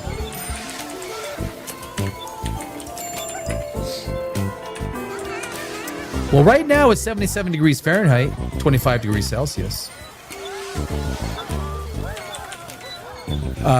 No winds. Winds are light. There's no snow. There's no snow in the Bahamas, so he's got none of that to worry about. Population of 1,000 residents. 1,000 people? How freaking long is it taking you to do 1,000 people? Really? Santo Domingo, Dominican Republic. Okay. So far, Santa Claus has done 6.8 billion, with a B, 6.8 billion gifts. Well, 6.7938 billion gifts so far. It's not bad. It's not bad. Everyone on the East Coast, you got to start considering maybe it's bedtime, because okay, that green present actually represents a dark stout, dark ale of some kind. So he stopped off for a pint before he's going to hit Florida. So anyone in Florida, he's going to hit Puerto Rico. But after Puerto Rico, guys, if you're still up,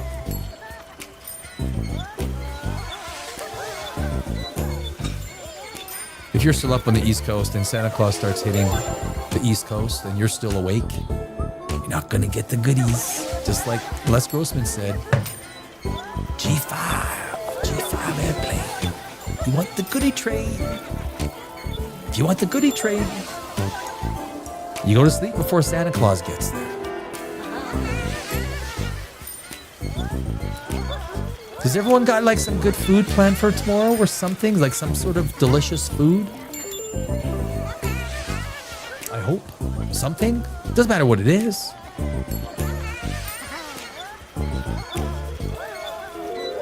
Mom, dad, wife, husband, sister, brother, someone cooking?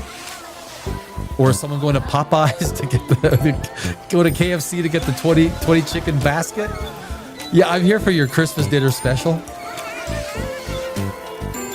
Coleslaw or French fries? Yes, please. Yes, please. Do you want biscuits? Do I want biscuits? A stupid question. Of course I want the biscuits.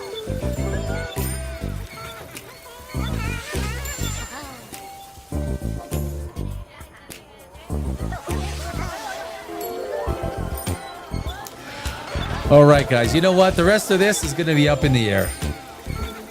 We are back tomorrow. Christmas Day. All day. Not all day. I will be live for about, I'm planning on 8 hours tomorrow. Probably 2 4-hour chunks. But please, this is Dimension Zero. Stop by anytime. This is going to conclude our Christmas Eve special. It was fun. We did a lot of things. A lot of science. A little bit of Christmas. We did a lot of things today. Brian Cox, Brian Greene, Neil deGrasse Tyson, Carl Sagan, the GOAT, Carl Sagan. Tomorrow I got some other great pieces from Brian Cox. A little bit of Brian Greene, Neil deGrasse, actually mostly Brian Cox. Mostly Brian Cox. Some stuff tomorrow. Over an hour's worth of Brian Cox. Yeah. I might even do the Voyager 1 and the Voyager 2 specials. We're going to go through the history of Santa Claus and the history of Christmas tomorrow. We don't need to follow Santa Claus because he's going to be done in a few hours. We're going to do a lot of things tomorrow. There might be some more 3i Atlas news that comes our way because 3i Atlas is news every day, right? There's a new wobble today, or a wobble? A wobble? Life of Brian. Guys, Life of Brian. Have you seen Life of Brian? Maybe that's a Christmas movie. Maybe Life of Brian can also be a Christmas movie. Why? Because it's in the Holy Land. Brian! Release Brian! Are you part of the Judean People's Front? Fuck off. With the Judean People's Front of Judea. That's a good movie. It's one of their best. Life of Brian. Oh, there's okay. So we'll just quickly touch on Santa Claus because he has hit the United States. He has hit Florida. He skipped Miami because all you fuckers in Miami have been bad. All of yous in Miami, all of you, all 6 million, you're on the naughty list. You see it right there. Santa Claus ditched you all, right? Whatever you guys have been doing there in Miami, Santa Claus said no. He even hit Orlando before Miami. Skip the Bahamas. Tampa's right off the schedule. Jacksonville? Trevor Lawrence? You think Trevor Lawrence is going to get any goodies? I don't know. He might skip Jacksonville. Trevor Lawrence is playing good this year, guys. There's 3 games on tomorrow. But Santa Claus is hitting the East Coast, guys. I really think if you're not, have a snack, put on your slippers, put on your comfy robe, crawl into bed, put the TV on, watch TV before you fall asleep. It's Christmas. But do not be awake. There's actually probably a great horror story. Being a screenwriter, you could probably get into some sort of... no, I won't even say it. No, I'm not going to say it. Not on Christmas. Not on Christmas. I just don't... Oh, he skipped Jacksonville, too. Trevor Lawrence ain't getting anything. No, he skipped Jacksonville. He's at... Right now, Santa Claus is in Atlanta, Georgia.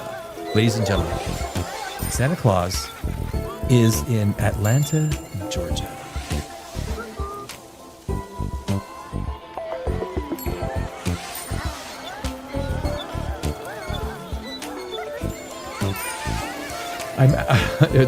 The funny thing is I'm actually having fun.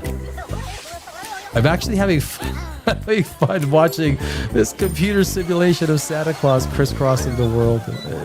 I don't know. It just seems ridiculous. It is ridiculous. That's it, guys. That is it for tonight. Merry Christmas. We will be on tomorrow for 8 hours. So stop in anytime. We are always open for business at Dimension Zero. You can keep watching this. This is a Google. You can keep watching Santa Claus on Google. I hope you guys are going to be good boys and girls. You guys have got 8 hours, depending on where you are. So it's just past 11 o'clock on the East Coast. See, in Los Angeles, it's only 8 o'clock, right? It's only 8 o'clock in Los Angeles. I mean, people are just kind of settling in Los Angeles, East Coast, Pacific Northwest, Portland, San Diego, Vancouver. Both Vancouvers. Vancouver, Oregon, and Vancouver, British Columbia. 8 o'clock. It's only 8 o'clock there, guys. 8:19. 8:19.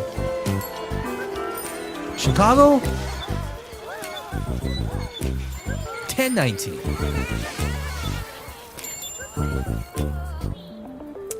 But as far as everyone goes, you guys have got to be in bed because he's in Atlanta, Georgia. Getting everyone all the goodies. All the goodies.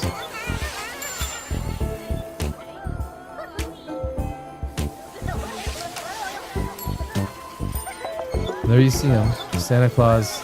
I mean, I guess his flight path does not make any sense whatsoever. I think, like this year, I think Santa Claus has literally drank too much. I think he's Santa Claus has left. Yeah, Santa Claus has dipped into the booze.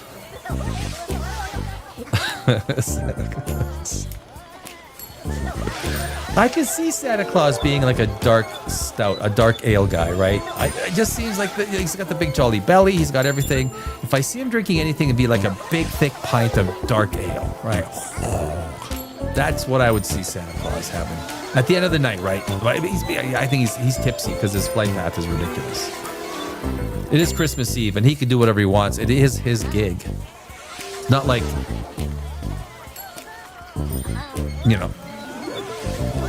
not like you can write letters to Santa Claus and tell him how to do his job. Dear Santa, I saw you flying around on Google on Christmas Eve. You look like a drunken sailor. You require a better route and efficiency with regards to like planning which cities you go to, because really it was quite stupid. Regards, Danny Alex. Put it in.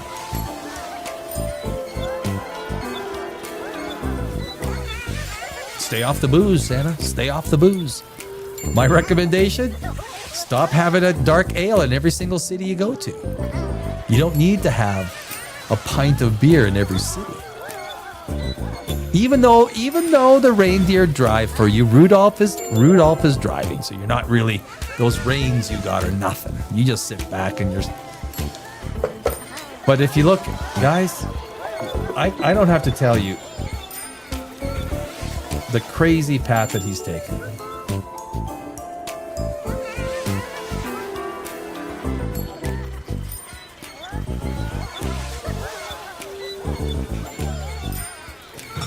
It's not the path I would have taken. Santa Claus.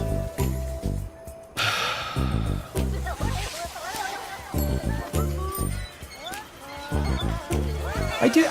So, what is the?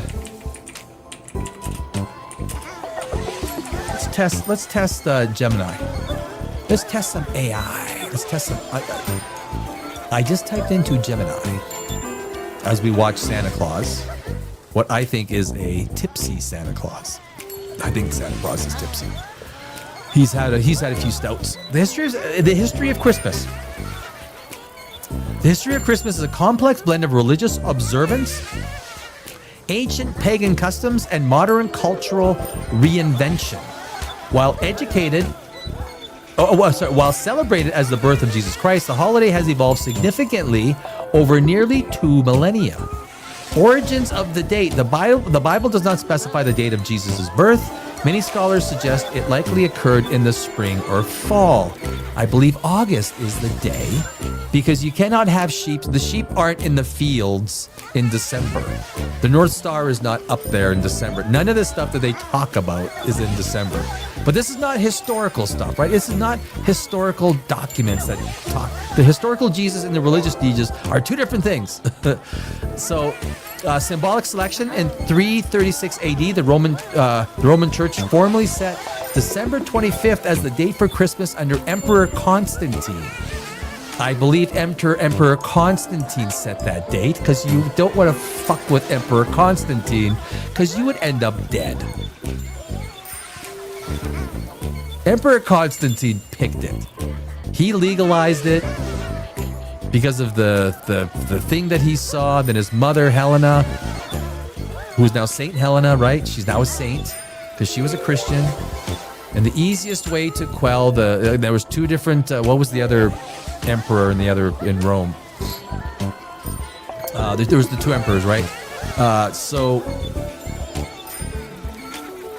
this day was likely chosen to coincide with popular winter solstice festivals such as Rome's Saturnalia and Sol Invictus, the unconquered sun. Like the 25th has always been, even going back to like thousands of years, going back to Stonehenge.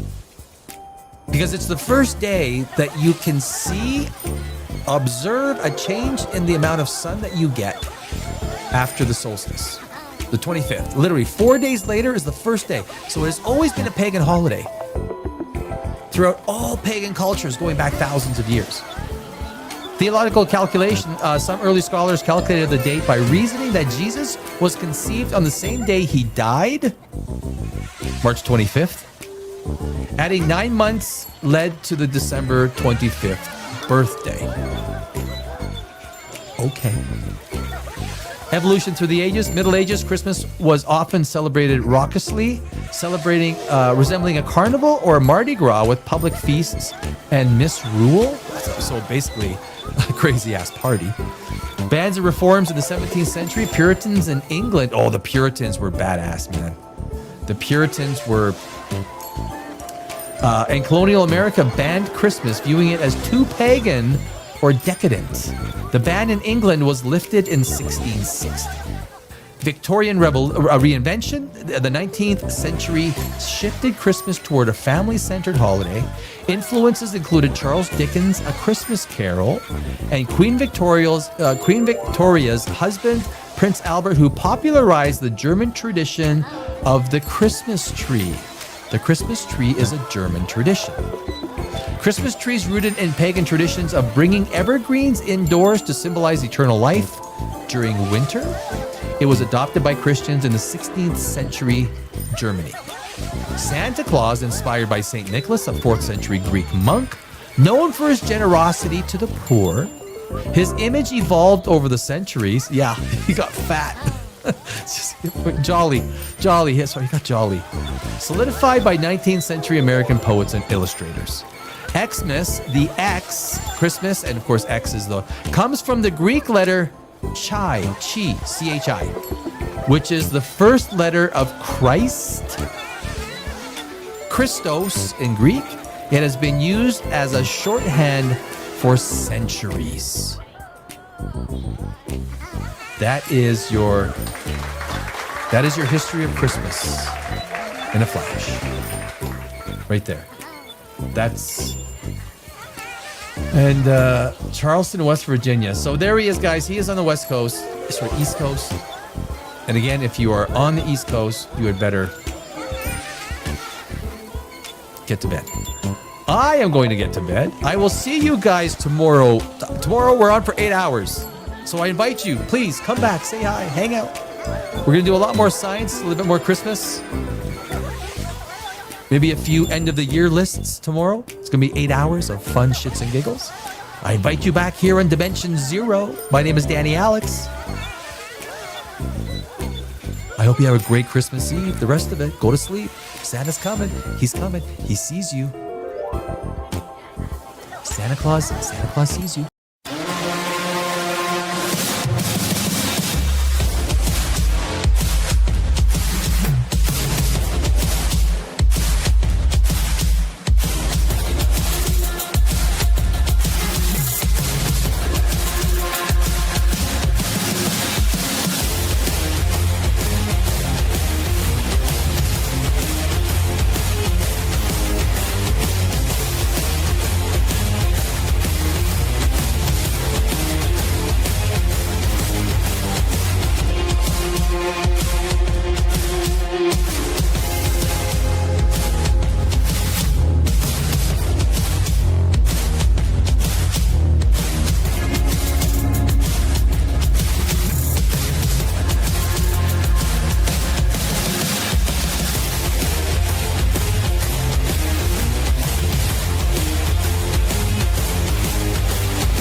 Yeah.